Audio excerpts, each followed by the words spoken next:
The views and opinions expressed are those of the panelists and do not reflect in any way those of the podcast partners, sponsors, or affiliates. Enjoy. Hi, this is Michael Buffer, and you're listening to the voice of the people. Let's get ready for Boxing Voice.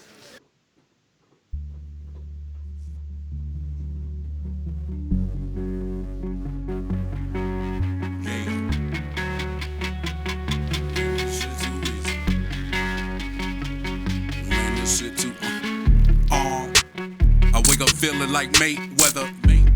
They calling me a prospect, but I know I'm way better. Moving up, man, I'm too big for you featherweights. In or out the ring, niggas violate. We demonstrate the city full of them bright lights. I'm always ready on fight night. Speed bagging and pad work. Running miles to my calf hurt. They asked about the place that I grew up. Shit get checked, man, I'm fresh out the sewer. Swinging like Wilder, split your medulla. Had to make something out of manure. Niggas high ballin', way out the budget. Can't get a fight, competition keep ducking. Forcing me to move up and wait. Put me in the ring with the champ, knock him out, it ain't nothing. We used to get our food with them stamps. Out here running miles when I cramp. I'm working hard, put that on guard. I live my life like a champ, yeah.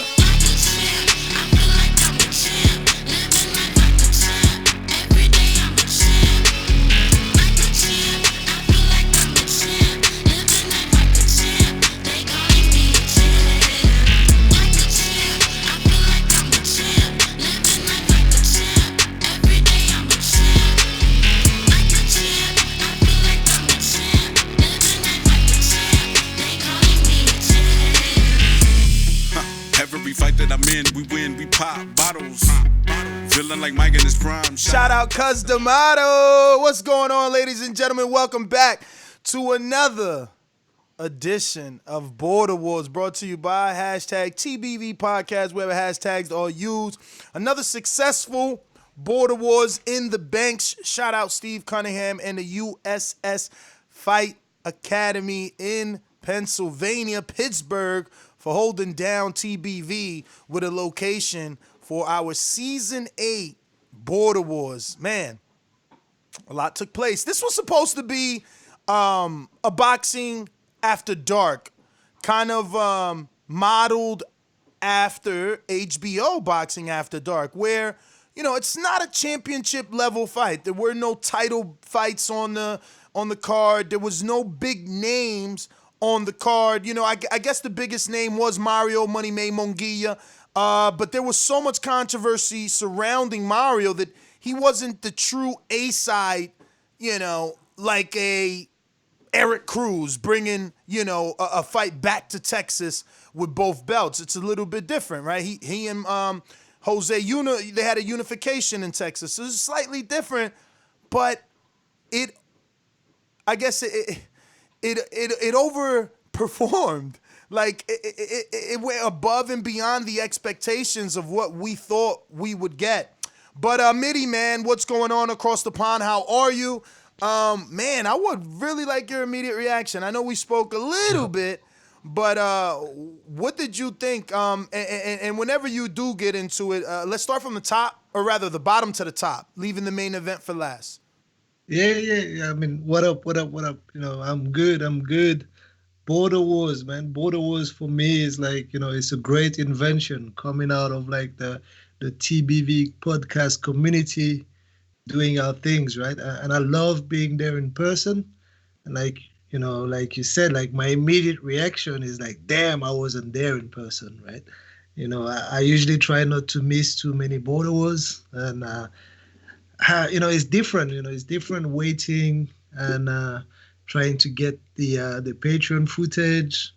I talk to some of the guys, see how they're doing and all that. But like, generally speaking, I've seen like some good fights, like, you know, like the 4 fights that we had on the card, where, you know, for most part, all good, you know, all well matched up, and some decent scraps there. Like, so, and from the top, like from the start of the card, like the first one was Sony versus the Tank, right? Oh! You said you had to see him fight before you could call him the real Tank. And You see that? That's why I didn't say real. I said the tank. so you still Nah, not giving him nah, credit nah, after that nah, nah, nah. performance? Listen, I'm gonna give him credit, man. Like, this is what we're doing that show for, man. Like, those guys went out there in the ring, did their thing. So yeah, I have to give him credit. And that's a crazy fight because it's a come from behind performance, like for me, Yes. right? So it was like 2 rounds down. You had to deal with heights, and Size. he had to deal with, like, some decent right hand that Sony was finding in the Lead, second too. round. Sony was leading with that right hand. He landed like Yeah, 3 that I could count, straight leads. yeah. So yeah, and he found that shot. He found the overhand right. To me, that was the only shot that was gonna work, and given like his attribute, his size, and everything. But yeah, and that was the only shot that was gonna work, and he found it. He found it. It's I want to say funny. that Sony allowed him to find it, but that's what it is, man. That's his first time in there. So shout out to both those guys, man. Tank actually landed that shot about 3 times before the actual punch It, that put Sony down. It was truly it, timber. I mean, I think that is kind of the slogan. The way both men went down, it was like a tree falling, both Sony and Mofongo. Night of the heavyweights. Heavyweights really putting on an exciting. I mean, it's funny because it's like that in the pros, right? You can count on them to add excitement in the pros, and even in Border Wars, man, they brought the excitement. yeah, man. And you see what I mean? Like, whenever we watch like tape on like pro fights and all that review, when I tell you that when someone's got a right hand, don't move towards his right hand. Like Sonny, like I was watching this and I was saying, Sonny, just don't move to your left. You're gonna walk into one of those right hand, and boom, that's what happened, man. Crazy. I was like, damn, You damn, know, damn, damn. that brings me to like what I was talking about all weekend, and my vision for this would be one day for one of these bigger companies, whoever that be, whether it's a network, right, that decided to pick up the series, or a sponsor that decided to give some prize money, right? So my vision when I started this was always Biggest Loser meets boxing, right? Why? Because I feel like when I was at my biggest, my heaviest at 278, it was so much simpler to lose weight while training boxing rather than when I didn't ever train for boxing, Oh, just hell yeah. trying to lose weight. I never got to I literally dropped to 217. I probably wasn't 217 in my life since maybe 2011. It's the goal, man. It's the goal, and also the type of workout you do that allows you to get your cardio in, but also enjoy it, because Yes. you're passionate about your boxing. You watch it, and also you kind of like release stress. It's different from go out there and hit the miles on the road and stuff. Like, you have to do a little bit of that, but when you go into the gym and you actually spar, hit the bag, hit the mitts, this is cardio work at the same time, whilst allowing you to release like some of that energy and all that. Definitely that's the way to do it, man. Train with a goal and incorporate that with something that you love, like boxing, man. Like that you're gonna drop the weight like nothing, man.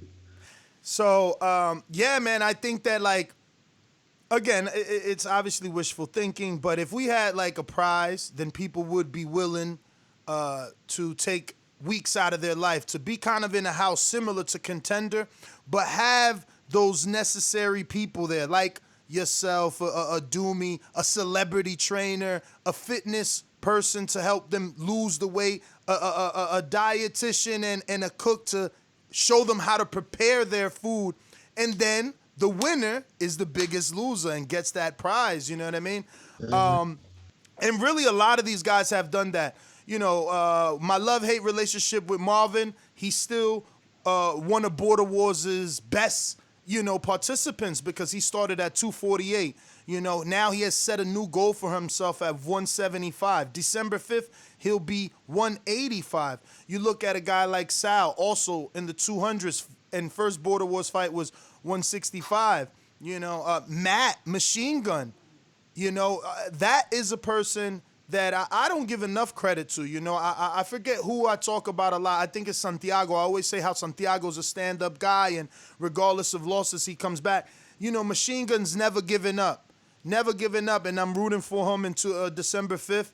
Hopefully he gets his first win. But he's another, weight loss story of Border Wars where he was in the upper 200s, fought Daniel his first fight, 5 pounds underneath 200, and then has kept going down as low as 168 when he fought Rob. And who knows what he's going to be fighting in versus Chris, And you look at your Instagram and you see these guys posing in the mirror. They're in the gym.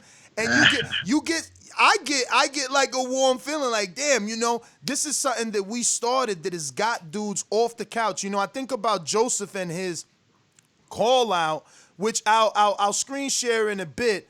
But Joseph, he's the one that I want to see. Him and Eddie, man, are the ones that I want to see accomplish some sort of weight goal in Border Wars and really see how great they can be, because I underestimated Joseph so much, not once but twice. When he first fought, I thought that, maybe on the stool he would retire, or maybe, he wouldn't be able to continue because of the pace of a fight and him being as big as he is. He proved me wrong, being one of the first guys to throw so many punches in a fight. And then, look, he even beat COVID. Statistically, they say he wasn't supposed to do it. So I'm excited for him, man. But I want to see him reach those goals. Like Akeem, one of our newest Border Wars fighters. He was the main event versus Mario, and he started in the upper 200s in April. So it's about dedication, man.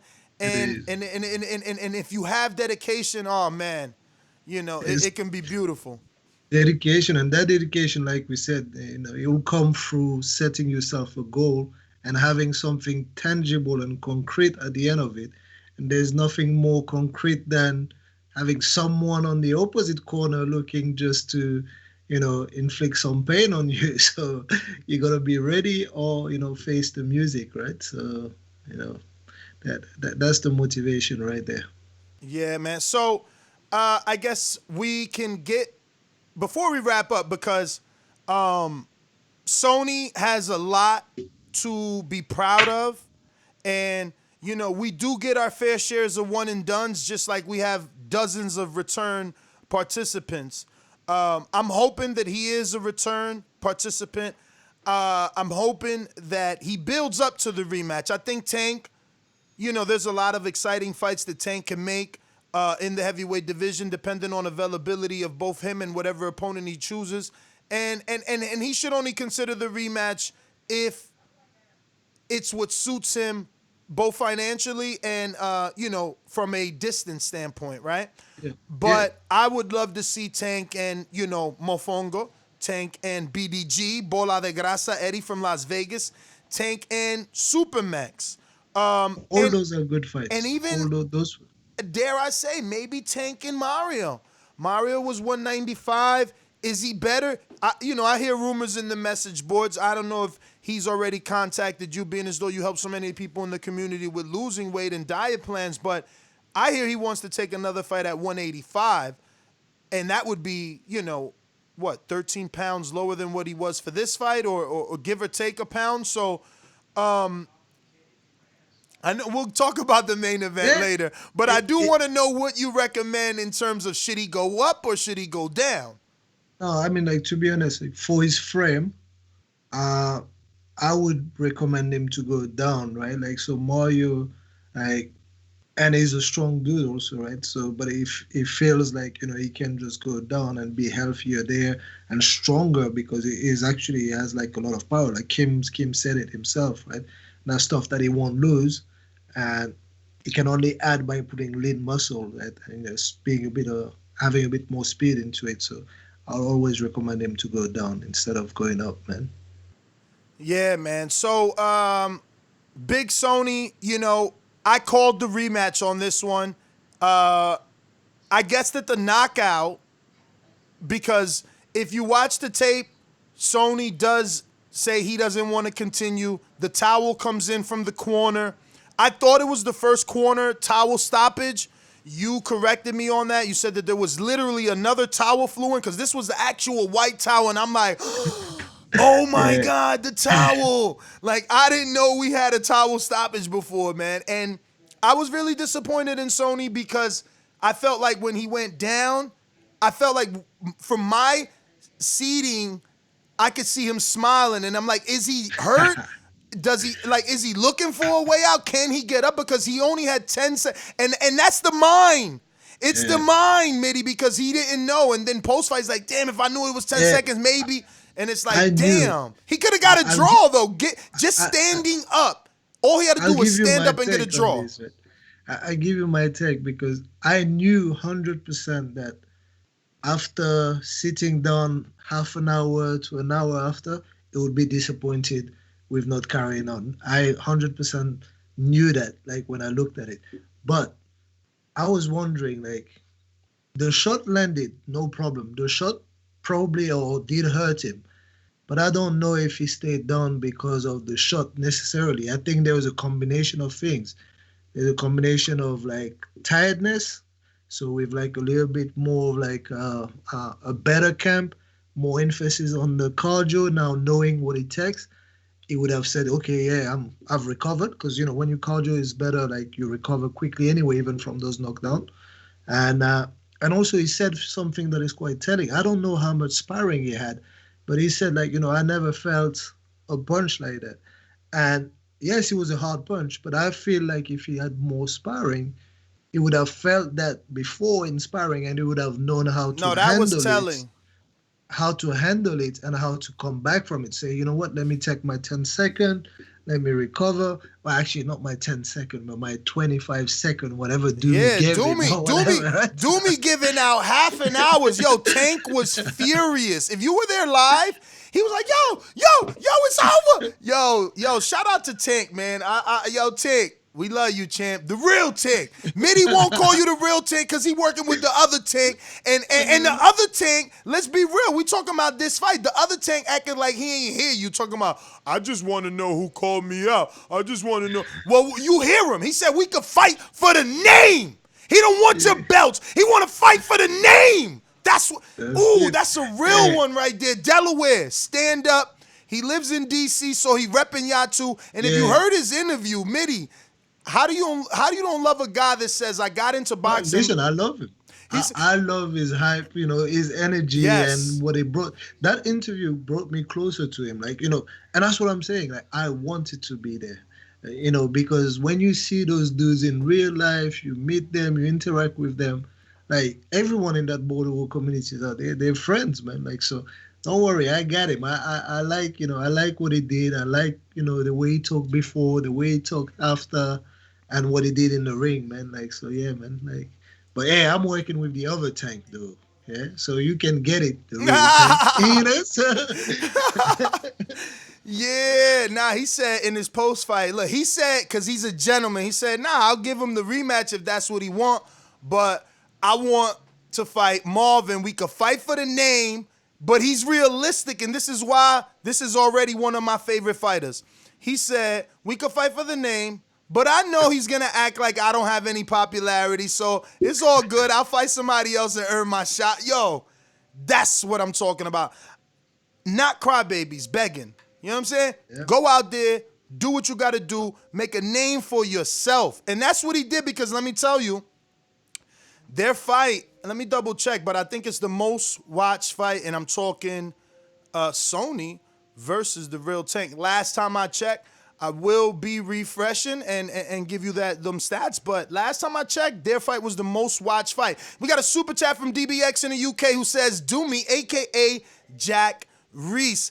Mitty, do you feel that Doomy let some of these fights continue longer than they should? I mean, like, if you want to be strict in a strict term of how boxing is reffed in a pro, yes, but at the same time, that's not what we're doing. So Doomy is doing the right thing in the context of what we're doing for Border Wars.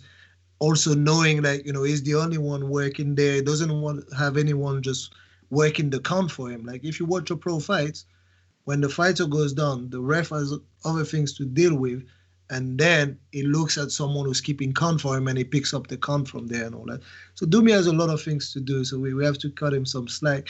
The only thing I want And him I to think do, he's also giving people an opportunity. You know, Of course, you train for this. You know, Exactly. and he doesn't want to throw in the towel on you. You know, he wants I to, agree. like, he asked Sony so much. He, you know, even on the ride back, he's like, yo, I didn't know what to do. I was trying to wait for him to look at me so that I can, you know, get a clear understanding.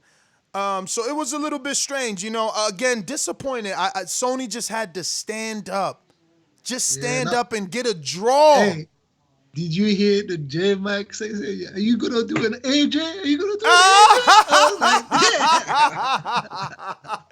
AJ? J-Mac hilarious. I was teasing him all night because I think he went 0-2 from the beginning. I'm like, damn, don't sign up with that one. Speaking of that, I don't know if I'm correct or not because I'm taking a hunch, but I know the Supermax is back December 5th. May or may not be, and we'll talk about that in a bit. Because I'm hearing that maybe he pulled out of something he accepted already. But yeah, I heard maybe J Mac is gonna be dealing with Supermax. Did you hear that? Because I know J Mac is from Dallas. Texas, right? Yeah, J Mac's from They're Dallas. both in Texas. Yeah, so it's quite possible, and that's smart. And there's one thing that we have to say about J Mac, right? J Mac working with people that he met like only an hour ago, right? So he really doesn't have like a camp with them and all that. So he can't really be accountable for everything out there, right? So he may be even given the right instruction, but can the people carry out those instructions? Do they have like that relationship and all that thing? But working with someone face to face, like he's about to do with Supermax, if that's what he's doing, that's the best thing to do. And that's just another upside to this Border Wars thing, man. It brings people together. You know, it brings them together really. Like Supermax and Texas themselves, they have a whole team now. It's like almost close to a dozen of them now. You got For Sure Fire D. You got Sean Mission Impossible Jones. You got Supermax. You got Machine Gun, White Boy, Ambrose, Chris Vega. I mean, you can throw Koala, you can throw Koala in there, Marvin, Cruz. That's 10 people already off the top. You know, so I love Border Wars. I love Border Wars, man. I'm telling you, this year, 2021, we definitely gonna get 4 off the ground every quarter. I mean, look, we're already squeezing another one in 6 weeks from now. You guys are gonna have a massive card. Eddie Hearn style. Massive card, okay? Listen, it's going to be huge. We're going to get the return of the unified champ. Yes, sir. He's going to be making his first defense of those titles at 185 pounds versus Rel from New Mexico, originally from Detroit. He last fought versus Morocco Joe. They both debuted in Dallas, and they were both heavyweights at the time.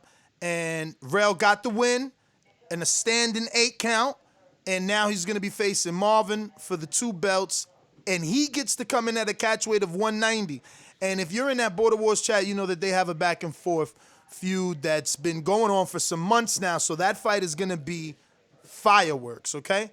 Fireworks. Then there's a rumored fight. I mean, it's not rumored because this just in. Let me go ahead and just show you better than I can tell you, right? So for our co-main event, it's looking like. First off, let me just say congratulations to all y'all that competed at Border Wars. Had a great time. Glad you had fun. Just now catching up with all the chats. I was at my team's little end-of-season party. Ravens. Not to rain on anybody's parade or try to take anybody's thunder, but let me go ahead and give y'all the announcement you've been waiting for, man. Looks like we might have a problem on our hands. We're going to find out if it was a fluke or not. December, Border Wars 9, Supermax returns, and guess what? It's a quick turnaround for my man Bishop. I'll see you boys in 6 weeks. Now, that is your possible co-main event because I don't know. The word on the boxingscene.com is that after the announcement, the tape dropped. The footage of the actual fight between Mofongo and Bishop dropped, and I'm hearing certain people in Team Texas saying that the fight is off between Supermax and Bishop, and it can only mean you've seen the video and you're like, we're not ready. We're not ready. You know how it is, right? So you have, obviously, fighters will always just throw themselves into fights before talking to a team with the team and everything. And also, there's the commission. The commission also needs to sanction and agree with all those fights and all that. So that was just like someone leaking a video on like social media, like creating some buzz and all that. Yo, Midi Team Texas, y'all. He got the excuse ready. No, listen, I'm going to be honest with you because I'm always brutally honest, especially with Supermax, because I don't know how to do soft love. I do tough love. And that call-out video says it all. He can't take the fight. He can prove us wrong and take the fight, but don't prove me wrong to take a fight to lose. You're not, because you're still proving me right. You know what I mean? Like, to prove me wrong, you have to take the fight and win. And what I heard in the video is you wheezing. He's wheezing. You're heavy, Joseph. You better start losing weight. So you better take a fight and you better take the sit. He was wheezing. I can hear that. And that's not cool. And as a friend, get the fuck on the walking tip. You don't have to run. Start walking. You're not ready for Supermax. I mean, Supermax is not ready for Bishop, but you want to prove me wrong and use me for motivation? Amen. I want you to. I want you to. Prove me wrong and everyone else that thinks that you will get knocked out by Bishop. You better be careful. Because you're going to need... Listen, and I know I underestimated him before and he threw 1,000 punches, but you had a guy that was there. You know, you're going to have to find Bishop. You will have to find Bishop. So, you know, take it serious if you're going to take that fight. Because no one knew that fight would look like that. You know, and Mofongo was the #1 contender on paper. You know, I know Rel likes to get mad. On paper, he was the #1 contender. And we gonna talk about that. Because before we talk to that, we gotta talk about the Midi Killer.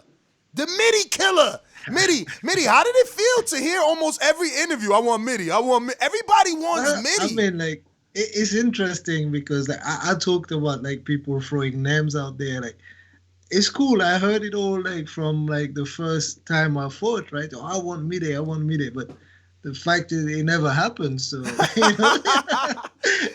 I think Adrian. There, right? So. I think Adrian. I don't think he beats you. And again, prove me wrong, Adrian. And his trainer, Jorge, right? Is Jorge? I hope I'm saying it right. 'Cause I think I was calling him George before, and I was super wrong. But they will have to prove me wrong. I think that you're still too fast. You got phenomenal movement. I don't think Adrian's punches are straight enough. Maybe he showed us what he needed to show us to get the job done with Dan, because I felt like a lot of his shots was coming from under. There were very few overhand rights.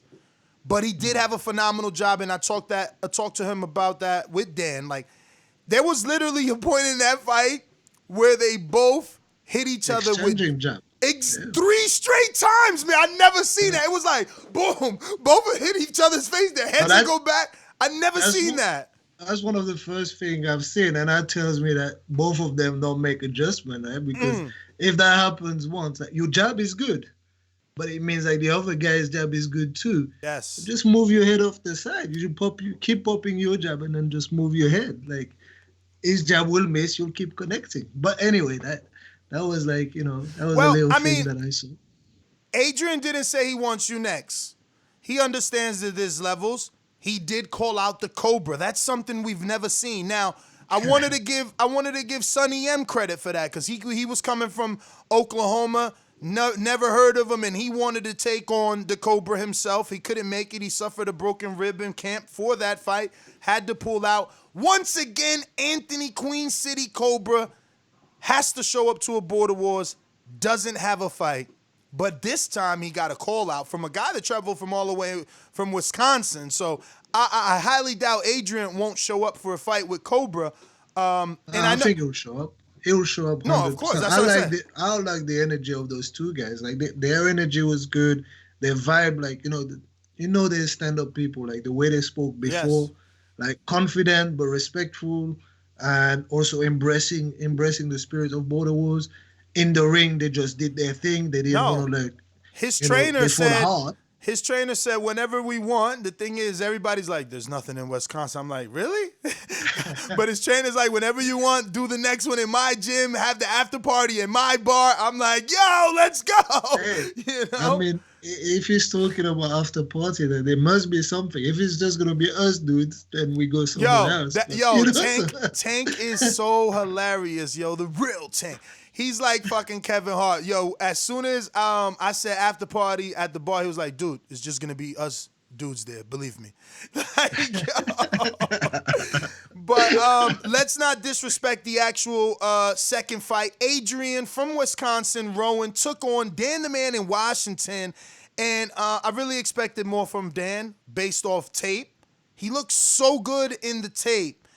But he couldn't, like you said, make the adjustments to the pressure of Adrian. And credit to Adrian, kind of like Pacquiao, he consistently worked up, down, up, keeping Dan confused on defense. When he went in, and why I say Pacquiao is because he liked to dart in with the either, 1-2-1, always finishing at the top, but making sure to hit the body. And we'll be talking about someone making sure to hit the body in the co-main event as well. But yeah, man, I really like what I seen from Adrian, the way that he was attacking Dan. I think that Dan just smothered his punches. He was the longer man and taller. He needed to keep and make distance, and he wasn't doing that. He was too smothered. He was too smothered, man. That's where I really wish we had that funding so that you would have seen that. You and Doomy would have seen that during the weeks of sparring that you get to see. It's like, Dan, and you get to tell him in week 2, week 3, yo, let's make this adjustments. You're smothering. So by week 8, fight night, he looks way better. Let me tell you my take on the fight, though, because like that fight was like, to me, a real close fight. Like, it was not like so much like, hey, you know what? That's a clear win for Adrian. Personally, I would have scored it for Dan, because like, they both won one round clearly each, and then there was one round that was up for grabs. But generally speaking, what I've seen is Dan had the aggression over, Adrian had the aggression over Dan. It was probably stronger than him. It was probably fitter than him. And he was trying to force the action. But what Dan was doing, Dan was like thinking a little bit more and then had a bit more variety in his punches. Like, he was actually the one that was mixing up punches, not always coming with the same kind of combination. So, I favored like the skills over the aggression, and I would have scored probably for Dan in a close fight. Wow, you would have scored that fight for Dan? Yeah, I would have scored it for Dan in a close fight. But I had no problem with the decision because I believe it's what you like. If you like the aggression, and if you like the person that's trying to make the action like obvious, coming forward and then hitting to the body with those hooks and all that, a lot of them were getting caught on the gloves, I think, by then. But yeah, like I have no complaint about the result. It was a very close fight. A draw would have been perfect, I think. But like Adrian took it, so yeah, Adrian moves on and to bigger and better things, man. So well, his bigger and better thing is Cobra, and at least that's a fight that both men will show up. But interesting about Adrian for our listeners and Border Wars, people that really love Border Wars, he's moving up for this fight, so he really wants all the smoke. So then he would have to move down for Mitty. So he's really trying to get the attention of Bo and Bama and get put on that pound-for-pound list by simultaneously fighting in multiple divisions. I mean, I love it.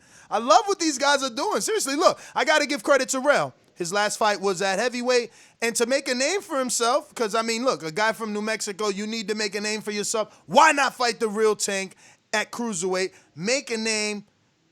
you might get that shot with the real champ up here at the heavyweight division. You know what I mean? And that's how you do it. There's opportunities out there, but you gotta want them. You gotta want them.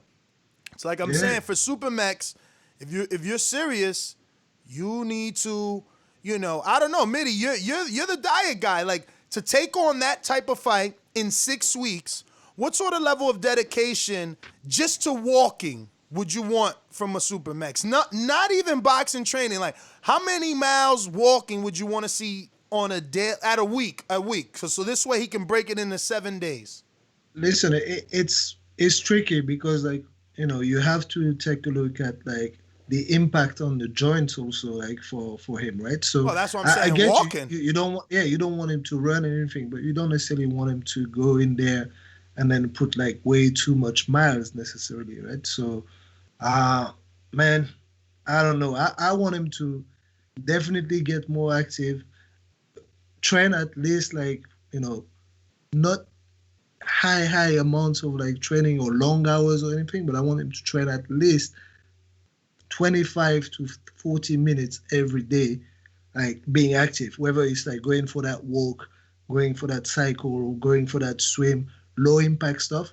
But I also want him to work on bags, right? Just like, do you walk in the morning, 25 to 40 minutes, and then do like maybe another like 15 minutes, 15 to 20 minutes in the evening on the bag, just like getting your punches go, just getting your calories burning and all that. So getting your boxing into it. So, but 6 weeks is a lot. Man. It's a quick turnaround, man. For someone who just decided I'm going to do that right now, you really have to work with him, man. Work with him. Someone who's going to follow him properly, man. And the diet is also, is also important, man, in all this. Definitely, man. Definitely. You got to take it serious, but I think that's where what we do helps people because it's the motivation. You still got a guy that is just as competitive as you, wants to win like you, has a family like you. He's got kids that need and want to see this fight and know what dad was doing and where he went and how'd it go. So, we can't take fights based off heart, man. We have to understand the level of responsibility that it takes to sign up for a Border Wars fight. We're going to go out to Joseph's brother. I thought the family was going to be quiet, but I see Garces here in the building. Machine Gun says, Doomy needs to be investigated by the committee. Laughing out loud emoji. Yeah, man, Doomy's heart is so big, man. He wants everyone to win, so he's got the long counts. I'm telling you, listen, I could be complaining, right? But who would hear me? My complaints fall on deaf ears 99% of the time, but like, Doomy's in my corner. The ref looks at Doomy whether or not he should stop my fight. So, like, believe me, guys, if anyone should be complaining about Doomy and committees and giving people chances, it's me. But, yeah, man, I mean, that's the part of Border Wars where that's the love of Border Wars, right? Like, we want to see everyone win. So let me tell you, there's some people that are more ruthless than Doomy because they don't understand the community. They don't understand where you're coming from.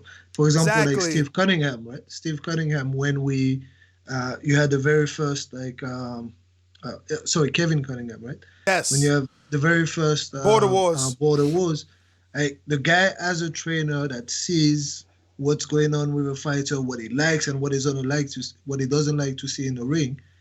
He didn't waste no time stopping a fight, right? And not going through. What was that? The Shandu fight, right? Yeah, he just said, poor Shandu never that's back. Done. I've seen enough. You guys go back to 2 minutes, and But Doomy would have obviously tried to give like Shandu or anyone in the community a chance, knowing who we are, what we do, and all that. And I think it's fair. I don't think we can be too harsh on Doomy, man. He's doing his thing, man. Yeah.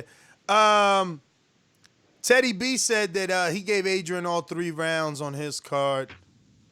It's possible, that's like I said. This is what you like, right? This is what you like about that matchup, and definitely there's one guy just coming forward with the aggression, and there was one guy that was trying to pick holes in there, scoring very clear blows at some point, like very clear blows in there. Yeah? So Pound for pound, Jordan. Jordan, I can't wait for you to be back because he talked the most shit. But shout out to you because I think you were the first one to get a first round KO. But Jordan is pound for pound. He says, damn, remember when Ant was the top of 175? Now he might not even be top 5. Wow. Hey man, I think Ant is still a huge you can't name. do that, man. You can't do that. When we're starting, you have to have like the people that started this whole thing. Yeah. Like, you have to remember them. Like they can't go on forever, Jordan. Nah, and people don't understand that, right? It's like, they don't understand that there was a time when there was like 275 pounders, 4 heavyweights. Like we're growing now. Like that's what I'm saying. Like this is like this last one set the heavyweight division on fire, in my opinion. I can't even believe that there's that many heavyweights. It just continues to grow. But it looks like I'm being told there's a super chat here from Supermax. Let's see. Uh-oh. Yeah, I seen a long super chat. He says, Ness, continue to hold me accountable whether I fight or not. Oh! Reading that tells me everything we need to know, guys. That fight might be off the table. Who? Oh, man. All right. So he said, Ness, continue to hold me accountable whether I fight or not in December. Weigh me in. I'll send you my current weight tomorrow.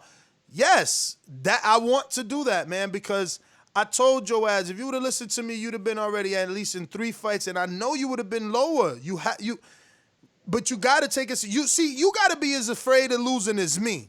I just like to believe that everyone is as competitive as me, but I take that shit serious, man. I'm not trying to go to sleep, man. That's not trying. I'm not trying.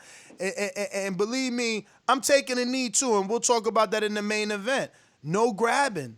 No grabbing. If I'm in a situation, I'm taking a knee, man. I keep telling, that's my best advice, and I was saying that to them in person all that morning. Anybody joining Border Wars, don't worry about fighting. I think you have to more worry about using your boxing knowledge. Just like people are literally walking into their opponent with their hands up. Do you see any fighter on television, just on television, doing that? No, so you shouldn't be doing that. You know what I mean? Like, do you see any fighter trying to cut the distance without a jab? No. So you shouldn't be doing that. Like, you need to write down your favorite fighters and start to really, really watch them. You know what I mean? You can, I don't know, man. Maybe you a coach, but I see some shit and I'm like, yo, have y'all never been in a fight in high school? Like, you never would, like damn, man. Hey, bro, who throws a jab in a fight in high school? Bro, man? but at least Sony had a right hand that you could tell there was something there. Listen, the stuff that they see on TV from like the fighters and all that, it looks easy when we look at it, and it looks normal and it makes sense. But it takes like a lot of like practice over and Repetition. over and over to get that done. And, and that's where sparring is super important. You can't just think like, yeah, I'll go in the ring and I'll do that. It's easy. I just see him just like, doing a measure and then throwing a right hand behind. That's easy. It takes practice, repetition, and you have another dude coming at you. So that's why they go into that posture, defensive posture. It's panic. It's nervous energy.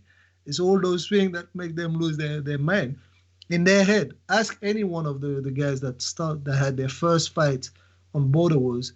Do they remember anything? I'm sure they can't tell you they remembered what happened in the ring in details, right? This is why we need to have them, because if we could have mini Border Wars, right? The same way that your trainer watches you spar, if we can see people, we can make small adjustments that could go so far, man. Like, just telling someone and showing them before the fight that walking in with your hands up isn't gonna work, I think they'll get the picture. If they see how many shots you're gonna take on those forearms and gloves before the actual fight, they'll be like, damn, you know what? I don't want to take all those shots again. Because you're hiding your sight, guys. Like, you're hiding your visual, your peripheral. Why are you in this high guard, right? And it's crazy. Again, this is why I say I resort to boxing knowledge. It's like, How many times do we say, "Oh, he's using that high European guard"? They're gonna Yeah, go there's underneath. a room for that. There's a room. There's a room for the high guard. There's a place and a time to do it. You can't always do that. Like, you know, if you have the you ability can't- to you have can't always- variation, though, You can't Mitty. always have your hands down and rely on reflexes and power. Sometimes you have to go into the high guard and mix it up. But I don't think they do it for that reason. I think they do it because they panic. They panic and they go like this, right? So Man, we Yeah. you know, it's funny. You go to those boxing classes like in Texas, and they have you like, you know, one trainer, and it's like 30 people, and it's like a karate dojo, and he's like, you know, 1, 2, and you're like stepping and you throw the jab and the one. Some people really need that because You do. you need that. Like at least Tank had that. You know, he was setting Sony up. He was shooting the jab to the body, shooting the jab to the body. Sometimes he would even lunge with the right to the body, but it was so that eventually the right could land over the top. He used his boxing brain. It was, you know, to the regular boxing fan that watches that fight, maybe they see a guy and think that he was wild. I thought he knew what he was doing, and he set it up. And lucky for him, he got it done in the last round when he most needed it. But he landed that shot 3 times before the actual knockout punch. So I feel like, yo, he knows his boxing. You know, that's from the way that he fought or, you know, tried to fight. No, from the way that he tried to fight, and also from the way that he wanted to fight, because he said, hey, listen, the game plan was to do Yes. a few things differently. Coming He in said with that like when a little bit of a head That's why I movement. say he's so funny. He was like, the game plan? That shit wasn't it. I started But crying. he's real. He is a real dude that will tell you, you know what? That's the guy that I believe 100% that this is a first timer that hasn't spent much time in the gym doing his thing, because he's telling you there's what makes sense. But when you in there for your first fight, instinct takes over. Damn. Another one saying that Dan won the fight, and that's Bo and Bama. And let me tell you, there's some controversy there, Dan, so we could always set up the rematch. I don't know that Adrian will take it. I'm sure that he would, you know, but I don't know. Maybe that Anthony fight is on the table for him. But, Mitty, I wouldn't advise him to take it. I would say, you know, move on to something else. Like, because and that's me selfishly, right? As someone who's like a spectator of it. I don't want to see it again because I think I'm going to see maybe a better performance from that, maybe taking it again. But I think in a close fight anyway, I think it's going to be a close fight again. Those two guys have the style to match with each other, and it's going to be close. I want to see something else. So I would say, Adrian, move on and just like go and get Cobra or do whatever. ooh, you want to set up your match. That's all. but He want to that- make sure Adrian got the pedigree for him. Nah, but that I'm not hating on you. I believe you won, and I think that there's a lot of good fights for you anyway that you could do. Like, you know, you could easily do, depending on where you want to stay in terms of weight. You could do Elias at some points. Like, I think you'll need to maybe work a little bit better on your craft. Yo. But Elias a good fighter. Oof. But they're good fights. Dan and man. They're good fights Elias? for him. Yo, It's Dan possible, and man. Elias could happen because Dan eventually wants to fight at 47, 52 in the amateurs. So that is actually a fight that could happen. So that's what I'm saying. Like, he can go and face someone that is good after. You know, that was a good fight. Those No, two him guys. and Impossible would be good too. I just don't know. Yeah. But Impossible's a division above at It's 175. 175. Yeah, that's the problem. Like, Impossible, it seems more like him and Adrian. Adrian can go for Surefire D. You know, for Impossible, Surefire D is back. and- He's exactly. back. He sent me sparring yesterday, yo, and he said, "Yo, I'm working out, so I guess." Oh, he's he'll in be- shape? 'Cause I no, saw him, no, like, no. He told. before. Listen, he told Exactly. me he told me he got up to 200, but that's I've seen the pictures on IG. Like, you know, I've seen them. okay. So that's why he didn't join this one, but he already started. He been sent me sparring at 200, but I lost it, so he resent it yesterday, and he said, "Yo, I'm working out." So I think he's on for the 5th, man. I'm telling you, the 5th is gonna be lit. Mitty, Yeah, like- you still can't travel? Yeah, I'm pretty sure that's dead. Like, Yo, you know, but I had- Francis came from Canada. He got a quarantine though. Exactly, he's got a quarantine. Like, so we have like a whole lot of like different situations here in the UK. Very uncertain what's going on in some parts of the countries. in other part of our countries, different rules and all that. So I don't know, man. Like I'm pretty sure that 2020 is a write-off, right? So yeah, man. Um, You know, if it was possible, I'll do it, man. no, I know. Listen, bro, I know. I'm just seeing what's possible Yeah. and thanking my pound for pound Gil in the That's background. hell. Yeah, Castle Hill Gil, because he had texted me like, "Yo, you having a show today?" And I said no, but here we are doing the show. Um, so he's like, "Yo, thank you." You know what I mean? I know a lot of people missed the show. We've been gone for about a week, man. Me and my girl was trying to freaking change the life, and it ain't work. It wasn't in the cards just yet, but we gonna keep on trucking and trying. And so we're talking Dan and a possible opponent, man. So you did give some good options. Elias is a great option. He actually's flirting with wanting to fight in December. That'll be interesting if we can get him to and both of them coming off a loss. Beautiful storyline. Elias losing to you, which gives, Dan, if you beat Elias, then that says something. You're on that level. You're on that level if you beat Elias. So that's a good storyline for you there, Dan. And then for Adrian, he can move on to who's on the line. Queen City Cobra. You know what I'm saying? And they can mix it up. And listen, Queen City needs What that.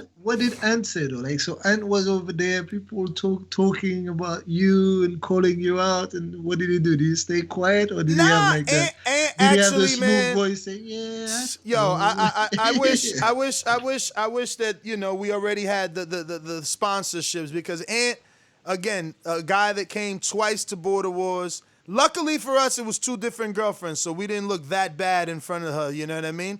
But it's like he keeps having these fights fall out, and he keeps showing up. He keeps being a stand-up guy. This time he went above and beyond. He was actually an action cam man, which made things a little better. Having so many people help out. So yeah, man, it was great having him there, but it would be even better to have him back in action, because him and Marvin have something. And Marvin ultimately wants to get to 75, and we don't have a 75-pound champion. There's no belt. There wasn't enough people there. But, if Marvin eventually makes it to that division, and you got Sean, Mission Impossible Jones, then you got Ant, Adrian, it's starting to fill in. And then we can talk about, a title or a vacant title or something. So, Ant needs to put himself in position, and knocking off a new guy like Adrian can do that. Adrian brings a lot, though. I don't know that Ant's Tank's ready for that, honestly, man. Ant's with me, man. We are lovers of the forbidden fruit, man. And because of that, maybe stamina's always going to be an issue. I don't know. If he's willing, if he's willing, I guess, to give it up for the 8 weeks, maybe. Because Adrian throws punches. He did get a little bit tired, but he still fights in spurts even when he's tired. He'll clinch for a few seconds and then boom, boom, boom, boom, and try to recover. So he fights intelligently too, but it'll be a great scrap. I don't know, but let's get him on. Ant, would you take that scrap? Is that signed, sealed, and delivered for December? Actually, I don't even know if Adrian said he's available for December, but when are you thinking of making that fight happen, Ant? I mean, if he wanted it in December, he could have it in December. I was very shocked at the call out. Oh, Yeah, really? that was, I knew he was gonna use that smooth voice. Man. If you want it, you can have it. I was in the way thrilled. I'm like, oh, somebody has the balls to call my name. That's cool. All right, well, what can we do? You know what I'm saying? So I was immediately interested in it, and so I was just a little surprised. I'm like, because I'm thinking like, yeah, he looks small though, like, and I guess they was fighting at what, 168. So I'm like, okay. Did you just say he looked small? Yo, you funny, eh? Yeah. Bruh, he look in shape. He look in shape to He in me. shape. Nah, I ain't saying he Nah, ain't in shape. nah. He He in look. First of shape. all, no. Like really, like from like he looks like he's in boxing shape, and then he looks like he's in beach Yeah, shape too. So yeah, he looked just like you, yeah, brother. yeah, yeah, He looked just like you, yeah, just a yeah. different shade. I The truth mean, be told. They actually, in the chat they calling him Mitty's American brother. Did you see under his fight, Mitty? Under his interview, they hey, said hey, he do, Oh hey, no, he I do didn't look see like that. me, though. That's they the say funny they thing. say yo, The this guy picture. under his interview they say yo, this guy looks like the American version of Mitty. Yeah, he really do look like you, Mitty, bro. Yeah, if he had some Hey, WCBL shit we on his ass to the cousins, man. rig, I We would have thought it cousins, was man. you. My But cousin, nah, man. you know. But nah, you know, I can see it still folks that just love to talk. Like, I give losers no airtime, so I give lames no airtime. So, people can say what they want, but just remind yourself you're gonna see me one day. So keep the same energy. That's what I'm saying. That's it. Yo, so But so so so hold up, because let's match make you, man. It's been too long. If we can't get the Adrian fight because he's all the way in Wisconsin, and let's say he can't travel, you and Sean be talking crazy to each other. Like, can't we make that fight? He's in Texas. it was supposed to be signed, sealed, and delivered. He had a lot to say, and I had to put him back in his place, which I did. And then he dropped out or whatever. I don't know if I can't remember what the. I guess it was because of COVID. Maybe we canceled, but maybe. And who else we got? Rob. That might have been that was one person I wanted to smack real quick. Which Rob. Rob? Which But if Rob? he got the Rob balls, the genius. They have a beef. They have political beef. yeah. It's more than If he boxing. grew up, I see he's been doing the. I see he's Nah, doing the he backyard shit trying to he and, trying to and fight. all of the chat. Nah, he ain't fighting you. He trying to fight Robert Ortiz. Robert Ortiz. They've been working on that Man, fight for a that's a while. no-go. He, Bruh, he listen. needs to cut that out quicker, Listen, man. you know what it is? Robert Ortiz is like that unicorn. Everybody wants that celebrity scout. Man, it's the reason ain't nobody found no unicorns. Them bitches ain't real. So he ain't real. He ain't never gonna show up. Not for a fight. I'm convinced it'll never happen. So he needs a backup plan, But so I got a few options here for once, and so we'll pick and choose. Maybe I will go with the hot guy. I mean, you see, he got a little bit of a tank. I was watching you fight. He's pretty solid. He carried a lot of confidence, a lot of energy. How old is he? Somebody told me he was 36. He 36, bruh. He out here looking just like Mitty. Is he? Yeah. Yo, We're almost twins as well, man. Just like I Williams thought he and the was twins. younger than me, man. He take care of himself because I thought he was younger than me. Nah, Damn. yo, he been in the gym for 8 years. He's a coach too. He's like, I'm telling you, he's the American version of Mitty. Yo, he really is, man. That's a good warm up there. I am right. A warm up. Yeah. Oh, he called See? him a warm That's a up. good warm up. Nah, but that's what Ant He is probably doing, man. training He's right telling now. Ant's been telling me that he's fighting me for the last 4 years, man. He sound All like right, bro. he sound like Supermax. Hey, yo, did he really pull out? Yo, he pulled out. That's out. That's out. Oh. That's out. Yo, but Nah, man. but that opens up the door for the real Tank. I don't know that the real Tank, because he told me clearly, like, yo, I'm willing to do the ones I could travel to. But I don't know, man. I think the real. I Which think one the he trying real. to go to? Well, he said he willing to do the ones he could drive to. You feel me? So he said Pittsburgh, Okay, New yeah. Jersey, all that he'll do because he's in that D.C. area. I don't know if we could get him out to Okay. Dallas, but I mean I'll do a community pool for him. Like he's worth trying to see if the community want to see. I mean him versus Yeah, he was nice Bishop. to have around, yeah. Him versus Bishop. I don't It could know. be See, something. That could be an Bishop. eliminator. That could be an eliminator. Cause Bishop is a curious case, man. Bishop is a curious case. what you mean though? He Talk is to way me. Talk to us. Talk to me, Man. yo. Talk to me. Get it off your Man. chest. Tell me how you really feel. That man is That man is way smoother than he let on. Thank But you. but what Nah, you he was. think? But what you think by that? Because I mean, the message board's been lit up since that fight dropped, and people saying that he looked too composed for the first fight, for that to be a first fight. You know what? You know what? I think it's maybe. I think it's maybe he did exactly what he thought he was gonna do. I think he may have been more of a master at visualizing what it is he's gonna do.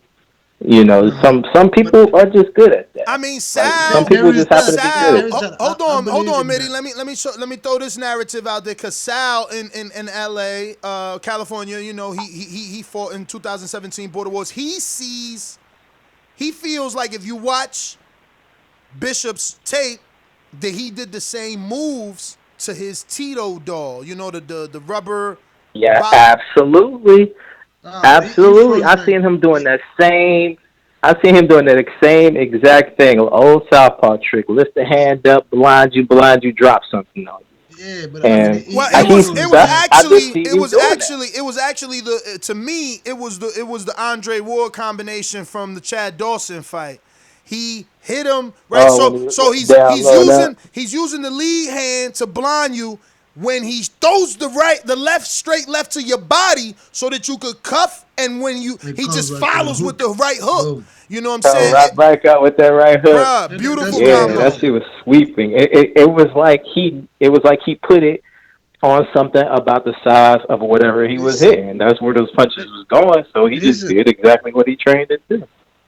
There was not just So that, man. There was a lot of things in there. Like for me, right, in my opinion, that leads me to believe that like you said, I think he's much smoother than he lets on. Like there's Now, like the inside fighting, the finding the space with the forearm, on the inside. Like he did well on the inside. He did well at range. He sets up shots. He managed to pivot and but what circles about and that put out one all the point? time. What about that one point where he turned his yeah, you got a back? good point there. But what No, about but this is even when he does that on his part, he doesn't really turn his back. Right? He take a what? step. Let me tell you, he take a step to the side to set up a pivot. He does as if he just gonna show you his back, and all of a sudden he pivots off his front foot. Trust me, I'll man. be damned. Did that Watch his really sparring, happen? you will see that. I gotta go back and watch it. Watch it, watch it. He, But he been you know, watching. He been watching Roy Jones. yeah, I mean, like I don't know, man. Oh, Dr. I don't. Mofongo in the building saying I'm good. Real Nigel was asking how he was. Man, Yeah, Mofongo, Yeah, I'm man. glad he did, man. Hell yeah, we glad he good.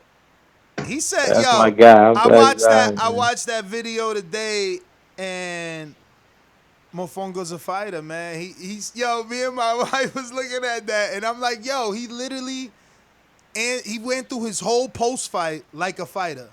You know, cause He did. I'm pushing the retirement narrative. I'm doing my job. You know what I'm saying? You're 44 years old. You you were at the cusp of a title shot, but you have a family. You have kids. You have a 9 to 5, and you suffered your first knockout loss. Like, it's over. Like, is it over? You know, because some people, it's like, that's it. I came, I saw, I conquered. It's over. And he said all the things like a fighter. He's like, well, it I is. got to go back and watch the tape, and I'm not really sure that it's over. I'm like, yo, this guy spoke.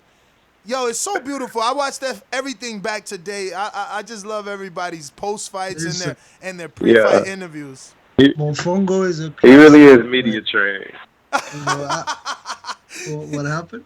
He said he really was media trained. Nah, he No, no. sounded I just mean, like a definitely, fighter. he says the right thing, but also he Exactly. means the right thing. And he's a champ, man. Like you don't go in there and just like suffer a loss and then just straight away decide that, oh, that's it, I'm done. Yeah, that's a fighter at heart. Like yeah, Yeah, it's true, true, man. man. You're just That's gonna why. go and say like, yo, let me Because it just would have been assess an the irrational situation and come decision. back. It would have been irrational to make a decision like that. But True. obviously, I had to do my job. You know, I want to be Larry Merchant one day. Yeah, no, like I respect Mofongo, man. Like and like I said, I don't know, man. I don't want to rain on like Bishop's parade and all that. Now is not the time. Like now, the time right now is for him to come on if he's on and talk to us and all that. I just, you know me, Ness. I told you like from the very beginning. Like I told you he's a ringer right from the very beginning. But I only had. It's so crazy, man. I don't see it, man.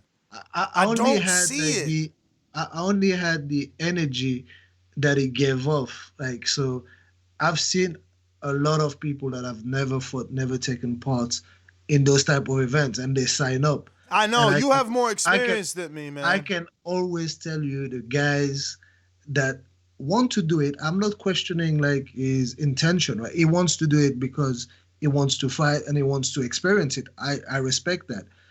But let us see the real you and the real skill level so that when you win with an opponent that we match you up, like skills for skills, and we can really appreciate your win and celebrate. But you don't think it was what Mofongo saying? You know what I mean? Mofongo said, because I watched it again, it's like Mofongo said it was the height and not being able to get sparring for someone that tall. Maybe it's that, but it was not. It wasn't just that. But I'm telling you, there's like a whole heap of things, like from composure, from energy that he gave up like months ago, to actually what he did in the ring. There was a combination of things in there that solidifies to me that he definitely is the more experienced than what we are led to believe. But he can tell me if I'm wrong or not, man. Definitely. Well, we were talking 175, and Ant, obviously I put you on mute. You got the nice, great air in the background, but shout out to Ant with the homegrown. 175 is the possible next fight for Adrian. If he can't fight Ant, what else would you like to see him do? Or are you going to Mayweather Canelo him and take him early? You busy? Mitty's busy. Sorry. I was typing. I got distracted. What did you say? Sorry. Adrian, if he can't get Ant at 175, what do you think he should do, or would you Mayweather Canelo him early? I mean, like not on December 5th because I can't make it, right? So yeah, and I don't think he can make December 5th either. Yeah, like so I'm sure he's got fights that he can make like between now and the next Border Wars, and fights that will make easier than me flying all the way there. But I mean, if that's the only option, why not, right? So that's not a problem. One thing is for sure, I believe he will get better the more fights he gets, right? So that's probably more interesting from a challenge standpoint when he has like another 2 or 3. Oh right? my God. Yo, the conspiracy is live in the chat. Oh, Brandon says, Coach, after watching the fight for the second time, I see what you saw. His punches had a lot more leverage on them than the other fighters. Naja says, Bishop had better skill level than he showed. Bishop turned in every shot. He put combos together. He was composed. That man... Let me see, what was that? Has fought before. By turning with every shot. It's like, and that's what I'm saying. Like, take Adrian, for example. We're talking about Adrian. Right? Yes. Adrian, like, if you talk about his post-fight interview, he talks to you about, like, his experience as a gym manager, his experience in a boxing gym, his experience with professional fighters around him. And I can tell you that when he delivers his punches, his power punches, they are more or less, like, more that arm shots than anything. It would just knock people out real if you were just turning the hip into it and turning with his shots like Bishop did. I'm telling you, because he's a powerful dude. And delivering those punches in the way that Bishop did takes the experience, takes like some training. I'm not saying that he's a high elite fighter. There's also the age. I'm just saying that he has been in a gym environment or he has worked. He has done things before. Well, he did say, remember, he did say that he was an athlete. He said he was an athlete. I think what he said that he played. Do you know what sport he said he played? I don't remember. I don't know, but like, I don't know. I'm not talking about an athlete. I'm talking about stuff you do in the boxing gym with people. Just like on the in close, right? When you in close, like tell me if you've seen anyone when they're clinching you, you just like put your hand in between, try to break the clinch and punch at the same time.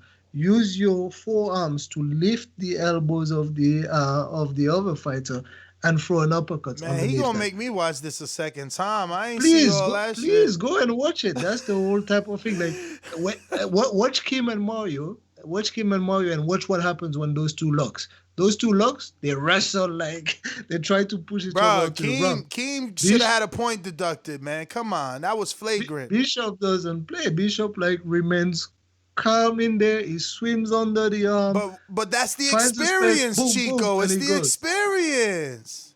That's the experience. Thank you. Like, how do you get the experience? No, but he's 47. Life. Years of Well, watching boxing. Okay. Nah, I mean that's what I'm saying. Like Bishop, like we here talking about the guy that is not there, who cannot defend himself. I'm just like saying what I've seen. I hope that he can come on like at some point and we can talk about, things like that in details. But I'm telling you, like from the very beginning, that's the vibes that I had, and that fight confirmed it for me, man. Damn, champ. The controversy, man. Listen, this is part of the sport, man. This is part of the sport. It's interesting to see what Mofongo feels, right? Does he feel like you?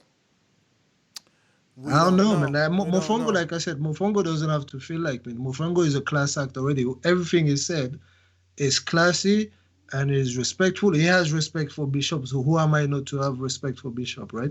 So, but that's the only thing. Mofongo is taking it like a true champ and like a class dude, man. Like I'm just like looking at like 2 or 3 step back and just try to analyze things, right? So. Well, it was a fantastic fight. Let's get to the main event. Well, actually, I can't. We need to speak about what should both men do, because we did find out that Supermax called out Bishop. I know you're a part of Team Texas because you're with Cruz and Marvin.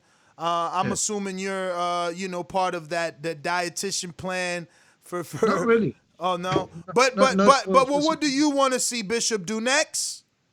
Bishop, like definitely there are good challenges for him, like in the heavyweight division. I just want to see him matched up with decent skills. Like at one point I was considering Rel, but the thing is, like I'm thinking Rel already has a fight locked in with Marvin, which doesn't make sense to me because he's doing a yo-yo. Rel, his plan is to meet you, right? Rel has been who's Rel again? Huh? Who's Rel again? Come on, man. Come on, man. No, really. Who is he? Rel is from New Mexico. Via, where is he from again? Like via somewhere in the States, man. Like, Detroit, I think. Like, but anyway, like he had a fight with Morocco Joe. Young dude. Who's that? Like, Who's that again? Morocco Joe, like, they were all on like the Texas like February card or January card. And Rel got a UD against Morocco Joe. A unanimous decision in a heavyweight unanimous division? decision. Yeah, in a heavyweight. So Damn, that's why it's we was interesting. just talking about a heavyweight that got an actual knockout, man. That's what I'm saying. Like, if he wants to get a shot at you, and to be honest, like the style matchup, I don't know if it's entirely fair to Bishop at the same time, because it's a much younger dude and it's a guy that is also mobile. I know I'm just bigging up the skills of Bishop, but you also have to be realistic about what people can do at a certain age, right? So, but I don't know. I think like it's a closer fight in terms of skills.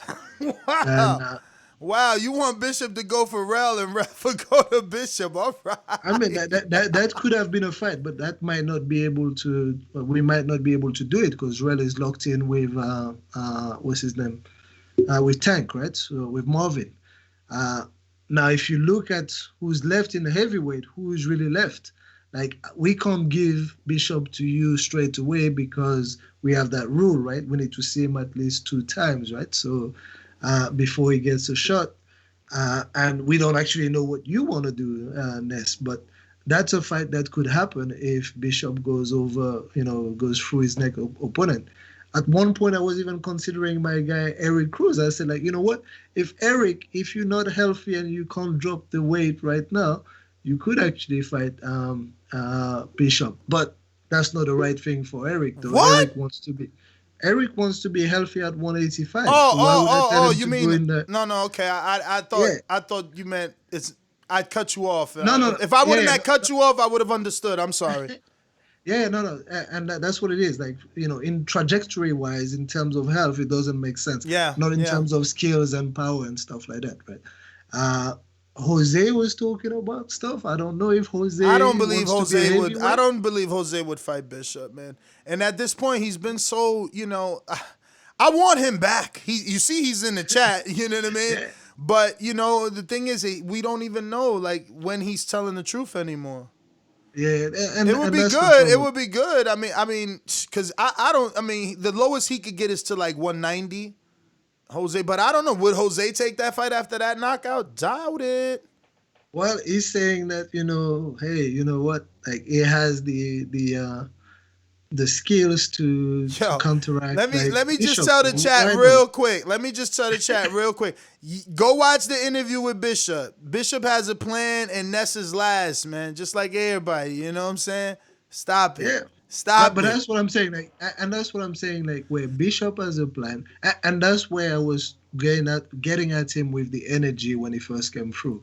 The energy when you have something in you, right? Ness, would you ever, in your own right mind, know what you have in your hands and say, hey, I want my first Border Wars fight and I'm going to fight Santiago? Come on, man. Is it not that you're looking for a cherry? Trying to tell me no, but the thing is this. I'm old. That's what I looked at it. I said he's still 47. He's 47. That's older than Joe. That's 47, man. He's still 47, and when he took off his headgear, you could see 47, Mitty. But that fight didn't make sense. What I'm saying, like, when you know. But Mofongo's 44. Mofongo was 44. That was That was there. All those don't add up just like that, right? So they don't like. So how does Santiago? Hold up. We just been told the Mission Impossible's on hold. What's going on, champ? You available for What's going on, 5th? fellas? How we doing? We're good, but I got a smile on my face. I mean, I know the reason you calling in and people saying that you on the line is because you must be available for December 5th for that Cobra smoke. Well, I can't say that there's going to be any smoke coming from his direction, but I'm about it. Now, you know we're coming to Dallas, so that just makes it easier for you, just in case, man. If you're willing, I mean, he's already willing, and he's still on the line. Yeah, I'm going to pull through probably in the back of a Phantom or a Ghost. You know what I'm saying? I'll roll through. I'll put that work in. We'll send him back to wherever the hell he lives. Yeah. After he gets to work this month, whoever he's fighting. I heard he's fighting a newcomer. Hopefully he can get past him, because if he don't beat him, I ain't fighting him. No, that guy pulled out. I want somebody on W, though. No, that guy pulled out. He pulled out? Oh. Those fights happened already. That was Saturday's card. Oh, okay. So now, man, I'm in for December. We're talking what's next. What's next is December 5th, Dallas, Earl Spence versus Danny Garcia. We're going to be there. We're going to have Border Wars over there. It's in your neck of the woods. Or you going to catch yourself a Cobra? I'm going to catch me a Cobra. You can call me the Mongoose, dog. Something, whatever it is. El Mongoose in the building. Yeah, he can get the smoke. Uh-oh. Now, let me know what was the problem before, because he came on saying that you guys originally had agreed to fight, and then for whatever reason it didn't happen. What exactly happened, your version? We were in the Border Wars chat where everything goes down. This was during COVID. Nobody was, our date got pushed back, all that good stuff. There was a lot of shit talking involved. Nothing was set in stone, and you guys didn't even have a date for a fight yet, but obviously we called each other out. And then, I wasn't going to go to Philadelphia, so I got to wait for y'all to come back around to Texas, and now that you have, Ant can get his smoke. Whatever he wants, he can get. If he wants the jab, he can get it. If he wants the right hand, he can get it. If he wants the hook, he can get it. I'll tell him like Floyd, I do everything great. Yes, yes. Let me get to Rel, man. Rel is, I swear, this guy. Listen, win your fight, man. Win your fight, all right, man. He don't know. Win your fight, man. Oh my God. I want the listeners to know that I'm from Detroit, Michigan. I'm born and raised in Detroit, Michigan. I'm not from no fucking New Mexico. I'm a Detroit native. Shout out to Martin Luther King Boulevard and Wabash. I'm a Detroit nigga from the West Side. All right, so we got that clear. We know I'm a West Side nigga. I also want to make it clear that I'm an undefeated heavyweight. Undefeated heavyweight. I came in the Border Wars Season 7 at 2:30. Motherfuckers better put some respect on my name, because here's the thing. I've done nothing but respect the podcast. I've done nothing but respect the fighters. I'm in the Border Wars chat. I know what's going on. I'm fighting Marvin at 190 at catchweight because ain't no motherfucking heavyweight want to step up to me. I was willing to fight anybody. And if y'all do your footage and go back to Nestor Garden for Season 7, he said if I win against Morocco Joe, then me and him was going to make glory in the ring. Put some fucking respect on my name. I'm undefeated, and I'm willing to fight anybody. Now I'm fighting at 190, but I'm going right back to heavyweight at 200 plus. I'm not playing no fucking games. I pay $35 a month. I'm a ringer. I support TBV. Motherfuckers need to start putting respect on my name. I'm not no little fucking kid. I'm here to fight. Any motherfucker want to fight me? Y'all do real tank. Any real tank. I don't give a fuck who it is. I'll fight any fucking body. Because I'm tired of the fucking disrespect. I'm a humble-ass young man, but motherfuckers want to be scared and don't want to fight, so they don't want to mention me. Nigga, this is Detroit. This ain't no New Mexico shit. Yes, I reside in New Mexico, but I am a Detroit native, nigga. That shit real with me. Don't ever disrespect where I'm from. Period. That's how I feel. And if any nigga in the heavyweight want it, he can get it. I ain't running from nobody. Y'all know who I am. 29-year-old, 6'2" nigga. I'm under 200 pounds right now. For Season 9, I'll be at 190. After that, I'm back at 200. I will take on anybody. I'm sick of this whole ass shit. I'm not a whole ass nigga. I fight. I bring sport to this motherfucker. I bring sport. I bring all access. You hear me? I'm ready, nigga. Anytime. Anytime. Yo, Rel. Yo, listen. Rel. Can we ask you a question? Yeah, I want to ask a question too. Yo, Rel, you there? Can we ask you a question? I think he's gone. Yeah, coach. I hear you, Mitty. I hear you. I hear you. So you heard what we talked about? We talked about, like, you know, I know you didn't know anything about Bishop or anything. Wait, right? I want to ask a question first. Yo, Rel, right, Rel, is it true or is it not true that you didn't want to fight Ness for your first fight? For my first fight? Yeah. Ness, I came into. Do you not remember how the fuck I got my first fight? No. Supermax pulled out against Morocco. Supermax pulled out against but when you and I talk, you told me what? What you told me? When we talk, you talking about we was at the Airbnb? When we seen the Mikey Garcia fight? Before you ever got matched up, what you and I talked about? What you told me? What did I tell you? Tell me what I told you, Ness, and I'll tell you what is true. So did you or did you not tell me you ain't want to fight me in your first fight in Border Wars? I don't know. I probably did say that. Okay. And I just want that to be clear. Cause you not saying my name. Champ. Champ. You got your piece. Now is my question. I just want to make it clear. You chose to go around. You know what I'm saying? You talking about me in the third person about heavyweights and not wanting to fight and all that. You had a plan. All right? Supermax had a plan. Yo, what's the other kid's name? Mofongo had a plan. So, like, don't be mad at me. And you should be happy I'm doing you a favor because nobody ever heard of you till today. Now the chat doing little fire emojis. I keep telling you in the chat, I'm helping promote you. Mitty knows you. He talked to you every day. He got your number. He just said you was from New Mexico. So it's not my fault. I'm trying to help you. You know I'm not from New Mexico. I'm Detroit. I am Detroit, born and raised. My bad. I will forever be a West Side nigga. Period. Yeah, that's cool, man. You're West Side, man. That's all good. Hey, listen. Yeah. It don't mean shit to you because you from across the pond, but it mean a lot from where I'm from. Yeah, I didn't say it meant nothing to me. I said, yeah, that's cool. And That's where next, you're let's be from. real That's all quick, Coach good. Meaty. Coach But Meaty, let me ask next a question real quick, Coach Meaty. So next, all right, you sitting here honestly telling all these Patreons who tuned in right now that you giving beginners 0-0 and title shot right off rip. That's a motherfucking lie, Ness. You're not giving nobody coming in the Border Wars 0-0 a title shot. And I also want to say this. Bro, hold on. I beat Morocco Joe, and you called me out. Hold on. Did Let you me not answer. call me out after I Let me beat Morocco answer. Joe? Let me answer now, okay? So Yep. you wrong again, and this is what I consistently tell you. I be wasting my time with you because you don't have no boxing knowledge, but this is what I consistently tell you. You always wrong when you try to debate me. You just said I don't give nobody 0-0 a shot. What was Hasael? That was my second fight. What was Hasael? Oh, he was 0-0. What was Gus? Oh, and by the way, there's a narrative that I fight small guys. Hasael was 6'4", 268, 24 years old. You 30, okay? There's a narrative that I fight small guys. Gus was my third fight, 6'3", 30 years old, okay? So I don't know what you mean. And he was 0-0 too. You understand? Okay, so you on here promoting me saying I'm a nobody, but I'm the only other heavyweight that's undefeated.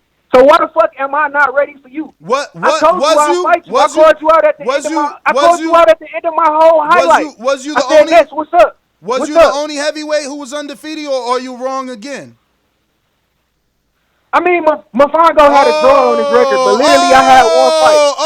I had one fight. Oh, and literally one fight. was I you can't help that I was only you fought ranked once. above them? Was you ranked above them?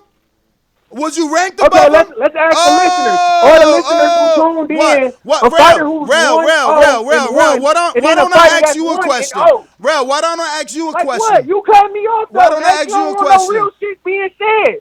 You don't want no real shit being said. Oh, we about to say some real shit, like the fact that you think you could beat me when you couldn't handle Morocco Joe. You ain't even I couldn't get a handle him, but I knockdown. got a first round knockdown. Y'all gave him Standing an 8. 10 seconds to fucking Standing breathe. 8. Standing 8, nigga. Standing 8. You gotta scrape niggas off the ground for me. Standing 8, but don't nobody You want gotta smoke. scrape niggas But don't off the nobody ground want for me. smoke. Fuck Because out if you of wanted here. smoke, I Want wouldn't no be fighting smoke. Marvin.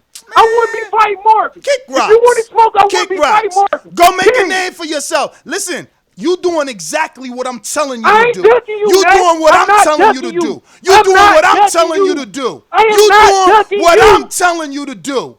You Not gonna at do all. what I Not tell at you all. to do. It's Go all through in me, Marvin nigga. I'm an now. animal. Fuck out of I'm here. not ducking you. You ain't no I'm animal. not ducking You ain't show no animal All in right, the then Morocco fight Joe me. fight. Shit, we ain't gotta You talk ain't about you this ain't shit. show We shit. could be 2 men in Fuck the out fucking of ring. here. Fuck out of Rel, here. You gonna you're stay about to behind lose me. your voice, You gonna man. stay Can't hear behind you. me. Fuck out of Well, here. all the listeners know who don't Yeah. want that shit. No, they All know the now. listeners know They know who don't now. want that They shit. know now because I'm They know promoting you. you don't. Because I'm It's promoting already, you. yeah, it's Because you fucking time. nobody. You nobody from fucking New Mexico, I'm nigga. nobody. Fuck Oh, out of okay. here. Okay. Look, I'm gonna tone it down a minute. I'm Yeah, gonna tone it down. I'm Tone it down. gonna Tone it tone it down. down. Tone it All right. down. Tell us why All right. you ain't Let's getting get no back to being. stoppages. Let's get back to being Tell us how you professional. Let's get back tell us to how being you the professional. big bad wolf and you ain't got no fucking stoppages. Tell us how you the big bad wolf and you ain't scraped I nobody off the mean, Ness, fucking I floor. had one Standing fight. 8. You have Fuck all out of unanimous here. decision wins Fuck too. out of All you here. did is get knocked down. Fuck out just of like I did. here. Just like I did. You never stopped nobody. Who? You never stopped You a damn nobody. lie. You a damn lie. What you call Gus, motherfucker? His wife stopped the fight.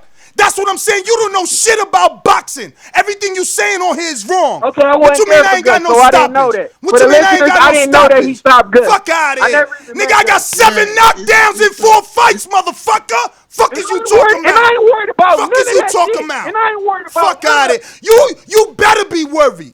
You better be worried. But I'm not. Go make But a I'm fucking not. name And for that shit yourself. fear. Go You make a got fear in name your for heart for yourself, that nigga. shit. I'm Go not. make a name for I'm yourself. not. Keep I ain't getting worried mad. about your Keep knockdowns, getting mad. motherfucker. Keep getting the fuck out the chat. Keep crying like a fucking baby. When the fight happened, Yeah, I'ma paint beat you your like a narrative on my fucking name because baby. it's your I'ma show. beat I you get it. like a I get it. baby. I get it. I'ma beat you like I a get it. baby. Remember, I seen You the ain't gonna do sparring. shit. Remember, I Do it. seen We you. can do it in You December. garbage. If you You want to do it, we can do garbage. it in You December. garbage. If you want to You do it, we can do garbage. it in December. Yeah, Don't we can do talk it that in shit if you December. ain't We about can that do it shit, in dog. December. We can do it. Shut up. You gonna do what the fuck I Yeah, tell you. right. And you know what you Shut the gonna fuck do? up. You know what you gonna do? You gonna fight Marvin like I said. You gonna make a name for yourself so the people can want it. That's what you're going to do. You're going to do what I said. You're going to make a name for yourself. So when I beat you, it ain't like the rest of the motherfuckers I beat that I don't get no credit for.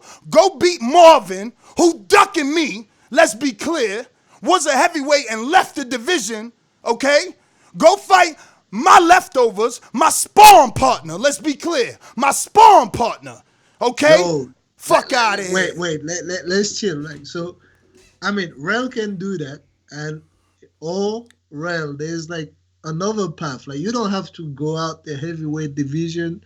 Like, there's a new player in the heavyweight division, and we have a rule, right? If you want to get a shot at the guy at the champ, get 2 wins, and you can get a shot at the champ. How about like you and Bishop at some point? I don't know if it's in December or the one after December, but that's a fight that is possible in my opinion if Bishop is open to it, and that gives you both like a path to Ness. Like, I don't know if Bishop wants to do it that early, but what do you think? Do you want to fight Bishop, Rel? If you're still there. Honestly, yeah, I'm still here. Okay, so I respect Sir Bishop. He's 47 years old. If he's willing to get in the ring with me, then I'm not going to turn my back on that, okay? But I don't want to fight Sir Bishop. I'm 30. I'm pushing 30. I ain't even 30 yet. I'll be 30 in April.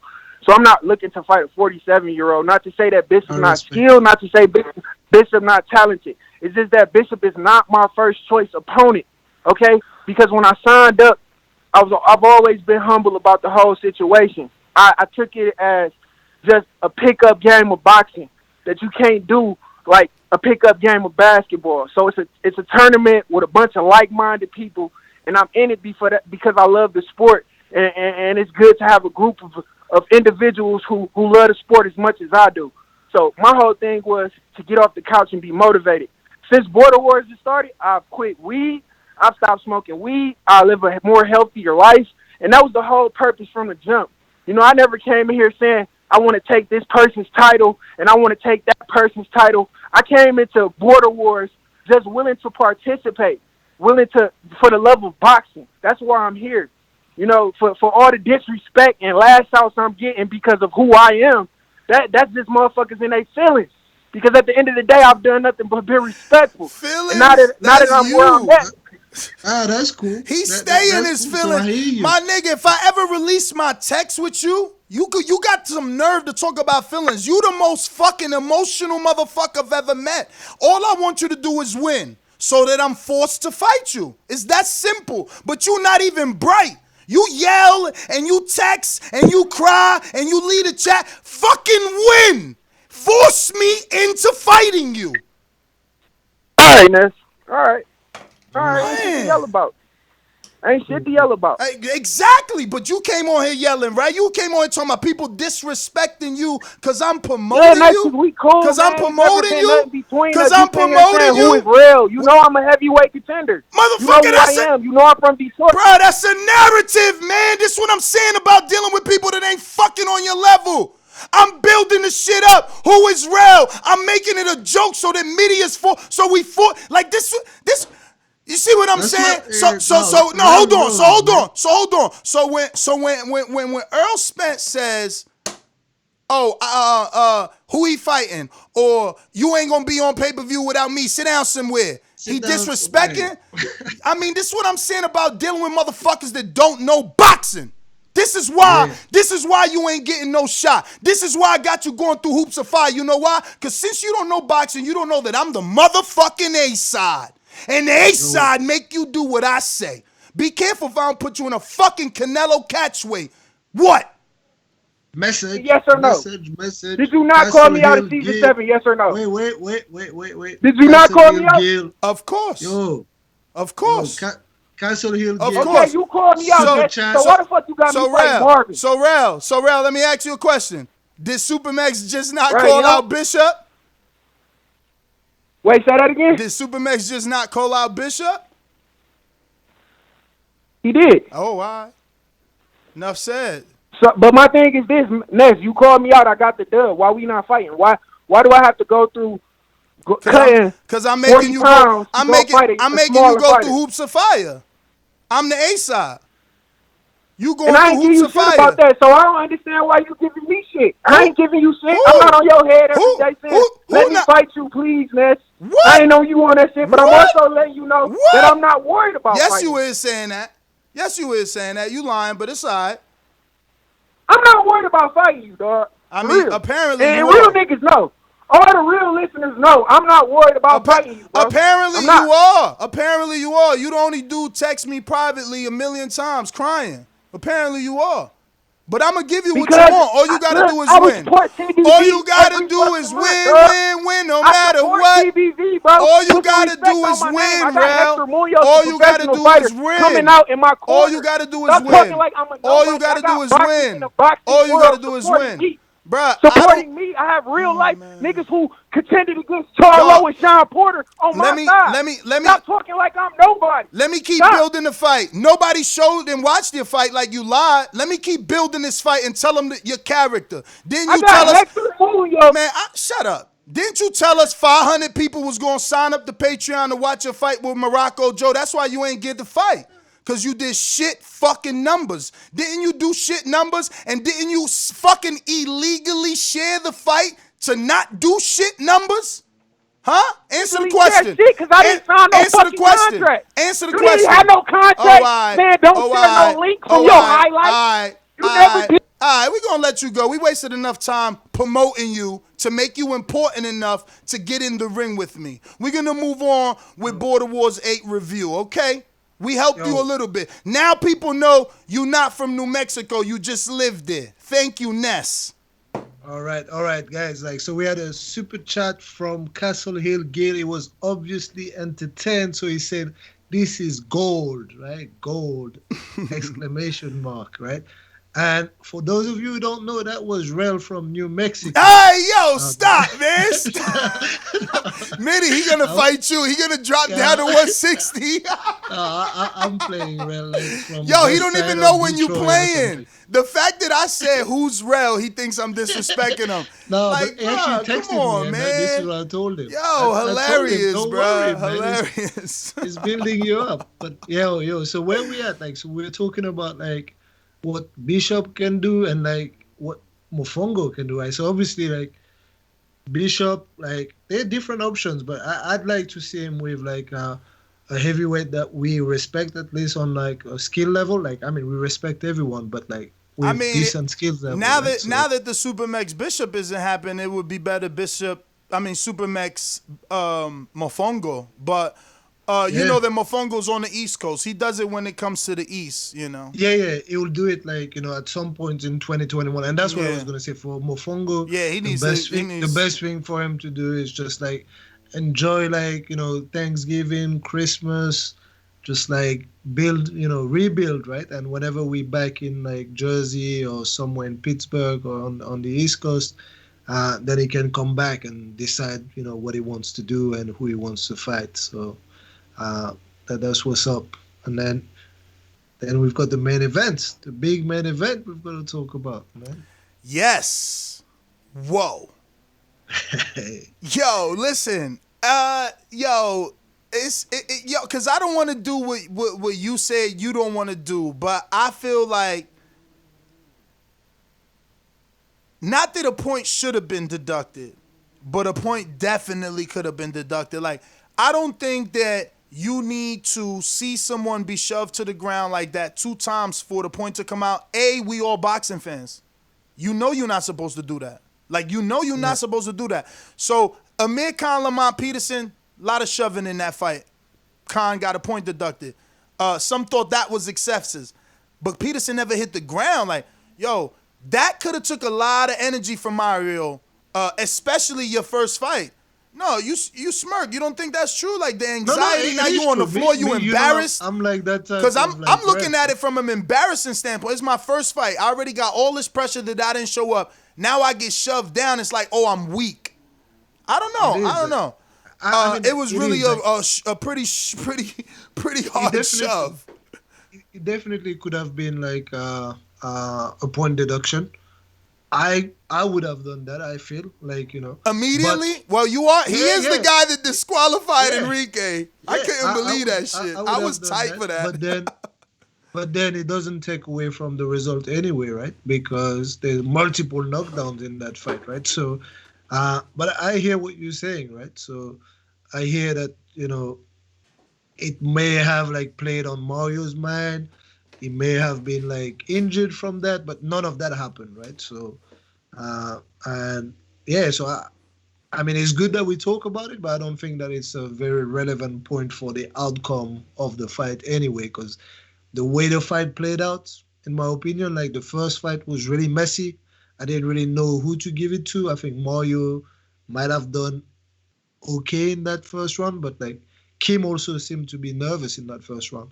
But then once he settled down and maybe he got like some good advice from his corner and all that, that's when he came back with like a better game plan, more quality punches, obviously hurting Mario and dropping him twice in that second round and dropping him again in the third round. So that was like quite like a clear victory. But I mean, respect to Mario for sticking it out and then going to the end, trying to connect with big haymakers, crazy haymakers.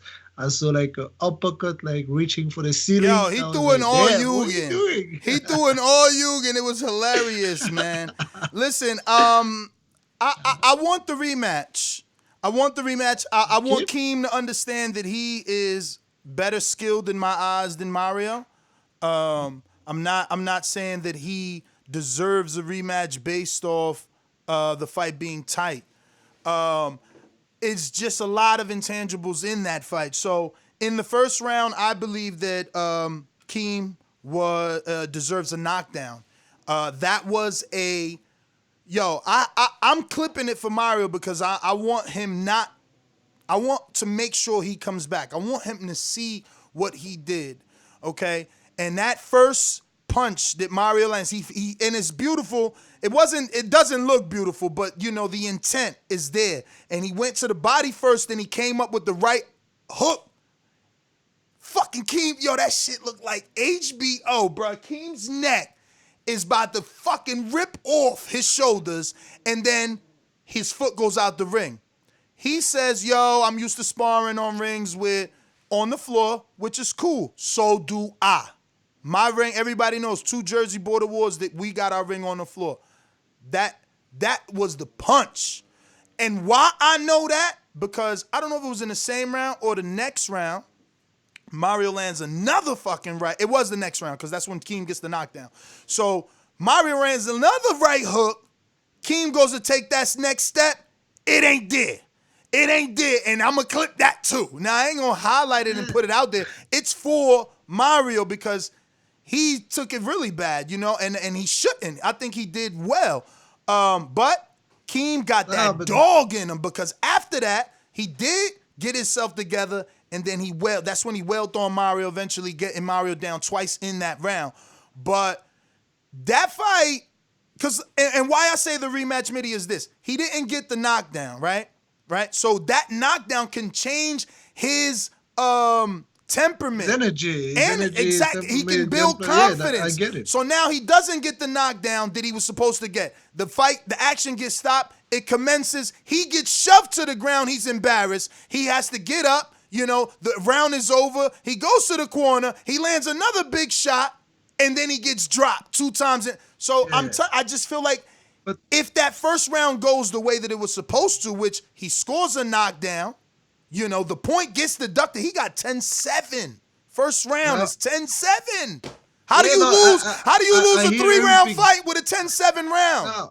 No, listen, I hear everything you're saying, but that first round to me was a very messy round. I can't even comment on the foot incident outside the ring because we can't see that. I couldn't see that. No, you can see it. Footage. You can see the foot in the footage. You crazy? So I didn't see that. I see. I'm gonna pull it up there. But I don't see it. I can't pull it up. Fuck, it's Patreon only. Right? It's Patreon only. I can't pull it up. but no, I understand everything you're saying. But I also do believe that from the second round onward is a very clear fight for Kim because of a few factors. Like Mario has issues taking punches and just being able just to defend and still look at his opponent up straight in the eyes.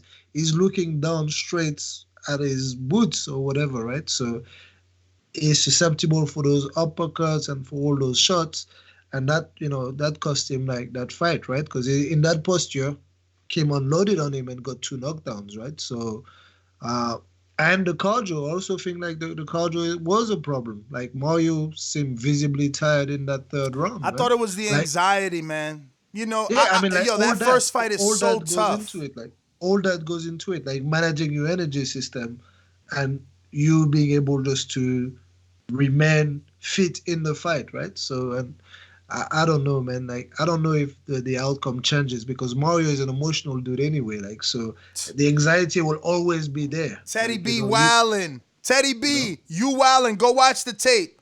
If you don't see Rel, look at Rel. Look, you did your job, Rel.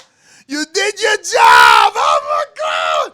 If you don't see Keem head fucking go like this off that right hook, bruh, and his next right foot go out the ring. Come on, bro. We all watch boxing. What the fuck? The hell you think that was, man? Y'all tripping. And go watch that. And go watch before the first knockdown Keem gets. Go watch that right hook. Mario, he said it's funny. The whole ride, I'm telling him, yo, it's funny. You said you got the biggest left hand in all the border wars. It's the right.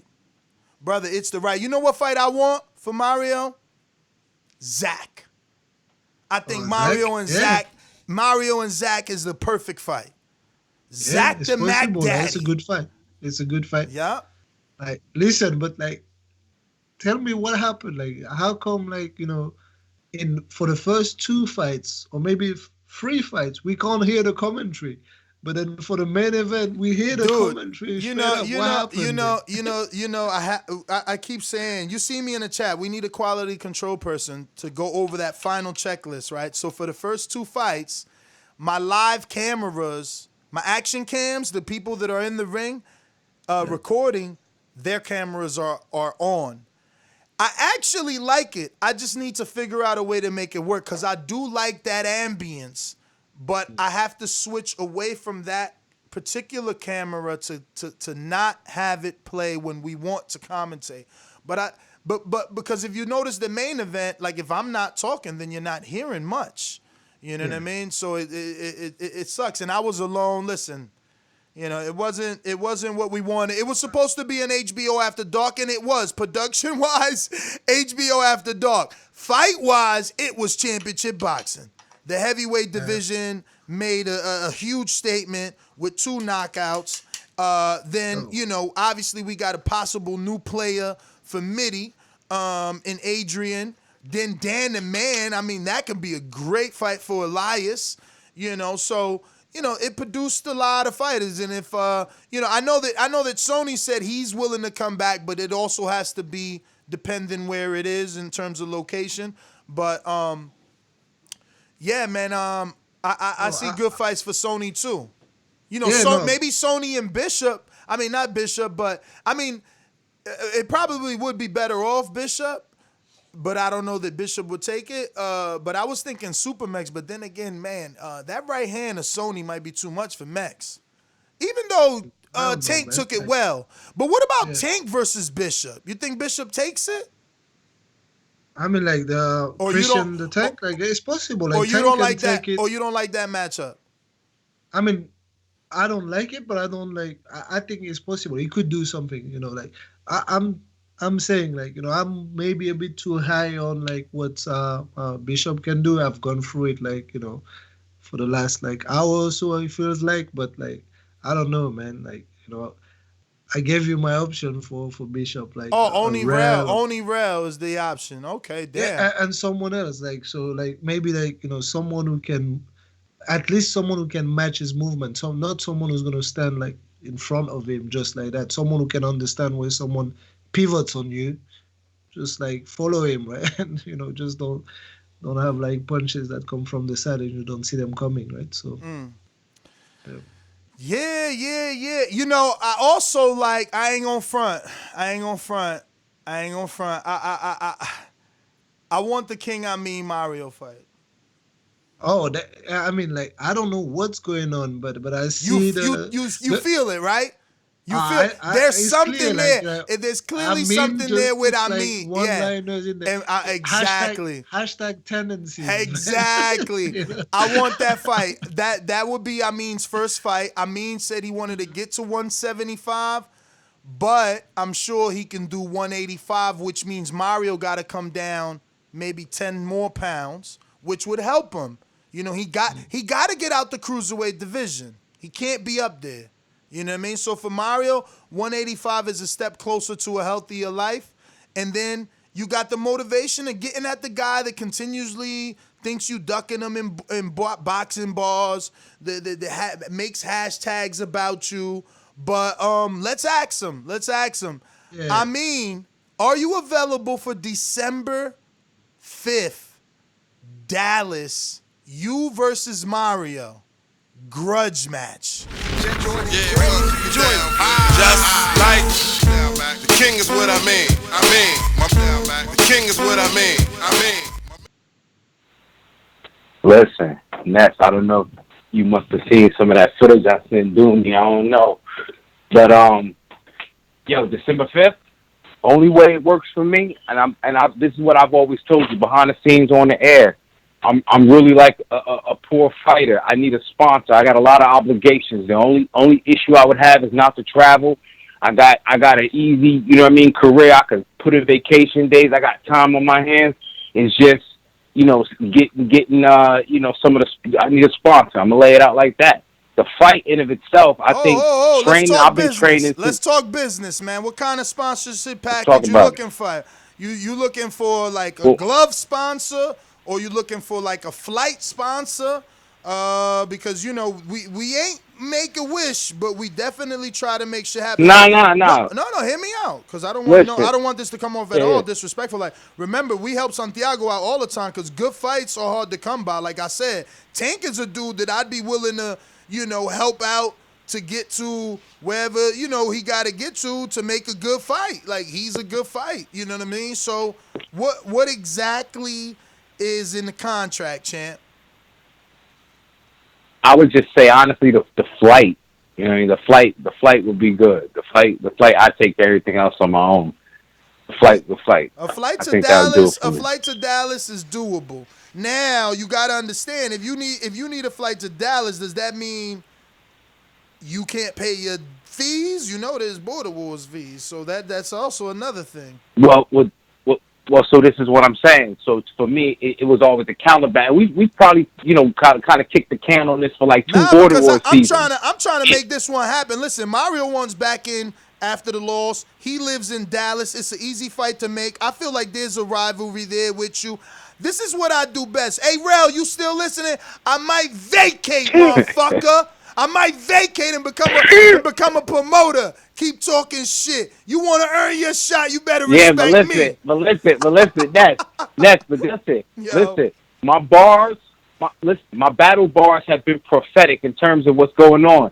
Remember, I said promoters don't know what they doing. It's how Erickson Lubin got ruined. Yeah. You know what I'm saying? Like, you want to put him there. You want to put him there in there against somebody that you think he can get mad for.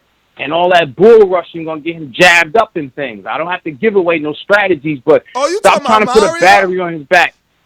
Yeah, who else am I talking about? Ain't that what you took my call for, boss? But what you mean? I'm wait. What you say? You trying to sweep Mario. Come on, man, get back in there. If you get back in there against Amin, I know you'll do better this time. Don't get him hurt doing that. Nah, listen, you a tough fight. You taller than him. You longer than him. All I'm doing is building a narrative, though. Y'all got a thing. I noticed it.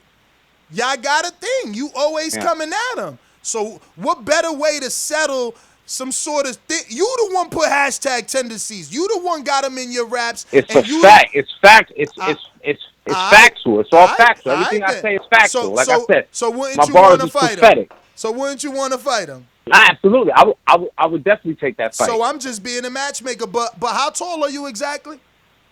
He's tall, man. I can tell. Yeah, no, he is tall. I met him. Nah, I ain't that tall. Yeah, you 5'9". Come on, I mean, come on. We gonna need tape and statistics anyway for the matchmaking process. Yeah, and listen. Again, you obviously gonna need that. You know what I'm saying? And you know what I'm saying? We done met. We done stood. You know, eye to eye. Like I said. So you know, I'm 6'2". That's not too much. You know what I'm saying? No, that might be too much for him. He 5'6". Nah, that's not too much. That's not too much. How he gonna reach that? It's weight. Ain't about height. It's weight. Yo, Puvlev. I'm Puvlev then. Come on now. He David Hay. David Hay and Puvlev. Oh, you talking about the that wasn't the Come big on, man. guy, Valuev. Oh, Valuev. That monster. Something you was. Listen, I'm just trying to get you in. I know you've been wanting to do it, and you already started training. Hungry. The next one is in December. I'm hungry. He want to fight, so what makes sense is that. But I don't know. He's got to talk to his team. I don't know if Mitty's gonna approve that height. Mitty team Texas on the low, y'all. Either the fees or the flight. And I'm all right. I'm in there. I ain't no diva. I ain't trying to come across as diva. But either the fees or the flight, and I'm in there. Hey, I mean, how about we just get you on, like, you know, someone with the truck? Like, you got lots of trucker. You can sleep at the back of the truck. They drive you all the way to Dallas. Yo, King Boy. Let me ride into King Boy. Yeah. Yo, hey man, talk about it, man. You know I'm available. Nah, we gonna make it happen. I mean, and if it ain't this one, it'll happen. I'm gonna get to some other people real quick. Ryan O'Rourke Patreon says 6'2" versus 5'6". Come on, no chance. Hey, maybe you gotta refresh your Patreon or you check your card, champ. We just had a 5'6", 6'3". Come on, watch the outcome. Never doubt anyone. Let's go to Dan the Man. Hold on, Dan. I'm gonna go to you, but we really didn't finish talking about the Keem fight. So, Keem definitely impressed me. He, my commentary, like he said, it was a bit biased. But when I talked about him, I wanted him to use more to speed. He didn't have to be on the inside. He could have been doing 1-2s and not full pivoting, but just, I don't know, backing up. Mario was lunging. It would have been good. He did land uppercuts, Keem, because Mario kept oh my God, why does Mario lean his head to the left? I told him on the whole rise, bro, you were Erickson Lubin, he was Charlo. Every time you leaned your head, Keem hit you with that uppercut. But Keem, I wanted more uppercuts. You only landed like maybe one, if that two, on Mario, and he's giving you his head every time he leans. It's just a tendency that he has. He's not even jabbing when he does it. He just fucking puts his head there. What are you talking about tendencies, man? I'm building the fight. I'm building the fight. Rel, you see that? Yo, no, but I thought that Kim adjusted well. Like I said again, after the first round, it did box on the outside. That third round was really good, where he was really patient with his shot as well. And you're right. Whenever it's an outside fight, it's Kim's fight all the way, right? Like Mario had to find a way to get on the inside and just throw those hooks that he likes to throw, and they seem to have power. I think Kim acknowledged the power as well, so that's real. Mario was not just talk, man. He's saying that he can hit. I think with better technique and more sparring, he could have done better. But Kim beat him soundly. I felt that second and third round, they were just so convincing. Whereas the first round was just a crazy round. They were just wrestling and pushing each other and all that. So. Yeah. It got MMA, man. I was wondering if that was Mario or was it Keem? It was both of them. Kim, I guess the nervous energy as well. When someone rushes you, you don't know how to react. He just pushed him around and stuff like that. So it was not pretty to watch. But that's when Mario got the best of his work, though. That's where he was in range and he could actually touch Kim. He actually landed a good combination on Kim. I want to say in the second round, Kim was on the ropes, and you're right. I think I've seen Kim's head pop, like 2 free shots, like quick. I was like, Bro, oh. and Keem will tell you, and that's what I love about him. You know, he kept it real. He's like, yo, he even said, I bet you too many people won't want to fight Mario now. You know, and maybe some people will look at him because he is short, man. I love short guys. It's too easy. That's what Bishop did. If you shorter, you just turn them. You know, they can't see them shots coming down. And then Mario helps you by bending down. You know what I mean? So, I mean, thinking I'm setting him up, it's a good fight because you both are novice. Yeah, man. Yeah, I mean, and Mario, why not, man? Mm-hmm. Like, Amin might be another guy we can fight, though. You don't know that, man. You know, like it might be another Bishop, man. Like, so. I mean, I'm not saying that he isn't, but he's still gonna have to deal with the power of Mario. You know, Mario still has legit power. You know, right. But it will be difficult for him to land. You know, I mean, it's 6'2". Damn, that's a lot. You know, when you're talking numbers. Yeah.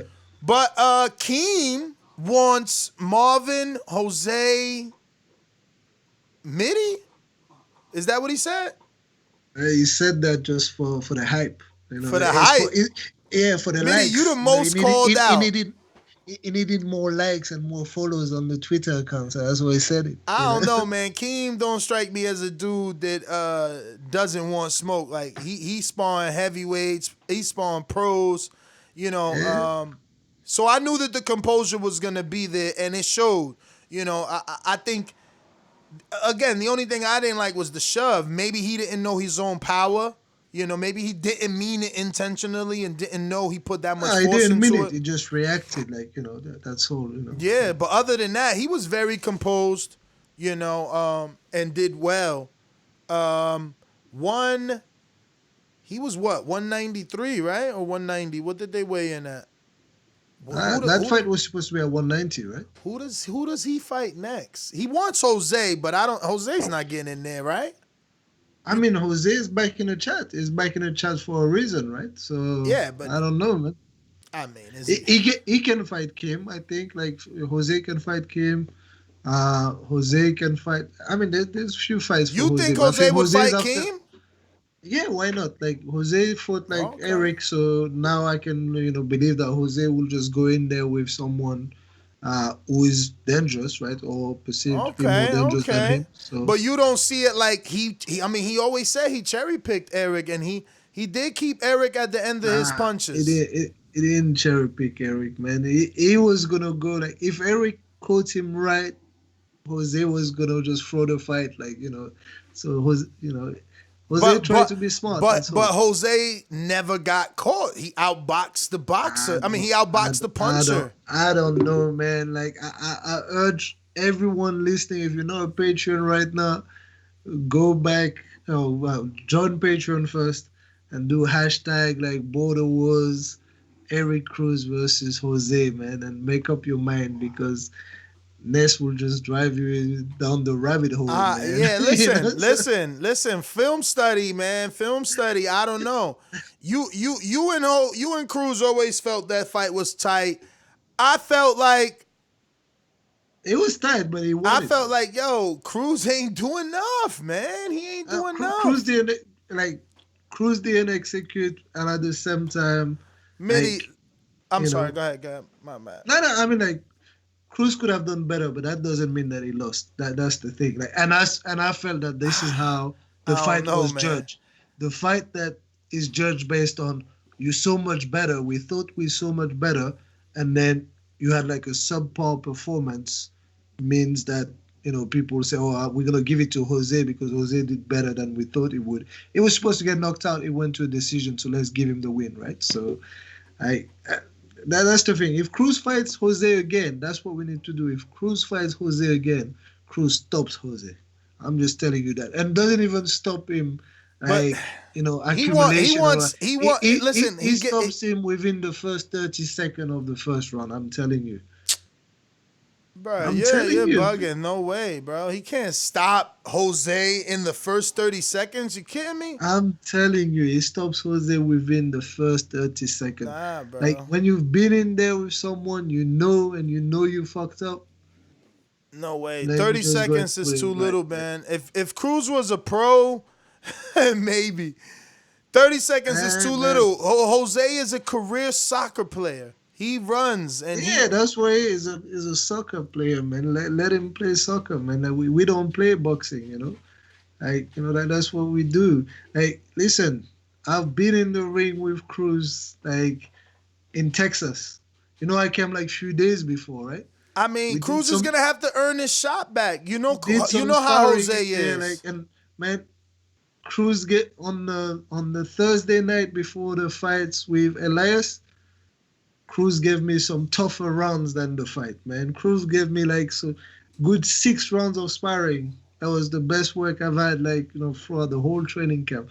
He's gonna stop Jose, man. I'm telling you. I mean, but you part of his team, Mitty. I can't feed into that. Like, you know what I'm saying? You part of his team. But listen, honestly, the truth is Jose is always gonna be an A side, and treat himself that way. So that means that Cruz is gonna have to be worth it to him.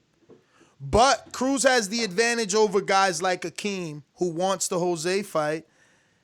Cruz's advantage over Akeem is that Jose is familiar with Cruz, so he'll be more willing to fight Cruz in a rematch versus Keem that he's never been in there with. That's why he's trying to fight Enrique. They're talking about unfinished business, but you know what? I'm not opposed to that fight. I would love to. Enrique is another player, man. I would what love does Enrique wants to do? Nah, he's not a player, and that's the thing. I would love to see him back. I would love for. He can't be another player though. He can't really be. I doubt player. it. I think that even if he came back, it would be for this one. Like, he's not a guy. He's so busy. His life demands so much time from him, and he gets paid a lot for his time. So it's like it's hard to train. Like, he understands because he did train. He got hurt in sparring, so he understands this is real. So he doesn't want to take a fight without being able to commit to a full training camp because, after you're in there, you see, like, you can't play boxing. People think you can play boxing. You can't play boxing. You can't. You know what I mean? Man. But let me go out to ringer status. I don't believe no motherfucker beat me. I'm not supposed to. My nephew is an elite fighter, so he ain't gonna. He wanna fight the guy that's proven himself and the guy that people think he can't beat. And that's how you get paid, right? All right.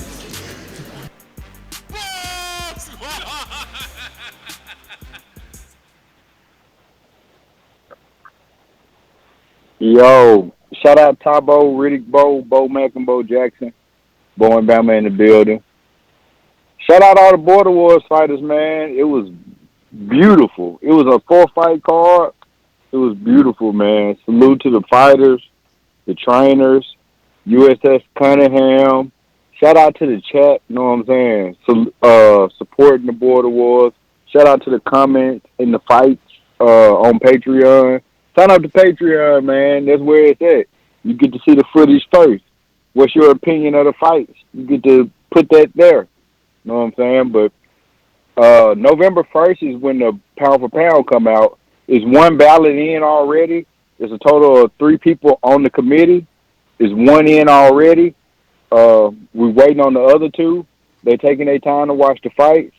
It does take a little. You just being that it's on. Hold up. Yeah. So you about to put a newcomer on the pound? I don't think anybody on this card ever fought before. They automatically get on the list? Hey, every Border Wars, it gets updated. That doesn't mean that someone gets on the list every time. It could be the same list. But every time a Border Wars happen, within a week to 2 weeks, the Border Wars pound for pound gets updated. I mean, is anybody like got seniority? I thought this was all like this was an after dark. I'm not kicking shade on anybody. He's not saying So that. when you He's say not saying that they seniority, will when make you it to say the list. seniority, I don't know. I mean, like, I yeah, don't know, the list. like one fight maybe. Did somebody make a second? Is this like, damn, they on the list? You still got So Jose on the list? Then it don't make Like sense. no, but for example, Jose was on the list from March Mofongo was on 2020. the That list, was the right? last So time a list came out. That was March 2020, But Mofongo wasn't and on the Jose list, was on that Mitty. list. no, Mofongo's not on the list. Nah, he was just number one contender in the heavyweight So, based off so for ranking. example, so for Yeah. example, like, but he was on the card, like, so Mofongo maybe would have been a And I contender got a to just question. come on the list, What right? happened to what just happened to the number one contender?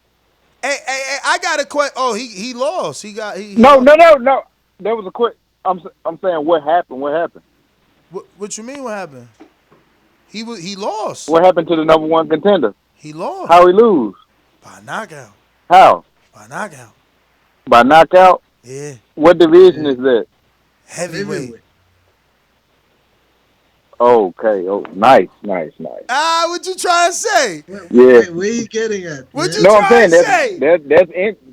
No, hey, It sounds like listen. I want you to teach people boxing because there's people on the line that don't know boxing. So you about to say they don't know boxing. You about to say somebody gonna be on the pound for pound list, and that's what I'm saying. Why am I fighting dudes not on the pound for pound?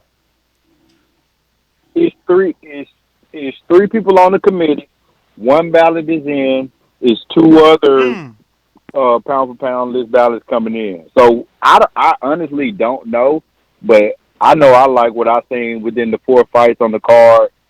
Shout out to Mario. Shout out to King for getting the win. Mario stuck in there, didn't get knocked out. You know what I'm saying? He did take some punishment, but every time he got knocked down, he got back up. Got up. Ain't nobody else get. People ain't even call. People scared to even call in. They get in the chat. They don't even call in. Mario flew across the country, got in the ring with a person that everybody said he was gonna lose to. Got knocked down. Got what I consider a knockdown in my opinion, and didn't get knocked. Hey, it is what it is. Wait, which one? The same one? The foot out the ring? Round. The first round, right? The foot. I mean, I couldn't see the foot, so I don't know about the foot out the ring type thing. I know this is what was said, but it looked like he got a knockdown. I got to see the replay. I watched all the fights one time. Yeah, I gotta watch them again before I put. I don't think we can see the foot, but I know the knockdown right is now. talking Shout about. out- It's in the first round, right? But the rest of the fighters though, shout out Dan the man. Shout out Adrian for getting the win, looking in great shape. They was fighting fast, man. That's what I like to see. Shout out Dr. Mofongo coming in, putting everything on the line. What happened, you know what I'm saying? And he said he ain't retiring. So shout out to that dude. Hell a real yeah. fighter, a real champion at heart. Yo, you can a real see it. champion at heart. I'm sorry. And the tank I'm on the and, live instant replay. You can see it, bro. Keen, I got it paused See, right I now. only watched it once. Nah, I got it paused right now, bro. Keem's half his body's out the ring. I'm gonna just screen share this because you ain't Patreon. You ain't supposed to see this. But look at this. Come on, y'all. Quick screen share. Boom. Half his body out. One leg is on the fucking floor. But yo, this is bad scoring. There's not instant replay in boxing right now throughout all the committees, man. We gonna have to implement it, man. I'm sorry, Bo. I'm sorry. I'm not gonna take too much of y'all time, but also I like how Real, you know what I'm saying, made a name for himself today. Okay, but Bo, did I not help him make a name for himself? Did I not help him? Come on. Did you call him or did he call you? You like how Real made a name. I helped him. Who called who? I guess he called the show. Who called who? I guess he called the show, Bo. So so you, just like you said, how fighters got to go to the conventions and things like that, Real showed up and Real got a name for himself now. I ain't seen that many fire emojis since Mr. CYP, who I definitely adore as well, since he was on the show going back and forth with different people, you know what I'm saying? So shout out to Real. I don't think people want a whole lot of that, but he did make a name for himself today, and I'm looking to see him get another fight so he can possibly get a shot at the title, man. Well, where you The got 168 Marvin? division on fire. Where you got Marvin on the list? Marvin, ain't he? So I can only go off the March 2020 pound for pound list, and Marvin was number 3, right up under you. All right, then. And Mitty was number 1. So look, I told Rel fight Marvin, and he doing that. Simple. Make a name for yourself. Get on the list. You say he doing that, but they hadn't made the fight, so hypothetically he's doing it, but they hadn't officially made the fight. No, it's official. It's official. December 5th. Yeah, they made it. He the main event. Finally, he finally get the main event. You see, he making it. He listening to the plan. I'm giving him the blueprint. So, is that the only fighter off the pound for pound list that's fighting? Is Marvin and it's Marvin? I mean, unless Bishop take the next fight. What about John Dazn? That's in his home state. JD from Texas. Is he gonna fight? We trying to get JD in the mix. I don't know. Yo, what did you say this? You're saying that, like, you're giving Bishop a shot in December? You're fighting in December? Nah, I'm not fighting. Against Bishop? I ain't fighting in December. I ain't no 6-week fighter. Actually, Mayweather did say, give me 6 weeks, I'll beat anybody. Give me 6 weeks. I don't know. I drink soda. I don't know. I should give Bishop a shot just to make Rel mad and shit. Hey, I'm going to get out y'all way, though, man. Shout out Don King, the GOAT, and Roger Mayweather as well. I'm out, man. And play my right intro next time. Man, you got 2. We're going to have to delete the other so that don't happen again, but I got you. Let's go out to Keem, the winner of the main event. So I'm here to tell Errol Spence, I want you next, baby. Let's get it on.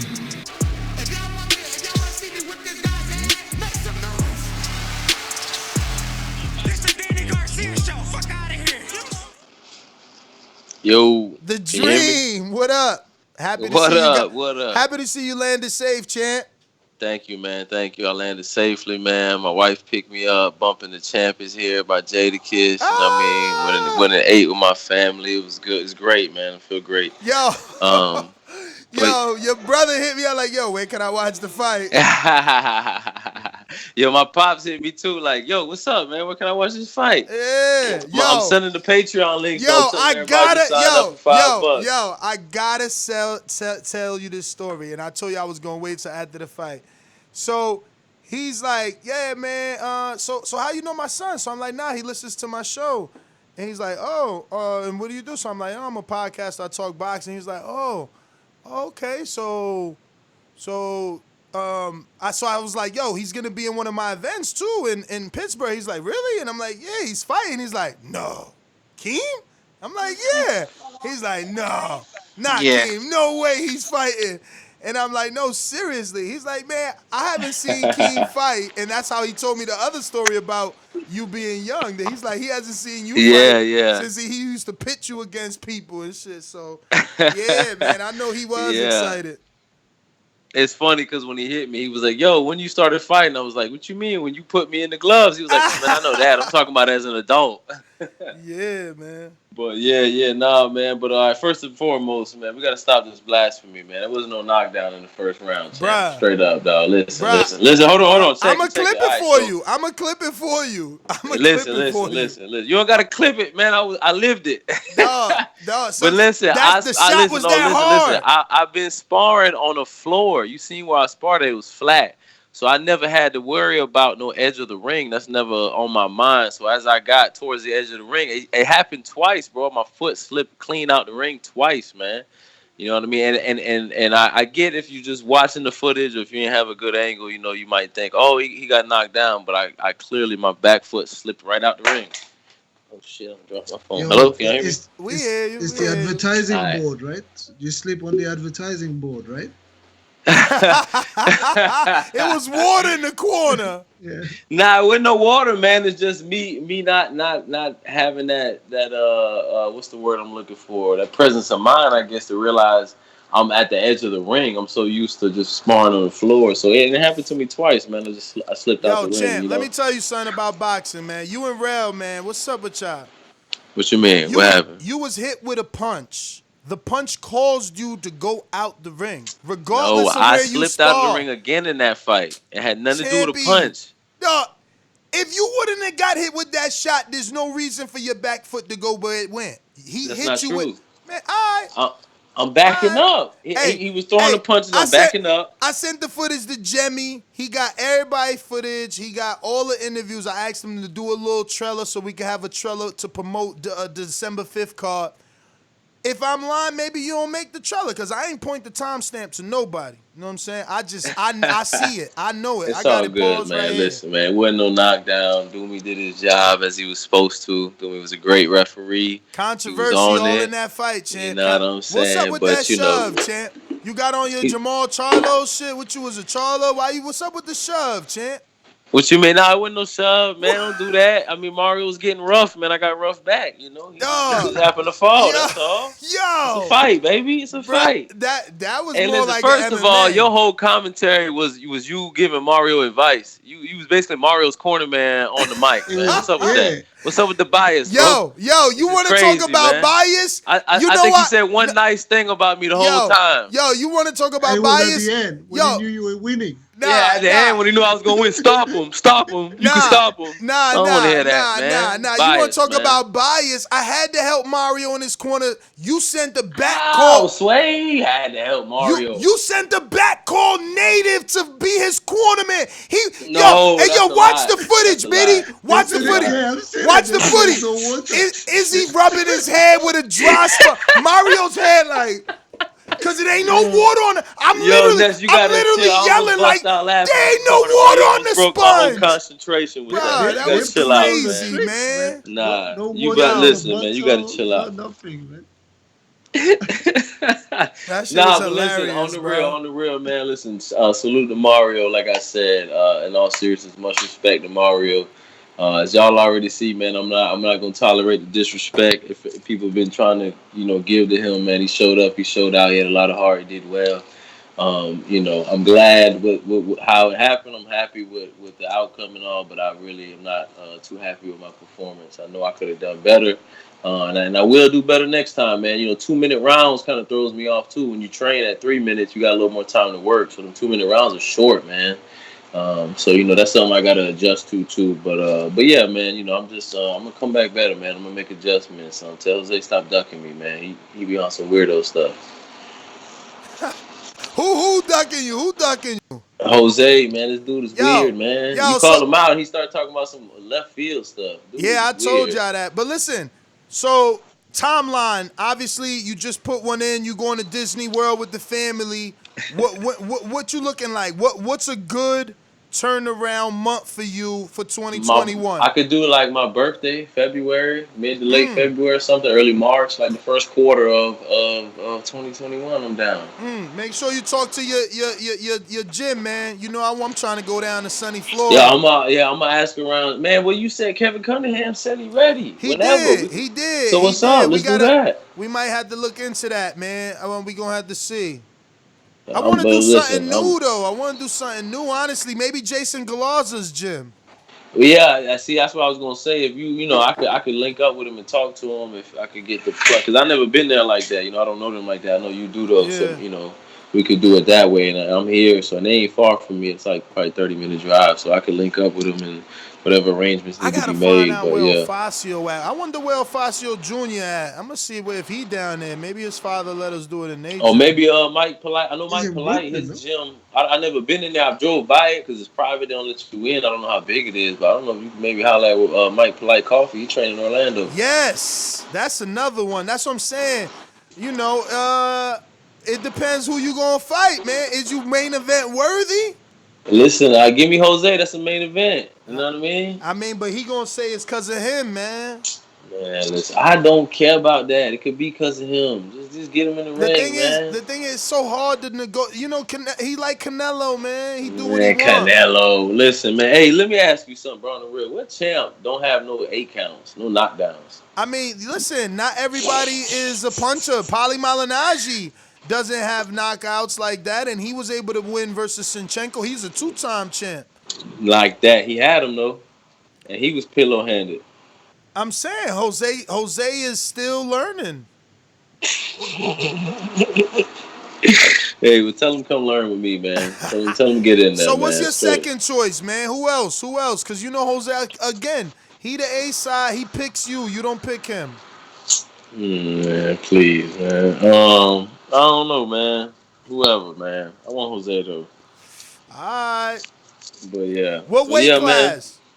I mean, he said he 185, right? And then when he got them belts he stole, and he still him at Nah. 185. Marvin and Rail fight. That's the last 85, man. Dude's got to do something about that.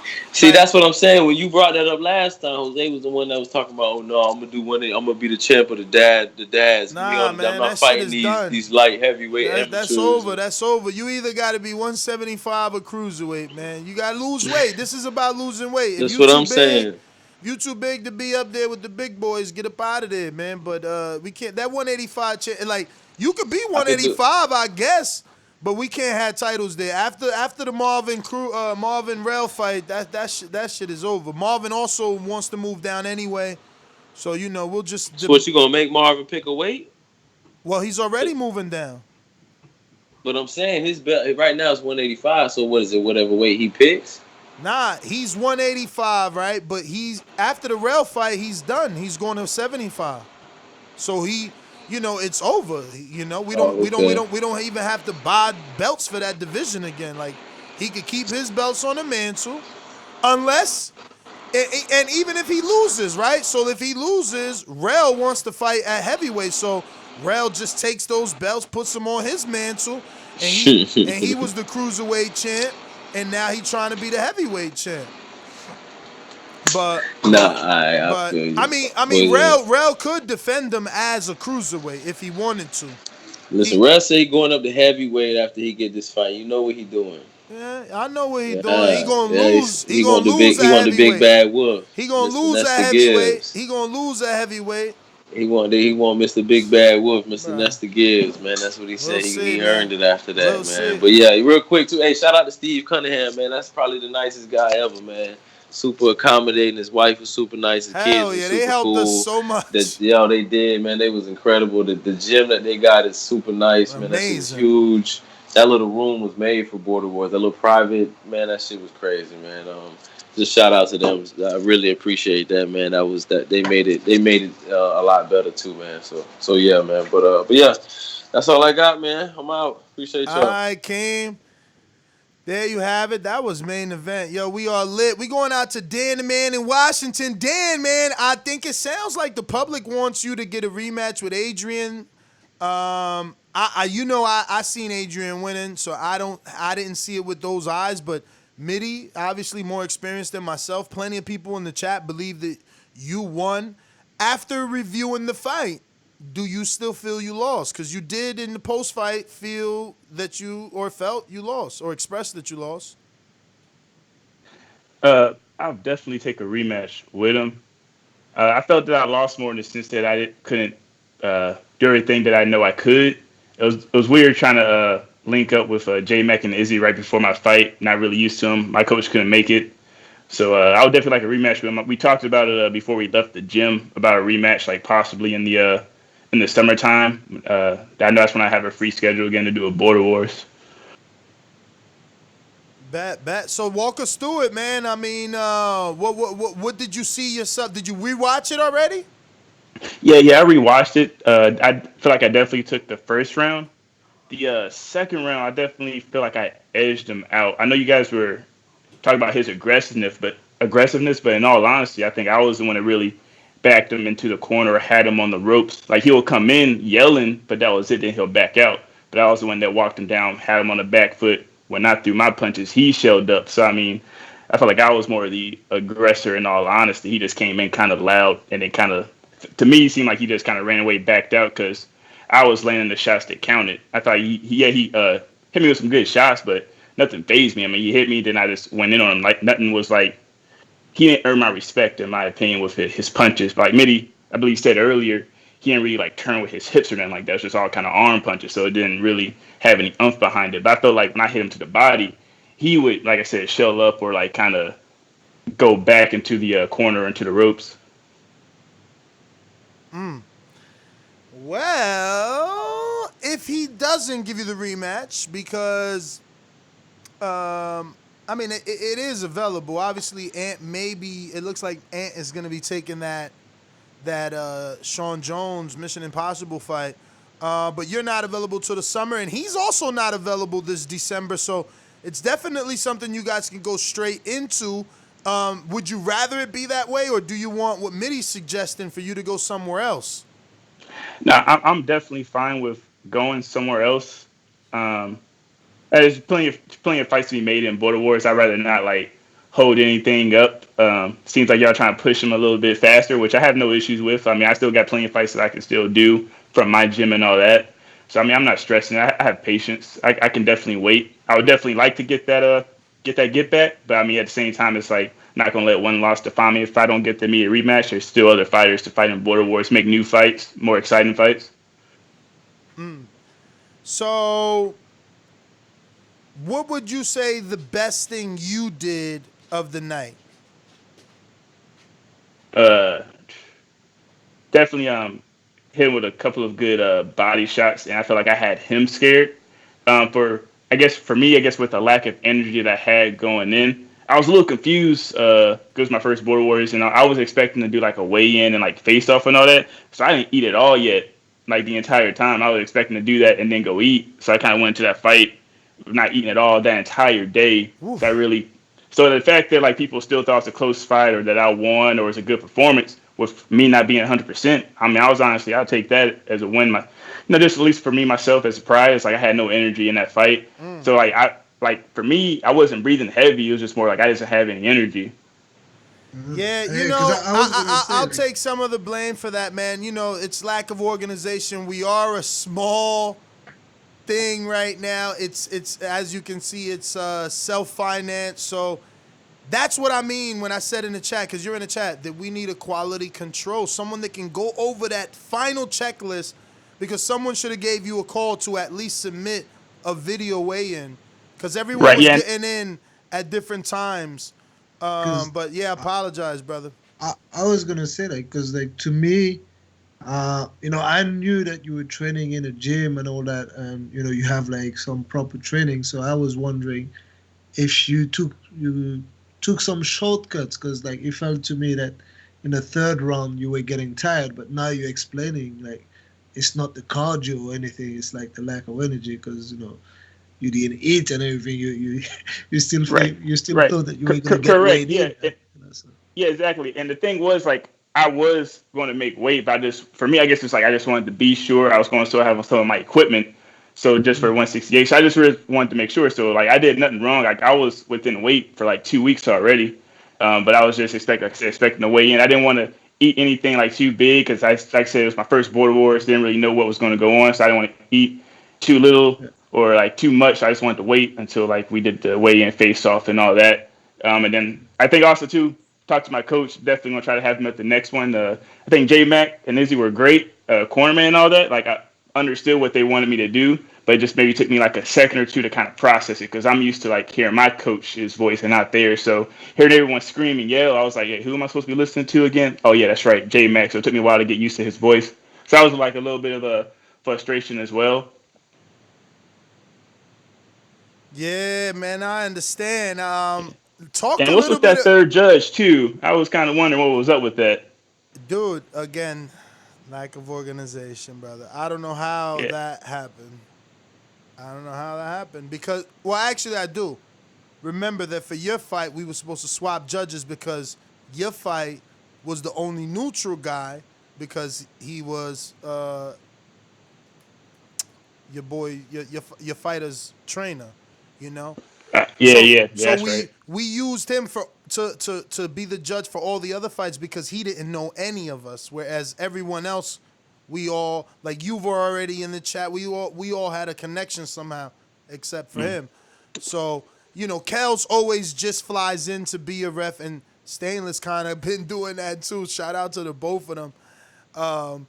So yeah, that third judge is always needed. It's usually Naja. But she's been MIA, man. But it's COVID. I want to believe it's COVID. Her and Mitty would have made it because of that. Again, this was a Boxing After Dark card you got put on. But y'all, that's the thing. Y'all got to make a name for yourselves because it was everyone were basically new. You know, I mean, I seen it a different way, but they're making me want to go rewatch it. Now they say, and I just rewatched it because before uploading. So I don't know. I thought Adrian just outworked you, man. I felt like you were smothering your punches. You didn't find your distance. You were too in his wheelhouse for no reason, and then he had you confused with the up and down. I said it earlier. It was kind of Manny Pacquiao like. He was hitting you with the 1-2-1, keeping you confused on defense.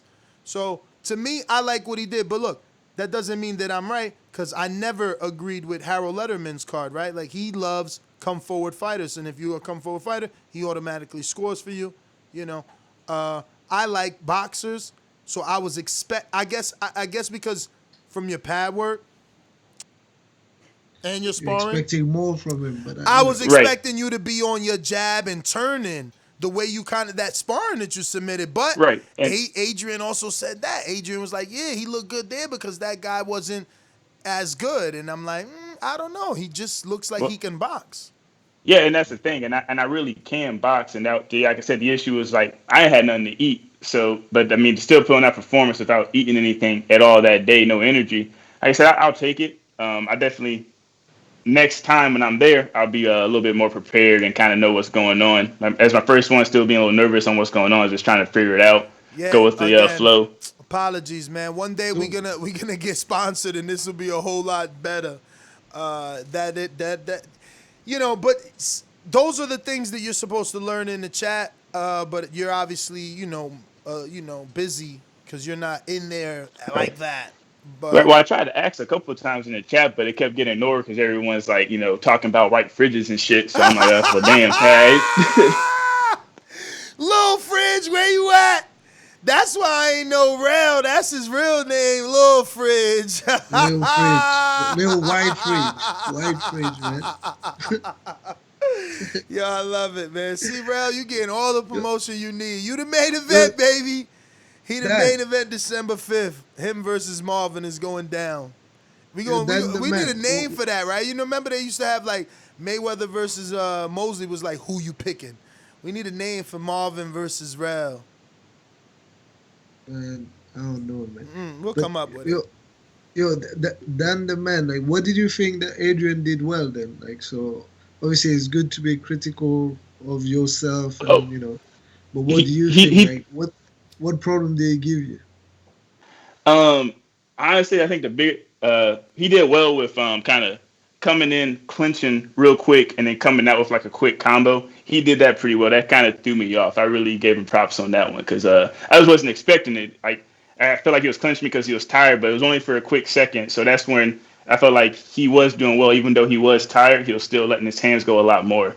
So I mean, I gave him props on that because I felt like that third round, I was definitely mad at myself about. I was like, dang, I really should have threw a little bit more. I felt like he's had a little bit more energy than I did. But like I already told you my reasoning for that. Yeah. All right.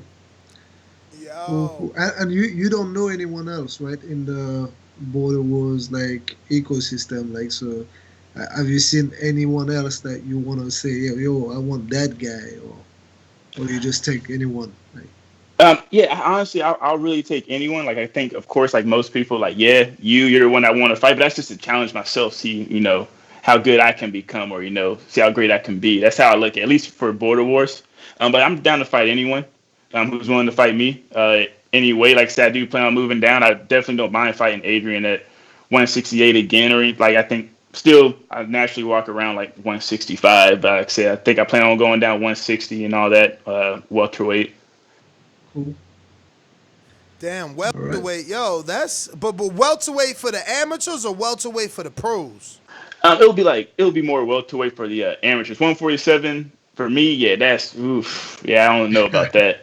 Yeah, I don't know about that. You seem like tall, a bit too big. Like your frame is a bit too big for 147. But yeah, exactly. I haven't weighed 147 in a long time. Yeah, my frame, it ain't gonna work. Yeah, you definitely long, man. I wanted you to use that jab. I thought I was gonna see the 1-2 more. Yeah, and that's something that me and Adrian both talked about. Apparently, we both suffered shoulder injuries last Friday as well. But we both didn't want to pull out. So I didn't throw my right as much as I normally do. Because actually, I lead with my right a lot more than I jab.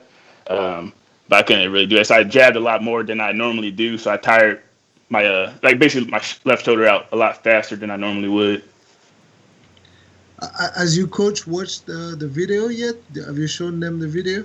And what did they think? Did they think you won or did they think you lost? No, I haven't been able to show him yet. He's actually out of town on vacation right now. But I mean, I talked to him a little bit about it, how I felt.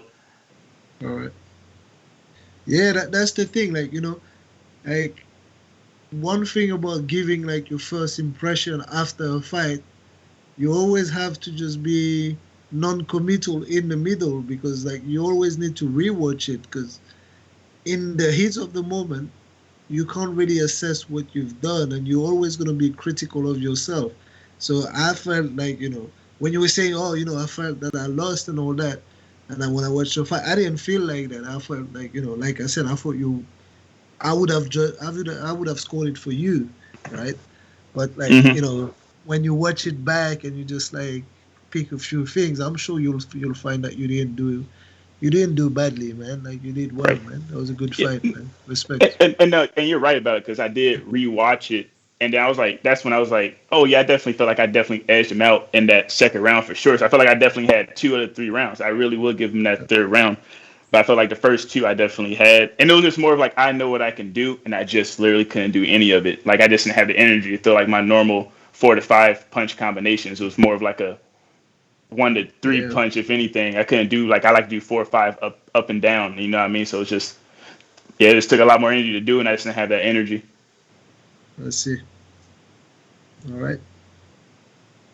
Well, Dan, man, I want to thank you obviously for calling in, but more for participating, bro. I wouldn't mind a rematch. I know Adrian said he would do it, and if you guys have already talked about for some time in the summer, hopefully we can put a card together to do that. And we can get that one, man. I'm going to get to some other callers, but thank you again. It was a pleasure meeting you, champ. Can't wait to do it again, man. Enjoyed meeting you and your girl. So let me get to Stainless. What up, champ? Yo, them S's, man, it puts y'all at the bottom. I hope y'all know. That is the issue. That is the issue. The champ is here! The champ is here! Red belt, black belt, WON green. I'm king. Undisputed GOAT, TBE. And you can catch the news first on TBV. Voice of the people, now let me speak. Scientists of the sweet, BOXING. Yo, TBV, what's good? Can you hear me? Yo. You can hear me? Yes. Yeah, we got you. Cool. I'm at work, so my signal sucks sometimes. So if I start breaking up, just let me know, all right? Yeah. Yo, first off, man, shout out to everybody that participated in Border Wars, man. It was great to see all of y'all. To anybody that couldn't make it, I wish that we could have saw y'all there, man. Had a great time, man. Ness, I don't know what you're talking about with that Will Kane stuff, man. My man foot slipped out the ring. You just over exaggerating. Back call bias. You know what I'm saying? Back call bias, bruh. Anybody who watches that Will Kane Mario fight, all you gonna hear is Ness over there commentating from the side. I couldn't tell if he was doing commentary or he was doing corner work. Because I couldn't tell if the back call bias Izzy was ripping Mario's head off with the dry sponge or giving him bad advice.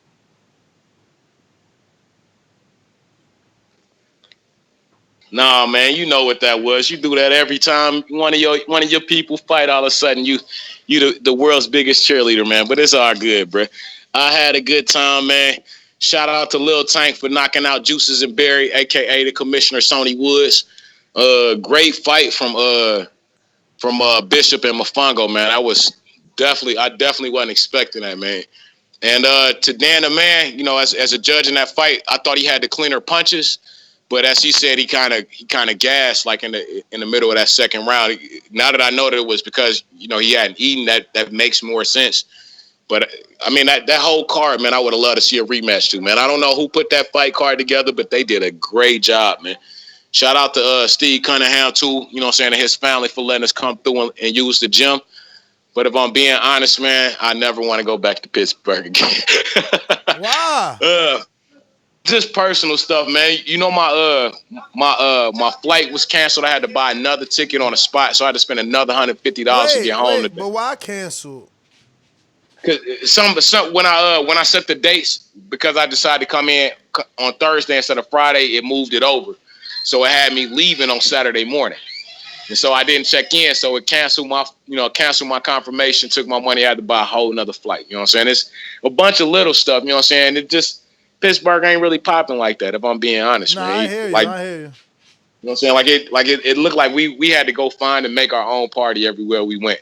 Shout out to Will King and Francis, the new co-host, man. After y'all left yesterday, man, we all caught dinner together, man, talk boxing and talk Border Wars, man. We had a great time, man. I can't wait until the next one. Is it confirmed December, Dallas 5th? No, it's definitely confirmed. Dallas 5th in December? It's definitely confirmed. Well, no, you got a judge already, okay? Oh, for sure, man. I mean, we got a strong card, man. Again, Joseph hasn't officially pulled out the Supermax fight. I mean, that sounds crazy. So we got Marvin versus Rel, and then Bishop versus Supermax allegedly. Machine Gun, the brother of Supermax, versus Chris Vega. We got Eric Cruz is coming back versus TBA, but he's back for sure. White Boy in Texas is back for the first time. And then Mario is back and wants to be back for December 5th. And then Robert the Genius is also back. So that's, 4 TBAs right there versus those guys. Now the rumor is Robert the Genius is going to be going for the celebrity scalp and trying to get Robert Ortiz. From what I see on the Boxing Scene article, he allegedly has seeked out collateral from Ortiz and has gotten that, or at least gotten him to agree to collateral, because we know Ortiz never has actually fought. If Ortiz doesn't make it, like, why don't you do Robert the Genius versus White Boy? Hey, not to cut in because I'm at work. I'm going to have to get back to work, man. I did want to take a second and shout out Mario Munguia for coming out. There was a couple times when I thought this dude can give up, and he kept going anyway. So shout out to him for that. And that's all I got, man. As I always say, please make sure you thumbs up, share this in every episode of the Boxing Voice podcast. This is TBV for life. And if you ain't on Patreon, that's because you a pendejo. And shout out to El Camino. Peace. Peace. I'm sorry, man. Damn, I was in. So why I can't do that? Because Robert the Genius is an A-side too. There's just guys, and it's not that I want him to be an A-side. There's just guys that's their mentality and that's how they do it. So, he said 175 for Cruz, 185 for. You have to go through the chat. Damn, who he said? So he's got different weight class for different people? Fighters. Yes, different weight class for different fighters. Cruz said he can't make 175 for December, but he offered him the fight. Then he offered, I think, Jordan maybe 185. And what is he talking about? Jordan can never make 185, right? I'm not sure if it's Jordan, Mitty. I will have to go through that whole chat, man. I seen it yesterday or maybe 2 days ago, but he definitely offered 3 people the fight. 3 people. He did offer 3 people the fight, just 3 different weights. And I don't think there's anything wrong with that. You know what I mean? Like, for Cruz, what's wrong with Cruz doing that? Cruz was at 168 at one point, wasn't he? Or 186? Yeah, what was he? What way does he want to come at, right? So, but that's the thing. Cruz could have a weight that he wants to come in. Well, don't ask to fight Rob, right? He wants to fight Rob. Rob is saying, you want to fight me? Fight me at 175. Yeah, but then he say, I'm okay to fight someone else at 185. That's not cool. I mean, that's what Adrian is doing. He just fought Dan the Man at 168, and he's willing to fight Ant at 175. That's what Rel is doing. He just fought at 230, and he's willing to fight at 190. He's not saying like, I'll fight this guy at 185, but I'll fight you at 175. Oh, he said Eddie. Right? He said Eddie Borrada Grasa. He said if Eddie makes 185, he'll fight Eddie. And he said Sal. When is Eddie going to make it 185? Hey, listen. What are you talking about? Listen. I know it's unrealistic for Eddie, but that's for Unrealistic for Eddie because he doesn't want to work. He can make the weight. What, 185? Not in 6 weeks, but he can make 185. We all know he's carrying weight that he doesn't need. Yeah, but isn't it like 260 plus or whatever? I mean, I don't know what he is. He's definitely 200 plus. He's a heavyweight. But he doesn't. But he's not supposed to be. You and I both know that. His friend. He's like 5'8" at the most, 5'6". Like there's a way to do that, though. You can't just say that. And it's clearly like Rob the Jr.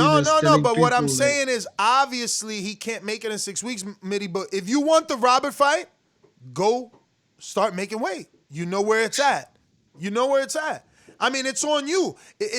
Why talk shit to a guy that's not in your weight class then? And the truth is, he is in your weight class. You're not in your weight class. It's just the truth. You know, we can baby him all we want. If you want the Robert fight at your natural weight, because that's not your natural weight where you're at. You know, because you're also at a disadvantage. You know, it's just the truth. Anyway, I just think Rob the Genius is making things up there. So you think he's ducking? I mean, look, the narrative that the champ, unified champ Marvin is saying, he's saying Robert's ducking. He said, yeah, that sounds like it to me, man. Just like if you say I'll fight at 185 for that guy, but that other guy has to meet me at 175 or 160. But weights that they can't make. But Canelo does that. Weight that they can't make, right? So Canelo does that with people who can make that weight. Like he said, like, hey, you know, we can fight at this. You're gonna be at a disadvantage, but you can actually make that weight. But what about Sal? What about Sal? Sal can make that weight, right? What was Marvin is in the chat? What weight did he want Sal to make, Marvin? He knows. If Sal can make the weight, yeah, that's not ducking. That's trying to get an advantage. But if you just say something that is out of this world that is impossible, you're ducking, man. You're just like, you're talking crazy. Well, that's the thing. That's what you got to deal with then. That's what I'm telling you. That's the A-side stuff that you got to deal with if you want to fight with him, you know? So, you know, when you say, why don't I make Rob versus White Boy? Because I don't make fights. I have to. It's possible. It's a good fight. It's a decent fight. I hear you, but they have to agree to that. It's easy to put together a television fight, but you have to agree. They have to agree to the fight. You know what I mean? Thank you, DBX. You know, he says Ness's commentary is the best part. That's why I might vacate and let Rel get a vacant title and be a paper champ, because if I commentate, I make it better for Border Wars. You know what I mean? Let me go to Rel, who wants to talk about the card. See that, Rel? More promotion for you. Who you fighting again, Rel? Yo, shout out to the real Nice and she really promoting our fight in that chat. What fight?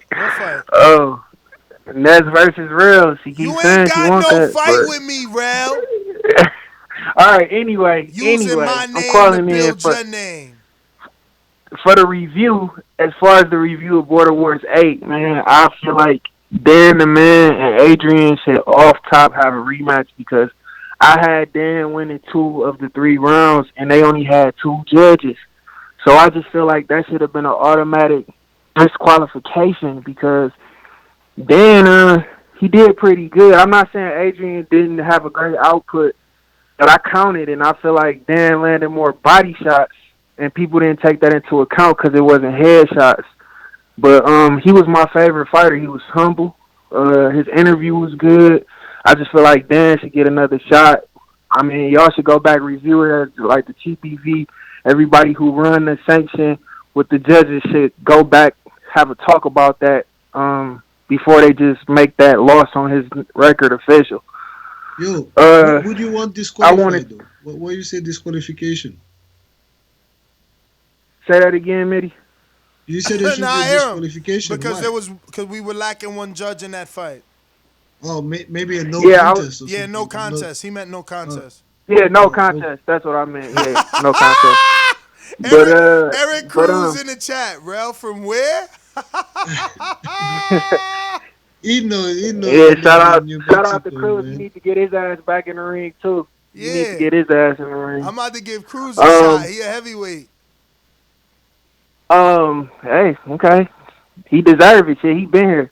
But I'm gonna say the real Tank, man, that was a good ass overhand right, and I do respect him. He was another great fighter. I just like his whole attitude was just like you could tell he about the shits. And hopefully one day I could get in the ring with him too as well because I liked his style. I just liked his whole how he did his shit. And Mario, I gotta give my respect to him because I thought he was just gonna get pulverized. But rewatching the King fight, I honestly feel like Mario only lost because he didn't have no gas in his tank. He got knocked down, but I just feel like two of maybe the three knockdowns was straight fatigue. You could just tell he was gasping for air the whole time.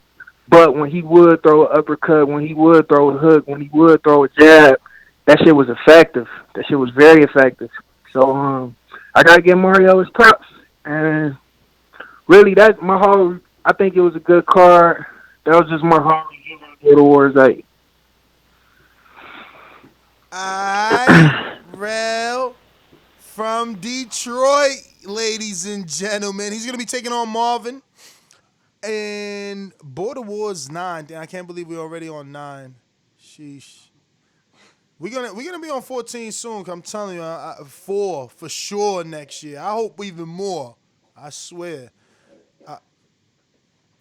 I love Border Wars, man. It's you see, I'm doing this versus the regular show, man. I love Border Wars, honestly. What else we got? Sal in Cali, what's up, man? Sal, man. Sal's my biggest disappointment, man. What year is it? What is it? 17? We're in 20. 3 years out the ring, Sal, man. When you got Robert calling you out, man. What's up, brother? Can we get a fight, man? Can we get a fight, champ? You used to be young Mike Tyson on these streets. Young Mike Tyson up in the streets. Yo, it's Iron Sal. Yo, you probably was single back then calling in like that. Was you how long you been? I don't know. Your whole swag changed, man. You domesticated, champ. You laying down side and putting up columpios in the back. What's going on, man? You don't want the strap no more? It's domesticated. Oh, so you ain't gonna say nothing? I got another kid. You can't hear me? You breaking up. If you is talking, we don't hear you. You muted yourself, champ. All right. You can hear me now? Yes.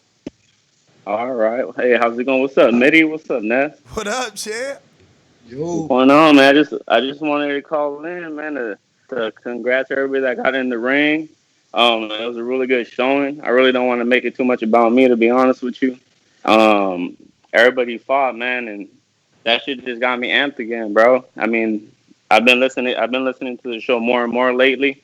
And I'm getting back into that mode, man. You know what I mean? And like I told you guys on the group chat that 2021, I'm green. I'm green light, and I'm already starting to train. Not a full on training camp, but I'm starting to train so I can drop some weight, and then when it's time, then I'll be ready. I won't have no excuse. And what weight you planning on coming back at? Ideally, I'd want to be somewhere. It just depends on the fight, who I'd fight. But ideally, I want to be somewhere more around the 160 to maybe 175, just depending on who it is. But somewhere in that neck of the woods. Okay. So what was your best fight? Which one you think was the fight of the night in your eyes? Man, Bishop. What you mean? Bishop, man. Bishop showed up, man. And I'm gonna be honest with you, and if Bishop's hearing this is just me being honest. And for the people that lost, it's nothing against them. I mean, it's a learning experience. Even the people that are undefeated in Border Wars, they go into the gym, they get beat up. Everybody gets beat up. There's always somebody bigger and better than you. I mean, you just got to come back to the gym, work harder, and, get your W. But Bishop really surprised me, bro. I'm going to be honest with you, and if he's listening, he showed me, and I congratulated him. But, yeah, man, the way he was landing those, man, I kept telling people, like, I don't know, man. Either he did it back when he was a young buck, or he just fought a lot when he was younger or something. But I mean, Mitty can testament to this. The way that he fought that shorter fighter was perfect because the way he fought that jab and turned him, man, that's not something that you just learn out of nowhere. You know what I mean? That was nice, dude.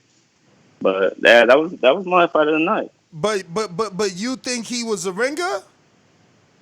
Nah, I wouldn't say a ringer, but I mean, it was deceiving though. Like, because he threw. The reason I say he's not a ringer is because he threw the same shots that he was throwing in his training videos. Like the way he was throwing those shots were the same way. Like the way he turned his body and everything, it was the same shots. You know what I mean? The thing that we weren't able to see in the video was his footwork. He was able to step to the side and stuff like that. We weren't able to see that in the on the videos. Yeah. But I think that was the fight of the night. Mario and King. I mean, I kind of thought it would go some way like that. Honestly, Mario surprised me. He looked pretty good, man. And I just felt like I said it before they even fought. I just felt like his mass would take up too much of his energy. And he came out pretty hot. I don't know if his lady was there or something, but I'm pretty sure he didn't want to be, his first fight. He didn't want to come out like a slouch, and he came out swinging. And he has a lot there that he can improve on, man, and be a real problem to people. That left hand, something serious. That right hand, that right hook. I like how you throw. It'll catch you. And but King did what he had to do. And that flip is, what I mean? It's questionable. It's questionable, King. Yo, even in the comments, people like, yo, that was a knockdown. I'm telling you, bro, there's argument. Yo, that's a 10-7 round, man. That's a knockdown and a point deduction, man. Like, no one should be shoved like that. That's flagrant. There's no, like, boxing. You know what I'm saying? I was just wondering why King kept saying about the whole floor ring and the the ring being elevated. You breaking up? I was just. I mean, there's nothing against. Can you hear me? Yeah. Hold on. Let me get off of this. Hold on.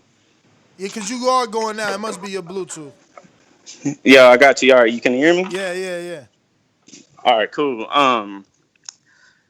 Kim did what he had to do, but I was kind of wondering, like, why'd your legs spreading that back so far? I don't know, man. I've been in plenty of elevator. I just never had my fucking legs slip out the damn ring like that. That punch, man. That punch, yo, you don't do it naturally. It's like you go to take. Oh shit, it ain't there. I don't know. Yeah. I'm telling you, I don't know if he tried slipping or what. I know for sure 2 right hooks hit Keem where he understood he was in the fight. Yeah, man. But I mean, they were all good fights, man. The real Tank, they both fought pretty solid. He landed that perfect right hand. It's kind of he walked into it too, and he dropped him. I mean, I kind of do feel like it was an AJ thing though. I'm gonna be honest. What, a fluke?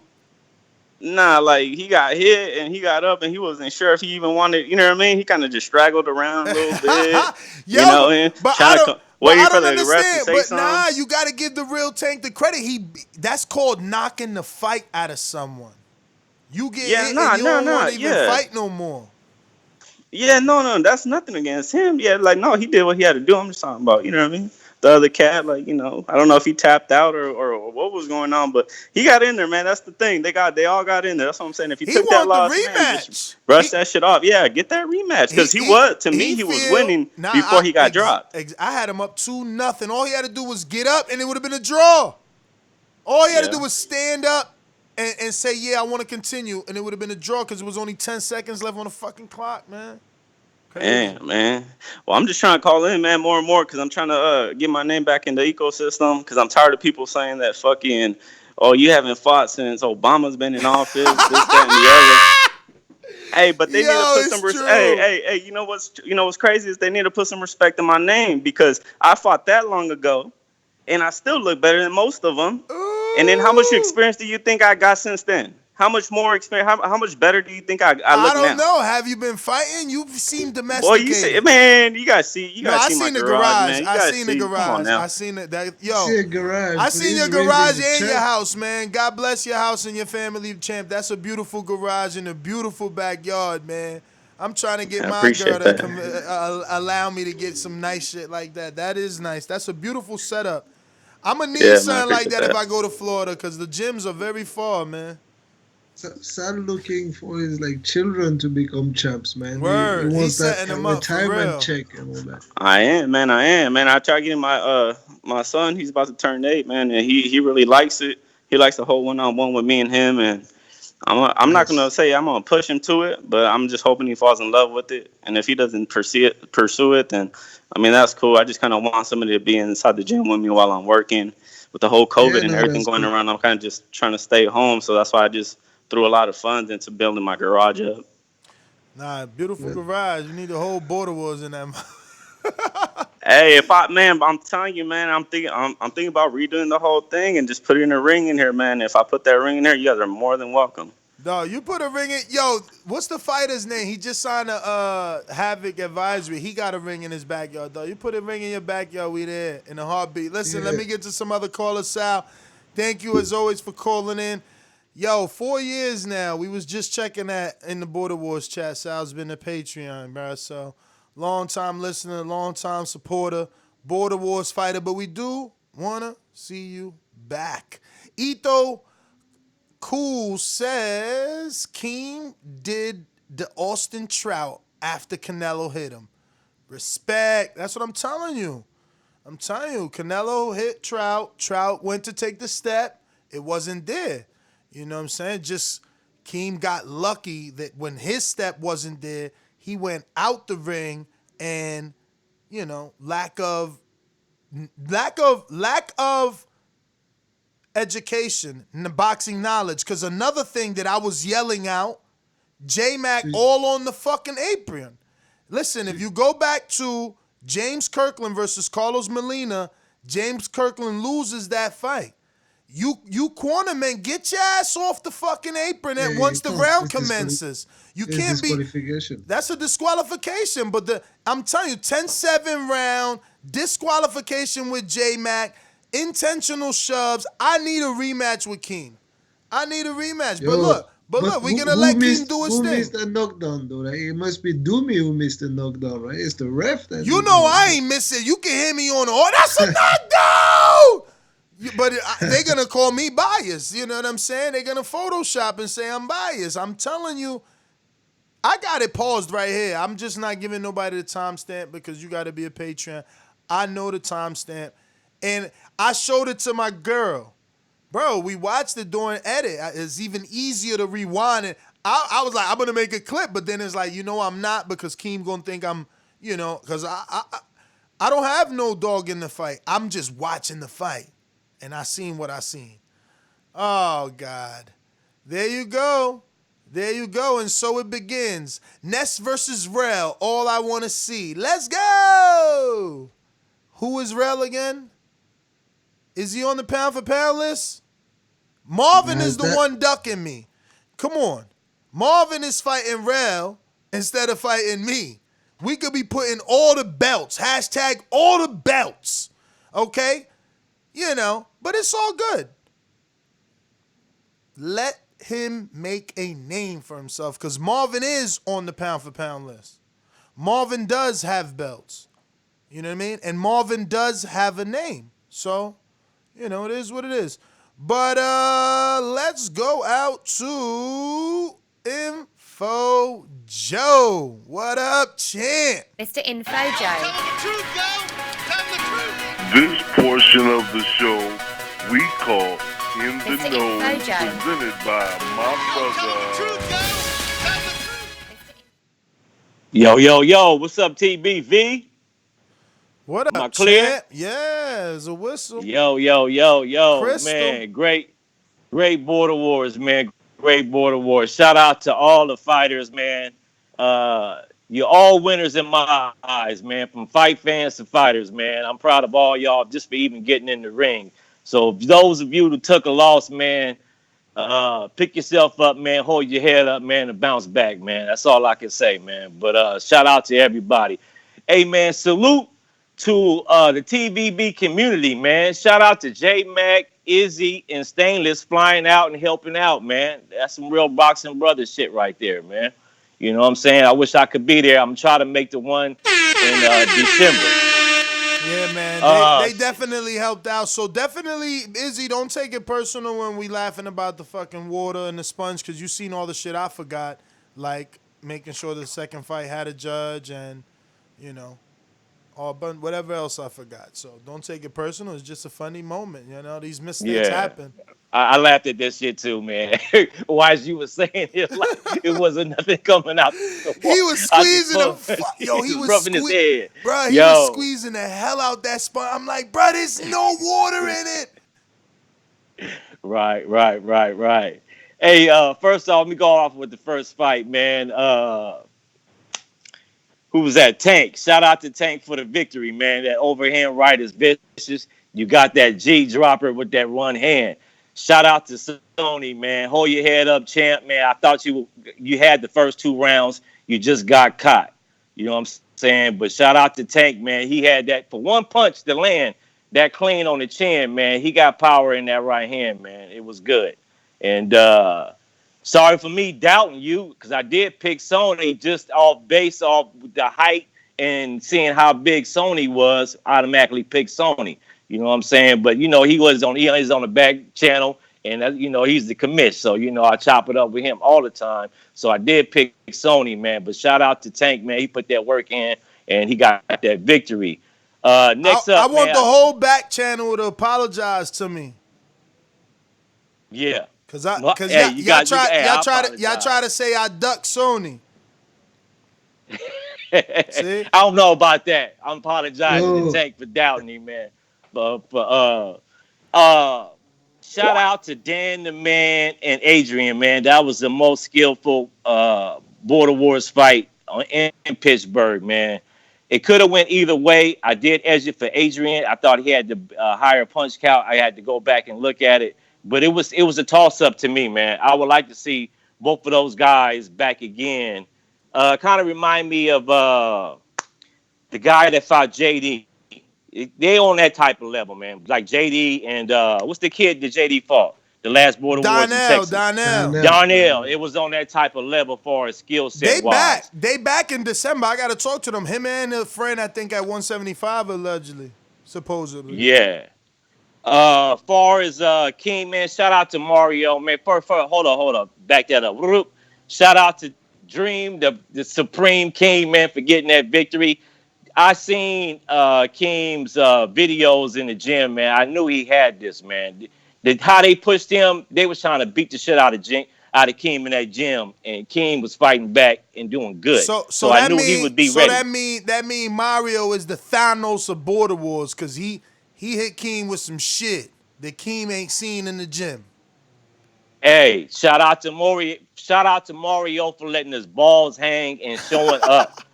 You know what I'm saying? Hey, man, I gave him a lot of shit for not showing up to fight Queen City Cobra, man. And he just bounced back with that. Just him showing up and him fighting his heart out. He didn't quit. He got back up and he fought. And he did good in moments. He got up 3 times, bro. He got up 3 times. That's a lot.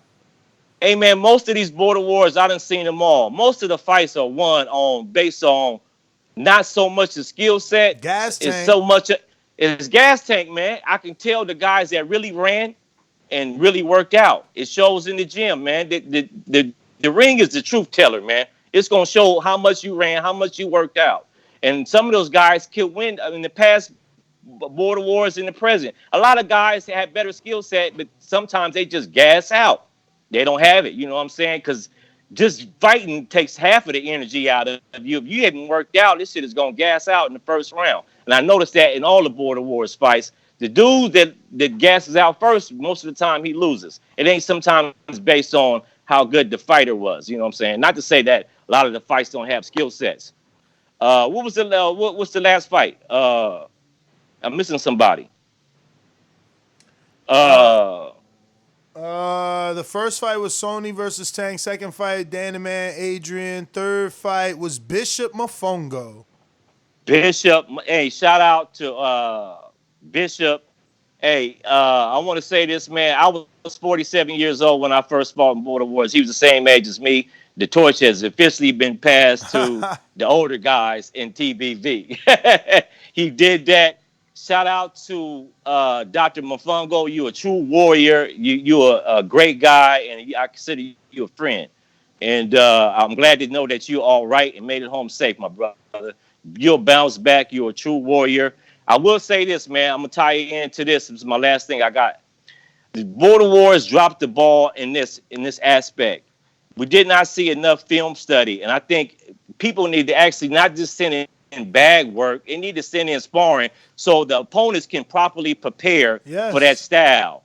People don't know what they're getting. Joe, the problem is, and I'm glad you brought it up so it could be more of a topic. These guys don't want to put out sparring. You know, I'm going to use myself as an example. I do not put out a minute sparring. I do not put out 30 seconds. I'm giving dudes 15 minutes, 9 minutes, 3 rounds each, 3 rounds, 4 rounds. Like, these dudes out here ducking. That's the problem. They are afraid. They make excuses. They say they trainer don't let them. I didn't have nobody to record. It's a bunch of, it's fear. We can't have that, Ness. You was on our asses when we was in Border Wars. Even in Dude, in I the one in tried Los Angeles, finding all the listen, Border Wars, I you've tried been on our finding. asses. All right, I tried finding people. Even a guy like Dr. Mofongo took the fine. What am I to do? I'm going to have to cancel the fight. That's the last alternative. Cancel the fight. Yeah, I wouldn't go to that extent. I don't know, man. We have to figure out something at a different time. Maybe we can talk about it after the show. But Rel that already can't happen, told man. us in the chat that he ain't submitting sparring. Right? Just if it's a minute clip, a half a 30, he said, just so but a a guy person like can get a Rel, grasp. a guy like Rel is different. Like, if you've already fought, it's different. We have that fight on you. But as a new participant, we need that sparring. We need that sparring, man. Even for the Pick'em League, most of the picks was just made off unguarded. What they like, what the person said. Absolutely. They couldn't go by the footage at all, so it kind of messes everything up. And for the opponents, it's nice that I knew what I was preparing for because I seen Alex Lemon, what he did. He seen me sparring. I seen him sparring. So I tried to prepare, even though everything you do, the person could do something different. But it gives you a little grasp. How's his footwork? No, it's is he just fast? Is he slow? It's just even in the playing field, man. It's not fair. Like, fighters have whole fights out there. It's not fair. And I'm with you. Listen, the thing is, look, even you said, oh, don't cancel. I'm willing to go to the extreme because if you being disrespectful to the community and the fighter that you fighting, we don't need your fight. We don't need and your I do fight. think Bishop was better than advertised. I have to agree with Mitty with that. I do. Hey, man, he did some things in there. To be his age, he looked a lot more experienced than what was advertised. I forgot on Unguarded how much experience did he say he had? Did he ever say he did this ain't before? got no fight experience.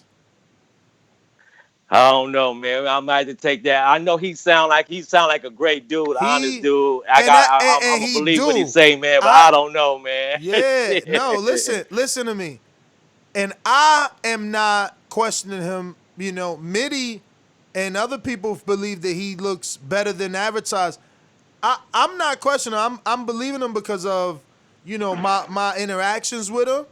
You know, I met him and I think we went to LA together or wherever the hell we was in Dallas together. And he just doesn't strike me as a dude that's going to lie. Like, he wanted his he don't, man. He come off like a scholar and a gentleman. Bruh, he wanted his first fight to be Santiago. So, like, a dude that's saying, I want to fight Santiago is a dude that's telling me I'm not ready. So, you know, I don't see malice in him to be like, yo, I want to fight Santiago so I could get a knockout. You know what I'm saying? Right. Because me either. Because if he'd have fought Santiago, he was knocking Santiago out. If he could knock out Mofongo, because Mofongo, you know, he was a little more competitive than Santiago. Santiago was in some wars. At least Mofongo moves his head, and this fight he didn't, man. This fight he fought bad, man. That's why the sparring footage we would have known what he did, who he was, and what he did.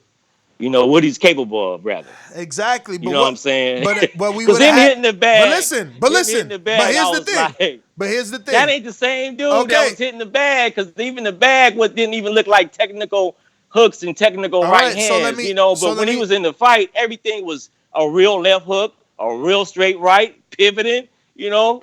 All right. So listen to this. So it's obviously COVID.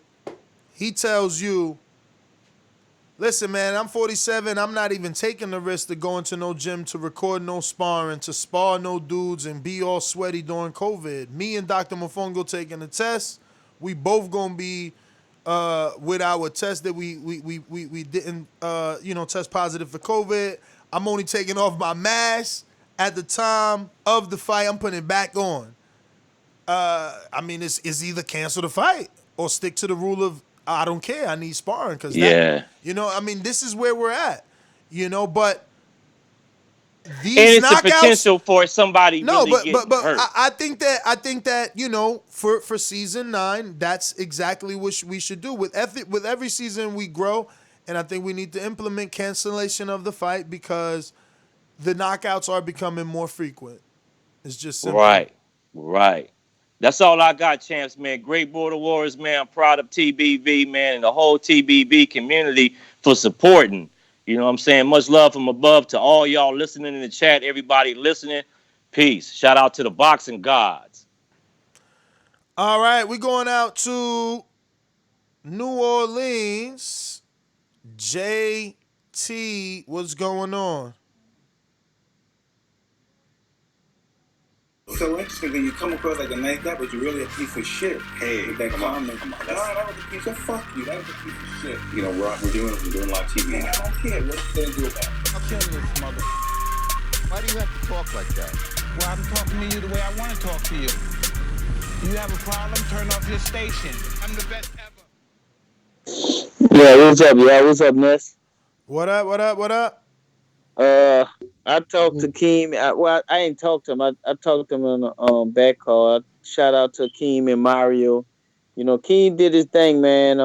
It was a lot of wrestling and stuff like that. But I guess that was their first fight, jitters and all that.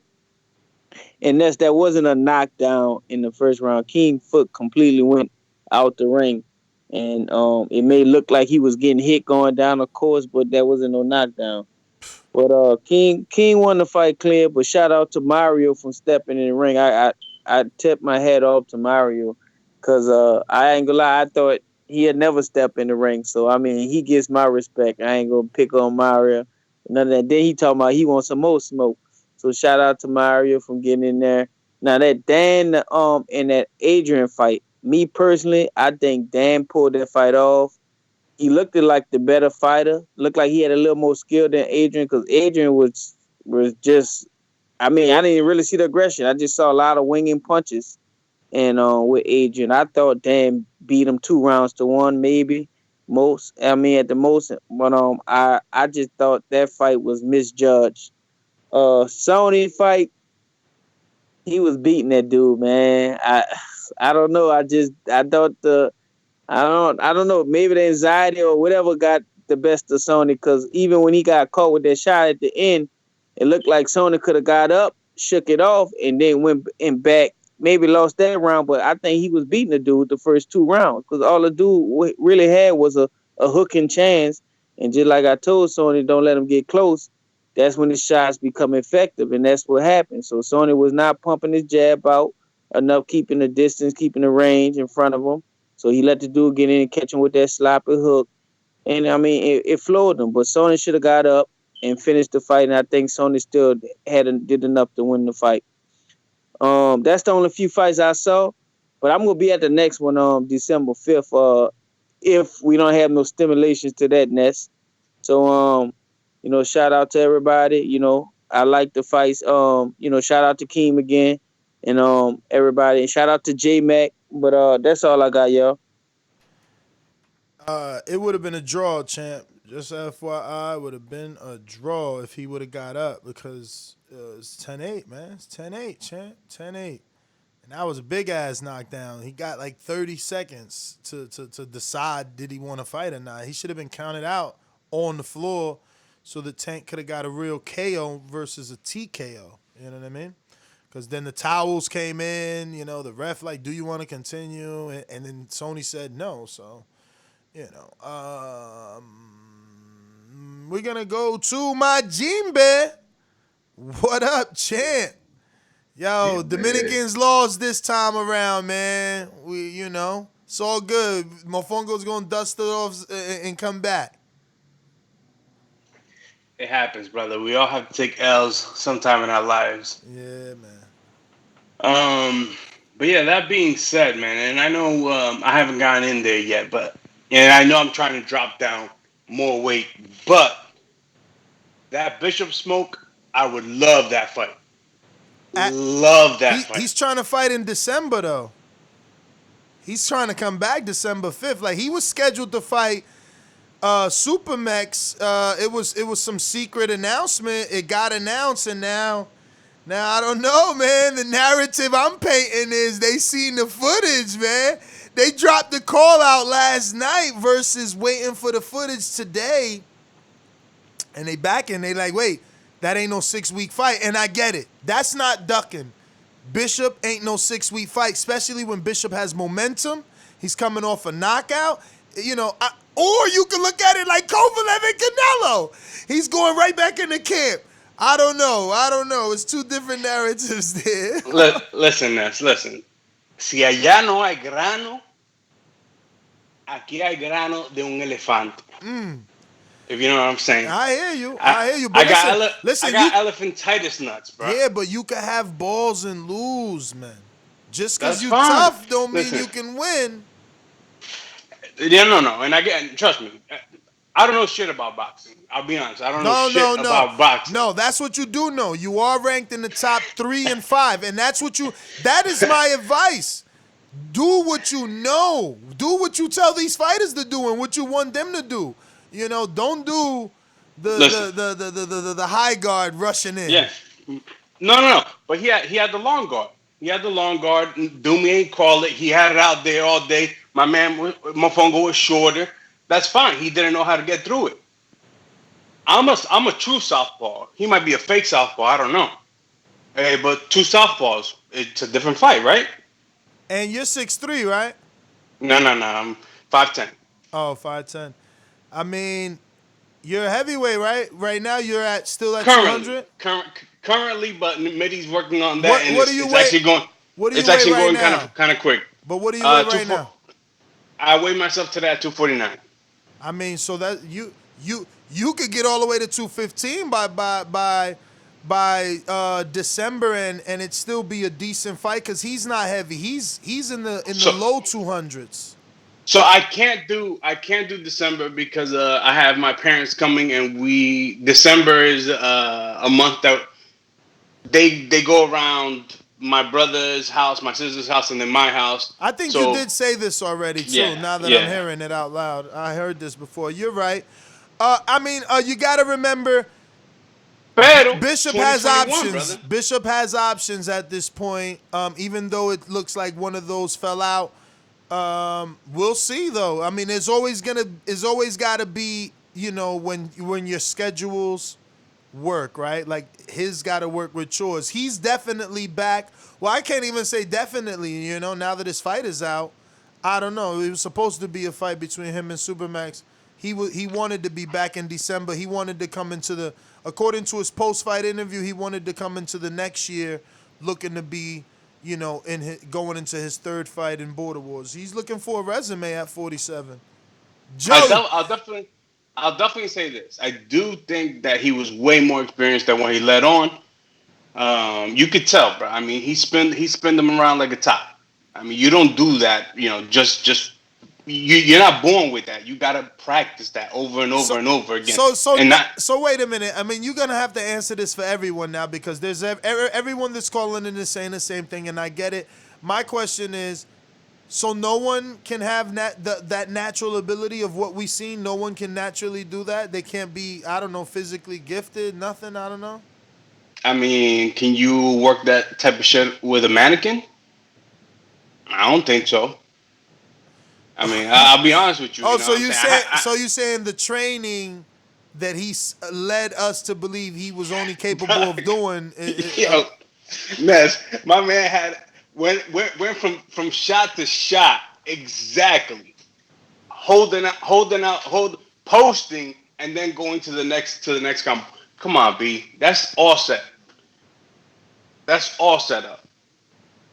It was out there, but that's fine. I mean, if you want to play those games, you know what I'm saying, with guys on the amateur, not even amateurs, it's okay.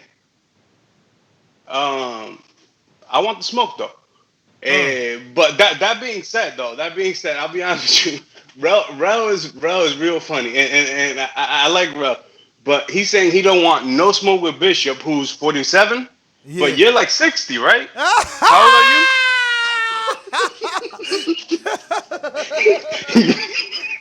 Yeah. Nah, I ain't 60. I ain't 60 yet. God damn, yo. But I mean, you're in the same ballpark. Yeah, I am. But I'm the belt. I got the belt. He always told me I'm gonna defend Rel. Free promotion. I'm gonna defend him. He always told me he doesn't want to fight me. He just wants the belt.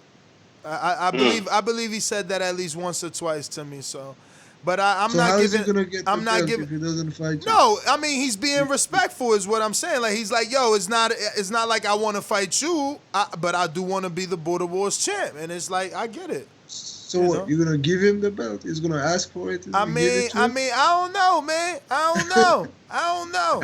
I always said I wanted the WBC. Ah! My Gene, baby, man, you done? Yeah, I'm out, brother. All right, yeah, we're going out to the Mac Attack. Probably safely back in Dallas, right? You know how these bitches is in the sport. Total disrespect. Kid has no class, no style at all. I'm a gorilla, I'm a dog. I'm a dog, I'm a gorilla. The smartest thing you can do is to stay away from Derek. It can't be the boogeyman if I'm chasing. You want to bet? You bet 100,000 on that. Let's bet $1 million. Easy. Let's bet $1 million. Man, they calling for an investigation on Bishop. Y'all terrible in the chat. Yo, can you hear me? We hear you. What up, champ? You made it back? I'm back in Dallas. I've been back since like 2 o'clock. Can you hear me? You going in and out a little bit. I'm about to. Yeah, you are definitely going in and out. That's better? I mean, go for it, man. All right. Can you hear me? Can you hear me better now? Yep. Okay. I'm back in Dallas. I've been back since like 2 something. Definitely enjoy myself this weekend. It's funny how when you talk to guys on a show every day, on a call, you meet people and they're exactly who they are. Some may think you this, some may think you that, but your personality actually fits who you are. It was a pleasure meeting Stainless for the first time, meeting Adrian, his trainer, and Keem as well and stuff like that. Like everybody fit right in. Much respect for Mario Gain afterwards. I didn't know how I was going to take it with him, but I had a few words with Mario. I told him I was proud of him and stuff like that. And I felt like he still won stepping in the ring. I shared that with him and he can share that too. For as the fights, with Bishop, this is what I will say. I talked to Mitty earlier and stuff, and I shared with Mitty that I didn't see enough of Bishop to say where he's really at and what have you. Bishop seems like he's a well-composed guy. He's older. He's mature. He's not too hyped. He's just laid back and cool. Some dudes just naturally know how to do it. I'm not saying he's levels ahead of everybody, but I'm saying he may be levels ahead of some guys that don't have the ring time to get comfortable. Like even with certain guys that you can arguably have more skills than him, or can fight harder, but they didn't have the ring generalship because they don't have the comfortability, and that sometimes that comes from upstairs. That's just your mental balance. That's how you are and how you compose when adversity hits. Everybody deal with that different. So I'm gonna lay off Bishop a little bit. I don't think it was no funny business. I talked to Mitty earlier, like he shared his opinion. And you know how sometimes when we see the fight for the first part, First time you kind of you feel a certain way about it, but I just think the guy just naturally had it. I watched him hit a bag and stuff like that. I watched him working on his twitch, working on his snap and his pop. However, of course, I wanted my fighter to win, so I didn't think it was going to be effective. I didn't think it was going to be effective and all that and stuff like that. But he got the knockout. Adrian and Dan. I agree with my brother and Mitty because they both thought Dan was the better boxer. But at certain points of the fights, like in the amateurs, you just know your dude is getting out muscled. Dan came back and told me he tried to do everything I tried to share with him, but not being experienced enough, not having a connection, not being able to do it. He admitted that he just needed to get more time, and if we go continue doing it, we need more time around each other. But I believe Adrian won the fight. Something Adrian gave in the fight that I knew that my fighter wasn't able to stop. So I got Adrian winning the fight.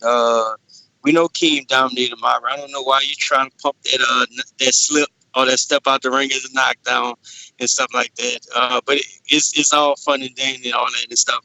Sony, he got his AJ on, man. He got his AJ on. So, but I'm glad he stepped in there. Still proud of him and stuff like that.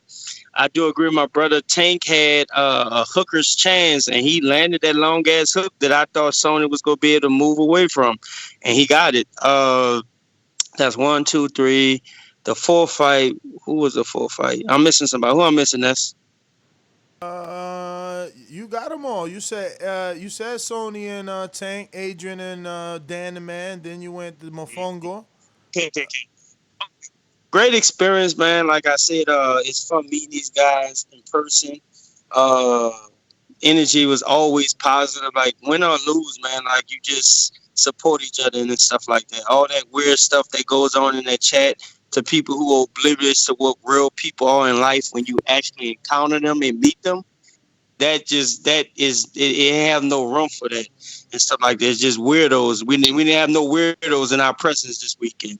I totally agree with Mitty. I don't know how much Mitty done told you because I just hopped on. I do agree that we could match them up a slightly little better. And you've seen that this weekend. You actually made the comment yourself and seeing how the knockouts are coming, watching the matchmaker, making stuff more mandatory for film and stuff. But like I said, I ain't got much to say. Great weekend. Let me ask you. There was a rumor that you was going to be working with Supermax because you live in Dallas. Is that true? That is true. This is what I'm doing. Whatever Supermax want to do, because he said he want that Bishop smoke. I told him I got a game plan for Bishop already. So whatever y'all decide going forward. But you think he can be ready in 6 weeks at his weight? Because Bishop is still like what, 215? He moving, man. He moving. He can move. Yes, he can. But Supermax, if he train right for 6 weeks and focus, and remember he's and a truck driver. Remember he's a truck driver. Yeah. See, okay. Let's talk about him being consistent. If he's consistent and training hard, Supermax has something over Bishop. He got that weight. He's a big body and stuff like that. He can still push Bishop backwards and make Bishop uncomfortable at times. I mean, we got to see if Bishop can move. I didn't see that today. Yesterday. I seen him use his height and his size against a guy who had a hard time coming in. Now, you can say, well, hey, they may be similar. I know Supermax is slightly taller than him, but Supermax is a bigger man.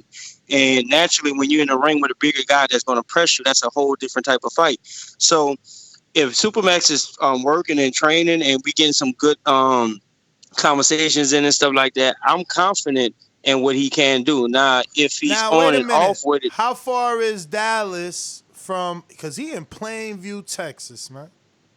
He ain't playing now. We gonna be doing video, man. We gonna have to do the virtual thing like everybody doing with schooling and stuff like that. Because realistically, my lifestyle is set up. I can't be in Plainview, so we just go get together. But how far is it? How far is it from each other? Maybe. If I'm guessing right, it might be 5 hours or 6 hours. Wow, damn. if I'm guessing right. So everything's spread out in Texas and all that. It's solely up to Supermax what he want to do. If he want to go forward with it, I'm going to support him. I got a game plan for Bishop already. If y'all want to sit down and we want to do match him up or whatever you do. You need to sit down and watch that tape of him. He fought Santiago. And then you need to watch Santiago's fights. And then you need to call Supermax and decide which I want to do. You know, I'm a promoter. I want the fight. I'm promoting it already, so don't ask me. The fight I saw with Santiago and what I saw of Bishop, I want to see more of Bishop. I want to see Bishop really can fight going backwards and whatever, because that's what you're going to have to do. So either way, I'm going with the fight. If Supermax wants to fight, I'm in the corner here. Already made the call and asked me. I got a game plan. We're going forward with it and stuff like that. So I'm confident in what go ahead, Mitty. J-Mike, how are you gonna see more of Bishop though? The only thing you're gonna see is that fight, right? He can't give you no sparring footage because he can't go to no gym, and he can give you some shadow boxing. So how are you gonna see more of the guy? Listen, man. Ask Supermax. Supermax, I know he ain't gonna pick out the fight. So, like I said, I don't know how we're gonna see more Bishop. Maybe, like I said, Ness can be more like he. I heard we got to get mandatory sparring. But the thing is, listen? That's something we have to agree on now. So now, are we saying that fighters who have already fought also need to submit mandatory sparring? Because usually the fighter that's already fought, we give a pass to because we already got a whole fight. No. You go case by case and see Bishop. I mean, look at it. This thing growing. This baby growing. Each Border Wars, you're learning something. You're learning more. I would put Mr. Bishop. If we got all these questions, I would put him under investigation. Some people think he's more skilled than what he is. I want to see more. Bishop is a church-going man. Bishop, I know when you hit it, I'm defending you left and right, man. Bishop is lit, like that's his name, Bishop, because he's a church-goer. Hold on. I want to be clear when I'm saying this. There's no bashing here. No, I know it's not. I know it's not. I'm just, I don't see. He don't strike me as that. Like he wanted to fight Santi. He wanted Santi to be his first fight. Who doesn't want to fight Santi, man? Like, what you mean, man? Rel never wanted to fight Santi. Rel, free promotion. I never wanted to fight Santi. You never wanted to fight Santi because you didn't want to sleep Santi. Like, that's different, man. I'm telling you, man. That's what you do with Bishop. All right. Like I said, he may just be one of those guys naturally. He don't deal with adversity, or the adversity that was in the ring wasn't enough to make him uncomfortable. Like I said, they do it a case by case. Last time he didn't show no footage. He got to show footage this time. I'm not saying the dude is dirty. I'm not saying he's trying to hide what he really have and stuff like that. Because I stand on what I say. Some guys just naturally have it. They get in there, they train the right way, they think the right way, and they able to fight the right way. Or maybe the adversity wasn't enough for him to be challenged. So, but I say do it case by case. If that's the suspicion with Bishop, respectfully say, hey, let's go about it this way, and let's put more footage out there just for this certain situation. I think you should keep the same guidelines with the guys who fought already, because we've seen them and you've seen them in person. You know what they have. But with this Bishop situation, you just take it case by case and stuff like that. That's what I would do, since everybody think he's more experienced than what he's claiming he is or whatever. All right, well, J-Mac, thanks for calling in. Stainless Counterpunch, what up? Yo, I'm off work now, so I can actually get into it, man. Again, I do want to shout out the fighters, man, but at the same time, like Info said, man, I want to shout out the TBV community. J-Mac, that brother was just on here, like he said, we met each other person to person. Friday for the first time, man. It was like nothing that even happened, man. We hit the ground and took off running, man. Shout out to him and my roommate and boxing brother, Izzy Israel Weather, for being a coach for so many of those fights, man. And they did a great job, man. I don't care what anybody has to say, man. They stepped up and did the job. So shouts out to them for that. To Killer Kills, man, it was good to meet you, man. Spongegate. Ain't nobody paying attention to you, Patrick.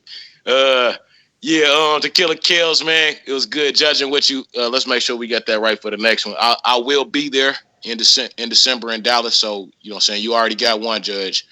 You just need 2 more. Let's make sure we got 3 for every fight this next time. With Mario, man, that dude had a hell of a, what was it? He was doing that overhand right. Nah, I ain't gonna lie, man. I saw right him. hook. Yeah, man, he hit King with that one time, bro, and I ain't gonna lie, I got nervous. You know what I'm saying? But King had you great talking about when he composure, man. knocked him out the ring, like B Nah, Hop man, Joe Smith. nah, man. His foot slipped out the ring, man. Yeah, because of the punch. No, not because of no punch, yeah, bro. This was Danny Garcia spit his mouthpiece out. This was back over towards King's corner. Yeah, bro. Danny spit his it mouthpiece out. It was before that punch. It was the first hook he landed, man. Like, Listen, it had a thudding sound. Listen, you Patreon, man. Go look at it. The timestamp is like 5. Start at 5:10, man. Enough said, man. That's the only one I ain't watched yet, too. So I'm gonna do that as soon as I get off here. I gotta watch the whole fight. I ain't gonna disrespect them like that. You know what I'm saying? Enough of it. And shout out to you though, Ness, man. You know, all jokes aside, man, you have constantly been able to turn dreams into reality from boxing bars to border wars to TBV, man. You know what I'm saying? Give yourself a pat on the back. Mitty, I hope we get to see you at the next one, man. I ain't seen you since 2017, bro, so it'd be good to get it in with you again. Damn, he ain't coming to this one, man. He got travel blockage, all that whack stuff. I understand, but you know, I'm going to dedicate myself as everybody else has. Maybe I'll just be one of the, you know what I'm saying, one of the official judges for all border wars from now on. Who knows? But, you know, I enjoy the comp. We were at the Marriott, or we were at, when y'all were at the Marriott. Notre Dame was there. Some football player, I don't know football. You know what I'm saying? What's his name? Francis was the only one who recognized him. I told him straight up, I'm more excited to meet J Mac, Will Keem, and Francis than I am to meet some dude from a football team I don't watch, man. This is TBV for life. And if you ain't on Patreon, you a pendejo at this point, man. And shout out to El Camino, man. That's all I got, man. Peace. All right. Let me see. That is everyone, unless we go to my gym bed on the boomerang. Ness. Yo. Yeah, I just want to say, I want to definitely say that without a doubt, 2020 has. If we're gonna give promoter of the years out for 2020, you gotta be promoter of the year. Hey, Top Rank, Golden Boy, PVC, they don't got shit on you, brother. I mean, I was hyped. And listen, I haven't even watched the King Mario fight yet. What? I haven't had the chance. Wow, you ain't want. That's crazy. No, but that's good. Well, I guess it's not, because now you're gonna be looking for certain things. Yeah, you put it out there, bro. I can't do nothing about that. Yeah. But yeah, B, definitely hell of a job. You guys did a great job. And again, man, I really think that you kind of see where you're molding it and how it's, kind of where you're laying out your plan. And I think it's probably the greatest thing since sliced bread. I don't know if you're going to make a separate channel for it on YouTube. I think you might. It might be a good idea. Yo, you know, Robert the Genius has recommended that, and I just feel like it's an uphill battle. I think that having it here, you're already in the eyes of boxing fans. I think that the only issue that they don't get the numbers that they normally would get is because we're not going live and we are releasing them later. You know, we're releasing them first to Patreon. Rightfully so, but that is the issue. We were trying to go live. Don't get me wrong. We tried this time because Kevin. Sorry, Steve. Steve Cunningham had internet, but it wasn't strong enough. I'm telling you, it requires Ethernet. I tried to tell everyone, but they wanted me to try anyway, and it didn't work. But that's the future, live stream. Or upload straight to the YouTube channel. I just feel like because they're already boxing fans here, the video of your fight should receive better traction. But I could be wrong, and you could be wrong. I definitely think I'm right. But two things. That backdrop with the war on the backdrop. Yes. I need a hat. I need a hat with that on it, a T-shirt, something. That's War Tape. That's War Tape's logo. They sponsored us at one point. It's funny you bring that up. I'm not using that anymore. For this one, I'm gonna create Border Wars its own, and I'm looking to be to get the fight sponsored by the glove company that Mario dealt with, and then I guess put their logo and just our logo and just the Border Wars logo, because those people sponsored us for 3 years ago. That was an event for 3 years ago, but the backdrop, it's needed, so we're just gonna update it.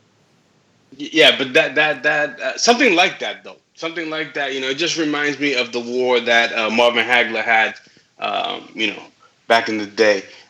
Second thing is the picks that we made. Is that gonna go towards our regular pick'em? Okay, They didn't. It should be, man. It should be. No, it should not. No. It shouldn't, because we had nothing to go on, right? So that's the reason.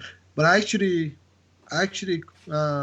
made the table for it already. So I sent you all the Pick'em League leaderboard and stuff like that earlier this morning, and I just finished the Border Wars Pick'em, like who finished up and stuff like that. So I'll send that over to you, man. All right, so I'm gonna check it out. Shout out to me. I went perfect or almost perfect. Clayton got the win, but whatever. No one went perfect, man. No one went perfect. Clayton got the win. I mean, come on, let's be serious, man. You went crazy on the chat last night. He got that. I was for him, I thought he did well, man.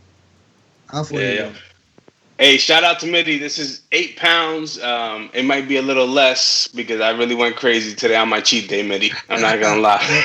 Don't worry, man. That's what a cheat day is for, man.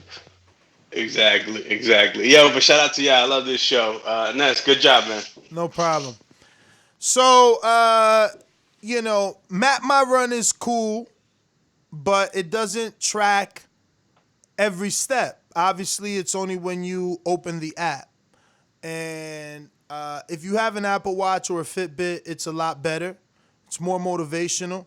If you have an Apple Watch, you could tag me. You could tag Cruz, Sean Dew, Jordan Baker. Mitty, what? You don't have a watch? No Apple Watch. I've got a Nike app though. I got the Nike app too. So yeah, man, because you could stay motivated that way, and we can see your progress. But if you have a group like that, and that's what I tell people about joining Border Wars. I know a lot of people like to give advice and say, "Oh no, lose some weight before you take a fight." But I like to believe that there's no better motivation than the fear of someone punching you in the face. And then the part B of that is, when else are you going to have, I don't know, there's like 30 people in the Border Wars chat that are there to support you. It's like people pay a lot of money for support groups and AA meetings, and that's essentially what Border Wars chat is. Like, you put your footage in there and people are giving you, their critique, of course, but also they're also giving you, telling you what to do. You do got a guy like Mitty that contacts you on a personal level and, sets you up. Look at Eric Cruz. Again, he was a heavyweight. Eric Cruz was a heavyweight. Mitty got him down to 175, was it? Which I get him down to? 180. 180. And where'd he start at? 215, I think. 215, and that was in 8 weeks, and you guys did that over the phone and FaceTime and stuff like that. So when else are you going to have someone that can help you make weight? Then you got Doomy that can also help you when it comes to, training. Mario got with Doomy, and he was like, damn, I wish I would have just had 3 weeks with you versus... First of all, Jerry Belmontes needs to come on the show. He needs to come on the show, and I know this is going long, Mitty. If you got to go, I get it. You're in the UK, but Jerry needs to come on the show. He needs to show face. He showed Mario nothing. Mario shouldn't even say that was his trainer. Mario was not coming in with a jab. Where was his trainer at? What sparring session did his trainer see? Oh, so you're gonna question the trainer? Damn. Absolutely. Absolutely. What did he show him? Him? No fucking way. You don't know that. Nah, man. Nah. Yo, there was no jab. He was literally like this and then bending Like, come on, man. Jerry never said, yo, don't do that. Like, what the hell? No, man. Nah. It's different. Like, I don't know how much sparring they got and all that, but if it was on the pads and all that, I don't know, man. I don't know. But he does it on the pads. You see, Mario's put out pads plenty of times, and he loves the lean. He loves the lean. Come on, if you don't see that, no. Listen, it's Jerry. Whoever's your trainer is responsible for your mistakes. He needs to curve those mistakes. He needs to curve those mistakes. And it's up to the trainer. And dude, you were a world-class fighter. And he knows about this podcast. He should have known. He should have made himself more available to Mario because it's his fucking name on the line. It's just the truth. How you gonna call yourself a trainer and you sent my man out there, he don't even know how to jab? If you could give me a timestamp of Mario throwing a jab. No, I mean, hey, I hear you, right? I hear you. World-class fighter. No fucking way. That's not fair, man. He took his money, bro. He took his money or he wasted his time. That's like maybe that. I don't know, man. But I've heard of like trainers, like for that reason, that will just say, you know what? You're not good enough. I don't want to be your trainer because I don't want to have my name associated with you. Exactly. A trainer from the UK just did that. Ingle just told Kel, look, I love you, but we can't do it. We're not going to train 6 weeks to fight Crawford. Yeah, because I don't. But the thing is, like, in that context, like, you want to take on a challenge. You want to say, okay, you're a complete beginner. Let me do something with you. But you're right. You should have probably put more time in him. I don't. But at the same time, we can't take responsibility for Mario just being in a fight and not doing maybe what they did. You don't know, man. Nah, man. Come on, bro. Come on. I mean, look, I get it. I guess because you're a coach, you're giving them the benefit of the doubt. There's Again, some people it's just what I'm saying. It's mentality. It's the same reason that, I take it serious because it's your name on the line, bro. It's your name on the line. Like, he should have known. He should have known. Like, I don't know, bro. Majimba with the counterpunch, talk to me. Ness, how you getting shit on Map My Run? Well, the issue is that if you don't turn it on, if you don't turn the actual app on, tell it what exercise you're doing, it doesn't give you the stats that you need. At least the Apple Watch is counting everything. And the Fitbit. I'm not just promoting Apple. The Fitbit, I actually loved it. The issue with Fitbit is it doesn't do everything else the Apple Watch does. So they tried to come out with a smart Fitbit, but it's just like, what would I get that for when I could just get a waterproof watch that I could really jump on the cell phone and not have to bring my phone anymore? Fitbit is always going to be behind, but Fitbit actually has a better community. It has avatars and little fucking challenges. I love it. Apple needs to steal it. Yeah, but so does Map My Run. Map My Run has different challenges that you can do. It tracks your cadence. It tracks your cadence, which is better than your steps. But if you don't have your phone in your hand, it don't work because it's off strides. That's why exactly. That's why it access your age, your height, and everything. The watch is on you 24/7, bro. It records how you sleep. It records your steps, how many steps you took throughout the day, how many flights of stairs you walked throughout the day, the elevation of the run. You're crazy. You're never gonna compare. That's not a workout though. But let me explain. You going throughout your day is not a workout though. What? I want to know about my workout. What I'm forcing my body to do. Listen to me. I get you, right? And that's you. That you have great motivation like me. I guess it's a Dominican thing. Sammy Sosa. Definitely. But for a guy like Supermax, and other people that are 300 plus pounds, every step counts. And it's motivational to know that I got to 10,000 steps today, but I didn't make it to the gym. And I received this star. And everybody that's in my ecosystem is going to applaud me for that. Because next week, I want to do 11,000. Or next day, I want to do 11,000. And that's how I was. I was 278. I love my Fitbit. I went to Apple because it's more sophisticated. And I still use, I use my Map My Run with my Apple. Again, the heart meter and the watch is more sophisticated. You are not getting accurate stats with a Map My Run app on your phone. I'm getting accurate stats with Map My Rap on my phone, Map My Run on my phone, plus the Apple Watch to send the information. You need something to send the information. Bro, So you guys working, man. Why are you arguing about apps? Which app is the best? Because we like numbers. We want we statistics. do like numbers. That's right. Yo, because numbers Yeah. don't lie, and numbers tell you if you're improving or if you don't. I map everything. I'm with you, brother. I'm with you.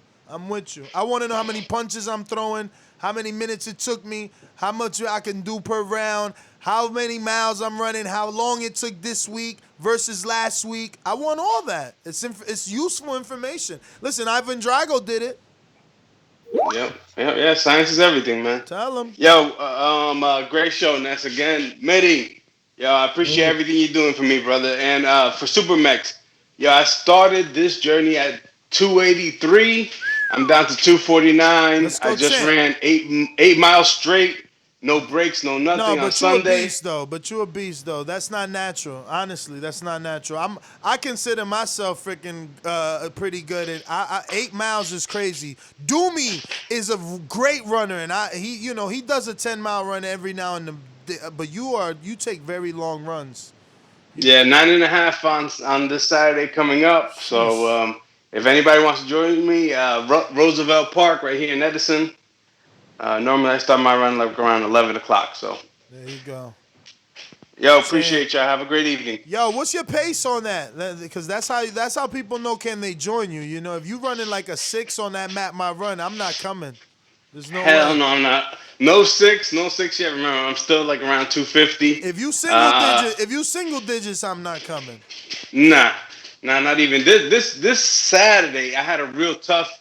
Everything was tight, and I had a real bad run. It was like 11:47, something like that. Last week it was like 11:33. So it's just a light jog. It's just for a very long time. 3 miles. You do 3 miles in what? 28 minutes or something like that? You think? Not yet. About I forgot, Mitty, what I sent to you. It was like 31 minutes, 31:48, something like that. 34:26. 34:26. I think that sounds faster than me. I gotta check my Map My Run. Let me see how easy it pulls up. You right next to me, B. Come join me. Yo, we'll smoke a joint after. I'm not a runner like that. You know what I don't know. You know what? It's a beautiful scenery, Ness. I like the mountain, man. I'm trying to remember the name of it, man. And I would meet you there. That's a better run, and it helps me do more miles. Actually, it'll end up being like 5-mile run. Plus, you get the elevation. I think it's in Milburn, but you know that it's so big. It goes through everything. It's like through West Orange and everything. But yeah, it's a good one. It's a great run. You know what I mean? That's gonna be when I sign up to fight the biggest threat in heavyweight division, Bishop. You know. There you go. I'm gonna go to the mountains, bro. Yo, it'll be my Jimbe by then. My Jimbe wants to take Bishop out, man. Oh yeah. Yeah. Bishop's gonna have to take out three Dominicans to get to the top. Nah, because listen, I mean, if you're already 249 and we're only in freaking October, by the time spring comes around, especially running 9 and 8 miles, bro, you kidding me? You're gonna be like 217, bro. Yeah, no. I mean, my goal is by February I should be running around 15 miles. Hopefully by the end of February, 15 miles, because I have a half marathon I want to compete in. But wow. Yeah. So. Well, my Jimbe, man, thanks for calling in. I'm gonna let you go. Stainless has a boomerang MIDI you can cut out. I know this is getting long for you. Stainless, unless you at work, there you go. No, I'm off, man. Yo, I just wanted to take a minute to thank Mitty, man. It's got to be, 4 a.m. over there now, something like that, 2 in the morning? We pushed the clock back, right? So it's 3 a.m. 3 a.m. Okay, that's okay. I mean, that's still 3 a.m., man. Shout out to you, man. Hell yeah. That's you know what I'm saying? Again, man, I don't know if you're listening, but Steve Cunningham, thanks for letting us come through to your gym, man, and rock out. Like I say, fuck Pittsburgh, but I know you from Philly, so I'm good with that. But I had a great time with the crew, man. I can't even explain. I love Border Wars, but I still can't wait for the appreciation party so more people can come out, man. Even with the Border Wars, man, I know so many other people that just wanted to show up, but with COVID going on, we have all those restrictions. So it was great getting together, man. Anybody that ain't checked in yet, man, check in the morning. At least let us know you good. And that's all I got, man. Shout out to the TBV family. Shout out to the boxing guys. And as I always say, please make sure you push that thumbs up. Share this in every episode of the Boxing Voice podcast. This is TBV for life. And if you ain't on Patreon, that's because you stupid. And shout out to El Camino. Peace. All right. Well, that is everyone. Oh, except the champ just jumped in. Damn. He won Mitty while he tired. Adrian Ronan, Wisconsin. What up, doggy? What's going on, Ness? We still in Pittsburgh. Oh, man. So I was just about to say I hope you got there safe. When you leave out, you breaking up a little bit. Actually, we're going back to Steve Cunningham's gym. We're going to have him do a seminar in Wisconsin with us, and my guy George is going to do a seminar out there. So we're handling some business out here as far as that's concerned. But we're going to head out tomorrow night. I'm a big Steelers fan, so we had to sit in Pittsburgh and watch the game, get our chill on. We went and smoked some cigars at Burn. Enjoying the victory. 1-0, and looking forward to the next one. To be honest with you, we're trying to get you to come throw a Border Wars so you can come check it out. Damn, you breaking up so much, Adrian. I know you stopped that wanting us to come to Wisconsin. I was talking to the guys about it. You're going to have to pitch a sales plan, man. They faking like it's not nothing to do in Wisconsin. Mitty, the job ever send you to Wisconsin? No, I don't even know where that is, man. I know, me neither. They told me it's above Chicago yesterday. I didn't even know. But the Milwaukee Bucks are from there or something like that, right? Yeah, the Bucks. Trust me, Milwaukee, Madison, they cool towns. If y'all looking to chill and have a good time, it's cool though. I promise you'll have a good time. If you like to have a few drinks and chill and why the real Tank said, it's gonna be nothing but the Border Wars fighters at the bar, yo. Tell them there's more than just men at the bar. Nah, bruh, there's plenty of women in Wisconsin. They're easy too. Whoa, champ! Whoa, yo. Speaking of women, don't you have a 100-something fighter that you're trying to get on? Because we need to fight for Naja. Okay, listen, my fighter is way out of Naja's weight class. She's way too big for Naja. I might be able to find something like, she like 180, 190. She buck. Nah. Okay, but what is she? Is she amateur or is she pro? No, she's not pro. She's actually a professional arm wrestler. She travels around. She's been a professional rugby player. Like she's all-around athlete that we've taught to fight. She's a monster though. She's a Jamaican nightmare. You know what I mean? Like, I'm talking when I say 180, Ness, I mean 180 all muscle. I mean, like for real. No, I'm just thinking. I'm just trying to figure out how serious she's taking it because maybe she could be a good sparring partner for Shadeja too. It's always hard to get good women. How big is Shadeja? Shadeja's 168-pound top contender in the world. She got an international WBC right now, but she at 168. Yeah, I mean, she should probably be a decent sparring partner. I'm like, 168 if you're at the top of the world. She'd be a decent sparring partner, but probably not competition as far as she's not at that level where she going. Her athleticism would give Shadeja a problem a little bit, but I think the skill Shadeja would probably outskill her a little bit. You know what I mean? Mm-hmm. But yeah, man. I mean, I wouldn't mind. I was actually telling my girl that you and George said Wisconsin. And I wouldn't mind it if it's everything you say it is. I figured the Border Wars at the gym and then the after party at the bar. I never been to a bar that plays boxing. Listen, the Border Wars can be at the bar, Ness. We got 6,000 square feet at the bar. Like we got a whole thing where we can get a crowd. And listen, The COVID's different is different in Wisconsin. Like, we can actually set up. People can actually come. Like, that's a private business. We own that. So you got to understand, like, it's different in Wisconsin the way the laws are. I hear you. Now I hear what you're saying. We could actually have an event. Yes, an event, like a real event, and we can do it the way we want to do it. You know what I mean? I love what you're talking about. Now that's making a little bit of sense. We got to see, though, because, again, it's always about you guys, the fighters, and where could you travel to. See, that's why I like Dallas is because we got 10 fighters in Dallas. Not in Dallas, but in Texas. And then, we're following a big fight. But I get you, to be in a bar that watches boxing still works. To watch the... listen, like, we got... No, so not only, like, Nets, do we got, like, just the area, like, I'll send you a video, but not only we got the area where we can hold the fight, we're going to put a ring in there. There's going to be seating all around it. You're going to have a whole outdoor area where people can smoke, whatever, do whatever y'all do. And it's got a stage and stuff out there. We gotta wait for Mitty, man. It's got to be a day with it's got to be 2021. We got to plan for it.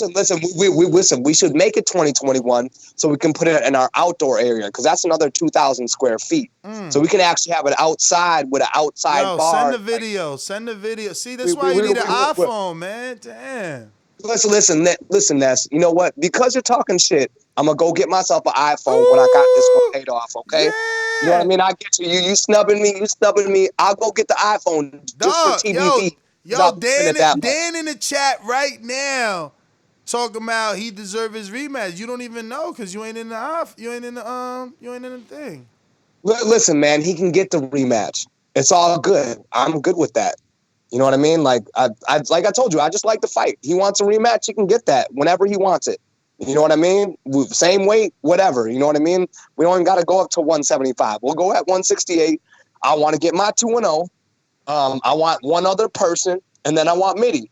So, it is what it is. I know I'm not ready for Mitty yet. I'm going to give him his respect. I've seen his fights. I need a few more and some more locally to get to that level. But I have no problem getting my 2-0 against Dan. It's not like that. But you know that there are. I had you winning, but a few people called in. I don't know if you've been listening. A few people called in and they feel like Dan was winning. I don't know what they seen. I seen you outwork him. I told Dan he smothered his punches. But that's how they feel. Here's the thing. I outwilled Dan in the last round. I'm not gonna take nothing away from Dan. He gave up a good fight, okay? But what he did, and I'm gonna be real about it, and he gave up in the third round. That last minute, he gave up. He stopped throwing punches, and he tried to survive. You know what I mean? So all I'm going to say is that's what it was. I'm not saying that Dan couldn't have maybe got that fight, but he gave up in the last minute. He didn't throw it, he covered up. So I think that's what it was. And he touched up on it also. He explained, at least his reason why. But I gave my view on the fight. I don't know if you were on earlier or anything. I thought it was a really close fight. It could have been a draw. I don't have a problem with people saying like you won it, but I would have judged it for him, like 2-1. But he could have gone either way, to be honest. But it's a difference of styles, man. Like it's what you like, whether you like the forward pressure, whether against like the skills of someone like picking few shots here and there and finding openings, right? So yeah, man. Here's how I'm gonna tell it. This is how I look at the fight, right? Because I watched it. I said I put in a C+ effort. Okay, so when I say C+ effort, I did just enough to get the victory. I should have done better. That's why I said C+. I didn't say A+. I didn't wash him. I know that it was close, but I won, and I feel that way because he quit. He stopped throwing punches in the end. He thought I was more gassed than I was, and I found that second win and threw more punches. And you're right. I get what you're saying, Mitty. You're saying like calculated aggression as opposed to a calculation of punches and coming forward. But here's the thing, like at the end of the day, what Dan needs to understand is his coaches want him to get down to 152 to 147. And this is no disrespect to Dan because he put up a great fight. And I don't see it a draw. I see myself edging it out. I'm just going to put it that way. But he doesn't belong at the weight class that I'm at. He didn't throw anything that could hurt me, and he never will. Because he said the same thing about you. and that's fine. And I fair enough, right? Because really, in all reality, I should have stepped back about a half step and thrown punches because I smothered my punches too, right? But the thing is, like, none of that hurt, like, at all. Like, all the dudes I sparred with, like, wow, you know what I mean? Like, I got in there, and when I really felt it, I was like, okay, well, he can't hurt me. So to be honest with you, I would have fought a more skilled fight if I thought that I was going to get hurt. You know what I mean? But I wasn't really worried about ducking punches. I was worried about getting on the inside, trying to get to the body, drop the hands, and throw the overhand right. And it didn't work out necessarily the way I thought, but I landed more punches. At the end of the day, you can go ahead and look at it. I landed more punches, and I threw more punches. And I pretty much was the ring general. He didn't push the fight. He didn't push me where he wanted to push me. You know what I mean? He didn't rip those body shots that we seen in the video. He actually ripped like one. He actually felt that was his best attribute was the body work that he did on you. Right. The one shot that I felt, come on, man. Like, that's just me being honest. I felt one of those shots out of all of them. You know what I mean? I thought his best attribute was the couple of jabs he landed really clean. Because I'll give him the credit of that. But that body work? No. I thought his jabs were, when I looked at it, I thought that the jab, the work he did with the jab was the best work he did, like, over the body work. I actually admired your jab over his. I felt like your jab was way more authoritative, and you were initiating the jab, other than the times where you guys were directly at the same time, you know. Right, well, and that's the thing, man. The jabs that I landed, I slid a little bit to the left and threw it because even though he had the length, he didn't have that much length, right? So just sliding and stepping with my jab, that's how I hit him. He wasn't stepping with his jab. If he would have stepped with his jab, I would have never hit him, right? I mean, and I know he's listening, so I hope he hears this because he doesn't step with his jab. He's given up a few inches where I hit him and he didn't hit me. I'm the shorter dude. That should never happen. You know, I mean, at the end of the day, like I told him he gave a good fight. But all them body shots that I've seen in the video, like I said, Ness, I sparred dudes who were better than me to prepare, right? And I did a C-plus effort, you know what I mean? And I plan to come back better. We can run back a rematch with him. I'll fight another person and then come back to him. I don't care. I just want to fight. And I want to get to the point where I can get to Mitty. And I respect you, Mitty, because I know I'm not at that level yet. I need a few more actual live fights to where I'm more thinking in there and more comfortable because I'll be honest, I wasn't as comfortable in there as I should have been. You know what I mean? I see the mistakes that I made as a coach, and I know I made mistakes, but I won't make those the next time. Understand that. And that's cool. I respect that. And, that's what I said earlier. I said, like, the more fights you get, the more interesting you'll get, right? Because, like you say, you get more comfortable, you adjust a few things, you get more experience, and then that's cool, man. Like, so I accept like those tough challenges. I like to have like tough challenges, so that's cool. And I think like both of you guys good fighters. Damn, Mitty, so you gonna fight him in his backyard, main event in Wisconsin, outdoor arena?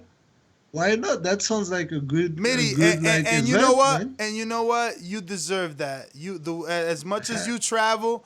You deserve to have the first Border Wars with live gate. Wow. That's what that's what I'm talking about. Listen, I respect Mitty's skill. I respect Dan's skill, but here's the thing. I'm a little bit older, and let's be honest, right? And this is no disrespect to Dan. You the younger dude, you the longer dude, you're the guy who should have been fresher. Everything was on me to lose. The pressure was on him to win, right? Not me, because I could have been like, dude, I'm just an old guy, right? And I had that excuse. Oh, but shit, you hear that, Rel? I'm just an old guy. I got that excuse. You know what I'm saying? Like, I got that excuse. He's younger. He's fresher. He's trying to go to the amateurs. Like, he can do more than that. Like, I coach boxing, right? So the thing is, I take all the coaching because just because you coach boxing doesn't mean when you're boxing, people see things like, bro, you're doing this wrong. You're doing that wrong. You need to clean up on this. Fighting and coaching are two different things, you know? So at the end of the day, I mean, I enjoy Border Wars and I enjoyed my fight with Dan because he was skilled. He was. And he's going to go on to do bigger and better things at some point. You know what I mean? And we can get to the rematch. I'll fight anybody. I'll fight the Cobra. I'll fight anybody from 160. I'll only go, to be honest with you, let's be real about this. I'm only going to 160 to fight Mitty. I'm not going to sacrifice that much muscle because I used to be a little guy. But wait, so you did bring up Cobra. You did bring up Cobra, and we had him on. So I just want to be clear. You're not available for December though in Dallas. No, my daughter's birthday is December 4th, so I'm sorry, guys. Damn, my uncle's birthday is December 4th. That's gonna come first. Yeah. So to be honest with you, man, I want to be with my daughter that weekend. That's the weekend I have her. So no, understandable. Just So- making sure because we signed to fight with him and Sean Mission Impossible anyway. So at least you'll have tape of his opponent. His opponent fought for Surefire D in the last Dallas Border Wars. Yeah, December 5th is just too quick of a turnaround for me. I mean, I ain't gonna lie, bro. I'm a single parent. I work 4 jobs. So being real, you know, George sponsored me coming out there.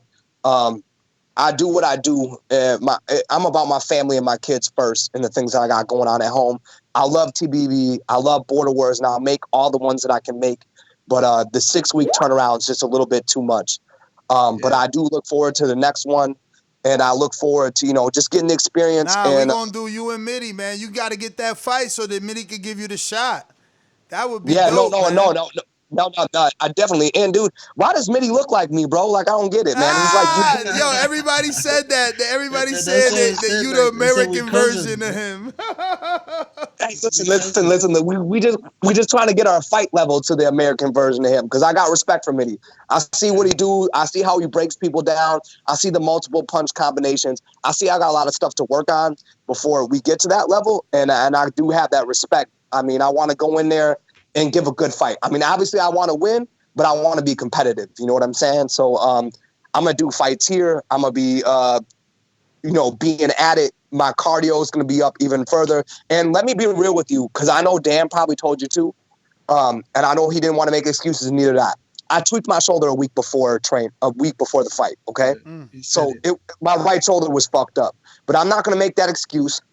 Just like Dan didn't make that excuse. Like we both talked to each other afterwards, and we both knew we weren't at 100%. But who is when they go into a fight, right? If you trained hard, there's gonna be a tweak here and there. You know what I mean? So I feel like, you know, I'll put up a better fight next time. Hopefully, I won't tweak that shoulder. I'm gonna stay down at these lower weights because I do want to fight Mitty, and I want to fight Mitty at his best weight. You know what I mean? I don't want to fight him when I'm blown up or have a perceived advantage to be a weight bully. I want to fight Mitty where he wants to fight at. So I know I got to go through another person. So I'm willing to come down and stay down and weight and work my way down to where I'm strong at that weight. So, I mean, I'm obviously not December 5th, but whenever the next Border Wars is, and then we can get it popping in Wisconsin, hopefully in summer, because then we can do it outside and it's going to be popping. We can do it at the bar. We can have a live gate, and you know, we can talk about all that business shit. You know, I'm happy to take it to Wisconsin just for that type of environment. You know, we get so many people that want to. Yeah, we get so many people that want to be there that we can't accommodate them. This would be, you know. Well, listen, we got 6,000 square feet. We can probably accommodate a few hundred people. So that's you know a lot, man. What was Steve? Did Steve say he had 12 in there? That was 12, right? I thought he said 12,000 in there. That thing is huge, man. Steve has such a beautiful gym. Well, you were there in Pittsburgh? Yeah, man. It was huge, Mitty. He had everything. Weights, track, 2 rings, mad bags. 2 rings. It's crazy. He had everything, bro. But to anybody, like, I'm just going to put that out there. To anybody who think I lost, and to Dan, like, bro, like, it's nothing against Dan, right? You gave up in the last minute. That's why you lost. You're right. It was very close. But the thing is, it's like I teach my son. It's who wants it more. And he came to me, And I hope he don't lie about it. He came to me. He knew I wanted it more, and I fought like I wanted it more. I knew I had to go into that third round and take it from him, and I took it from him. You know? I mean, if he would have fought back a little more, I could see the draw, and I could see whatever. But at the end of the day, I'm going to just keep it real. I did more to win at the end of the day, at the end of that round. You know what I mean? Like, you can call it stealing the round, you can call it whatever it is, but at the end of the day, like, it is what it is, and, like, he'll get his rematch. And I'm not going to say it's easy, but I'll take that rematch. If that's the one I got to get to Mitty, cool. If it's Cobra I got to get to Mitty, cool. I haven't watched enough Border Wars to know who's at 168 or 160 or whatever, but, you know, just know that I'm going to come back better and stronger and 100% healthy, you know, because I do want that shot at Mitty, and I want a belt. That's the whole point of doing this, is to get a belt and to be a part of the community. You know, win, lose, or draw, I'm going to be real. Like, I don't care about winning, losing, or drawing, right? I just like to fight. And like, you seen that, Ness? Like, I like that shit. Hit me. Let's do this shit. You know what I mean? I seen you. That was like Robert the Genius. I seen you put your warrior yell like, yeah, come on. Yeah, right, exactly. Because is that what he said? Hit me. Is that what he said? I don't know, but they exchanged and he did like the warrior call. Yeah. I think he said, come on. I heard you say something. What did you say? Listen, what exactly did you say? I told him he couldn't hurt me in the ring. I was talking to him. And that's my point. I was talking to him while I was fighting him. You know what I mean? Like, it is what it is. Like, and even though I got points where I was tired, realize I was still talking and punching and defending. You know what I mean? It wasn't so serious and so intense to the point where I wasn't talking in that focus. Like, you know, it was like Sean Porter, Earl Spence. Come on, bring that shit. You know what I mean? I like that. You know what I mean? That's the whole point of this, to me, in a sense. Like, for me, I know Mitty boxes is semi-pro league, and that's what I'm trying to work myself up to be really honest with you.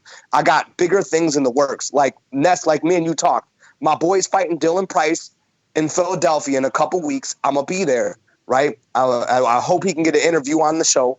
But, like, I'm in this boxing shit for real, for real. So, you know, at the end of the day, I just like competition.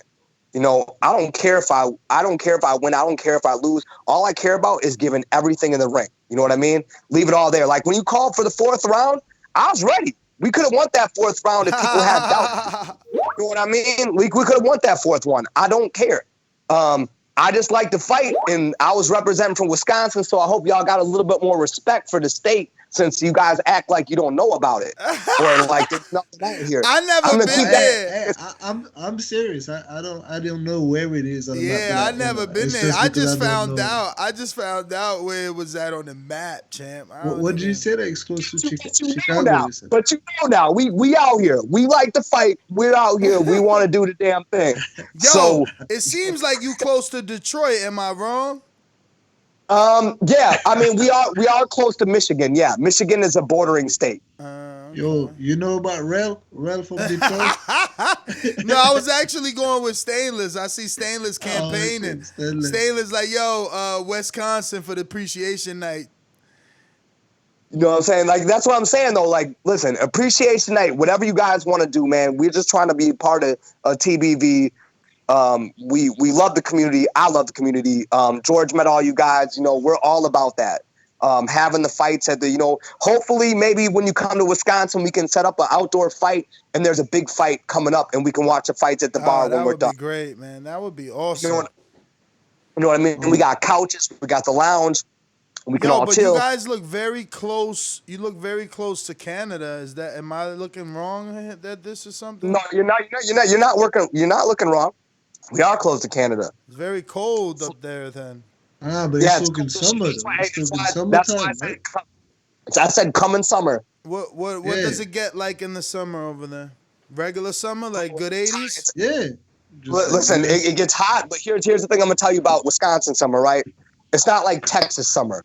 So when you come to Wisconsin, expect it to be hot and a lot of humidity. Like, we got humidity here. So it's a different type of heat. So if you're used to that Florida dry heat, or like a dry heat. No, Vegas is dry. Florida's humid. Florida is humid, man. Okay. Yeah. Okay, so realize like we're like probably 85, 90 degrees with like 60% humidity. You know what I mean? Like almost where it's gonna rain. It's hot. You're gonna feel the heat.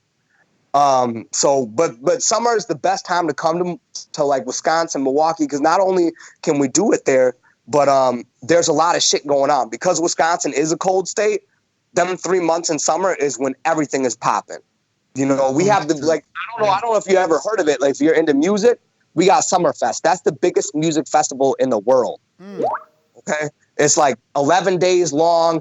Every type of band, group, whatever from around the world comes there. So I mean, there's a lot of shit actually going on in Wisconsin in the summertime. So if you guys come out in the summer, we can have an outdoor ring. We can do it. We can do it big with the bar and everything. We can have a live gate, like I said, Ness. We can talk about it. But, you know, I'm not going to talk too much. I don't want to take too much time on the show because I want to hear all the shit that people are talking. You don't have to hit rewind. It's over. You're the last guy. I heard Dan a little bit on here, and he can feel whatever way he wants. And that's cool, man. Like, I mean, be nice and whatever. Like, when you admit to me that you took the L, but then you're going to come on the show and act like you thought you won. Well, okay. I mean, he had to watch the tape, champ. He got to watch the tape. I watched the tape too, bro. But not like that close. Yeah. You know what I mean? It is what it is. Like, you tell me one thing, that's cool, man. So next time we meet, it's not that we're not cool, but okay, I got you. I see it. You know what I mean? Like, yeah. Oh, man. Adrian, man, thanks for calling in, and obviously thank you for joining the community of Border Wars. You're definitely a fantastic addition. And we're going to make that happen. Believe you me. Listen, I don't know about an appreciation night, Stainless, because it's like, what fighters can you get to come to Wisconsin to be at the appreciation night? But at Border Wars, I think that's doable, man. Man, even what do you mean? We get the Canadian, man, Castillo Clayton. Oh, get Clayton across the border. Yo, Clayton did his thing, man. They played my man. Yeah. I think they played fucking it, boxing, man. but that's what happens when you want to be a boxer, man. You gotta do a little more in this freaking corrupt sport, man. I was rooting for him so bad because I've been, campaigning for him to get a shot, looking for opponents for Crawford at one point, and now look, every name that we mentioned as a possible Crawford opponent gets picked up. Unfortunate for Clayton, he gets a freaking draw, man. Should have got a win. I thought he outboxed Lipinets. A-side treatment. That's how it is, man. Like, and that's what we're just kind of like talking about in the chat. But as boxing fans, we get so used to those kind of things that we say, oh no, like, yeah. If you want to get the win, you should do more. We say, what do you mean you should do more? Like, what kind of scoring system do you use? Say, oh no, okay, realistically, the judge should have given it, but they won't give it. That's A-side treatment. That's what we're saying. Like, and when we talk about robbery, it doesn't have to be like disgraceful scorecard. It's like robbing someone of an opportunity. When you get him the draw, it means that he ain't getting like the opportunity to get like another fight that is a multi-million type of fight, big names, life-changing money, and all that. That's what we talk about robbery. We're not saying that the scorecard was disgraceful, or just like so wide. We're saying like, nah, man, he won, and let's not say that you have to win it from the champ. That's written nowhere. That's not a rule, man. Like, you outbox someone, you win. That's how you gotta judge it, man. So, anyway, man. Yeah, it's a man. little bit of Yo, don't a tell rant, Mitty. Don't tell Mitty you gotta take it from the champ. No, like that's like something that people like to say out there. Like, oh yeah, you gotta take it from. We all know that you gotta take it from the champ, man. We don't know that. That's no rules. Like, that's not a scoring criteria. Like, judge can't tell you have to take it from the champ. Very true. Let's not say that. But that's it, man. Just another fantastic Border Wars. Want to thank all the fighters, man. Everybody that signs up, everybody that participates. You go out there and you fight, man. You strap it up like a brave lad and get it in, man. Because it takes guts, man. It takes guts, and that energy dump, that anxiety, it's real, ladies and gentlemen. So prepare for that, man. Prepare for that. And then, if you do prepare for that, prepare for us to think that you're a ringer. You know what I'm saying? But shout out to everybody, man, just that participated, whether you fought, judged, coached, helped, you know. Respect. You wipe somebody down with a sponge. I mean, we appreciate everybody that helped. And we do this as a community. We can't do it alone, obviously. As you can see, it takes a lot to get it off the ground. Shout out Mitty, staying up late. We out. Nest GTO, Instagram and Twitter. Catch us on the next one. Yo, peace. Peace.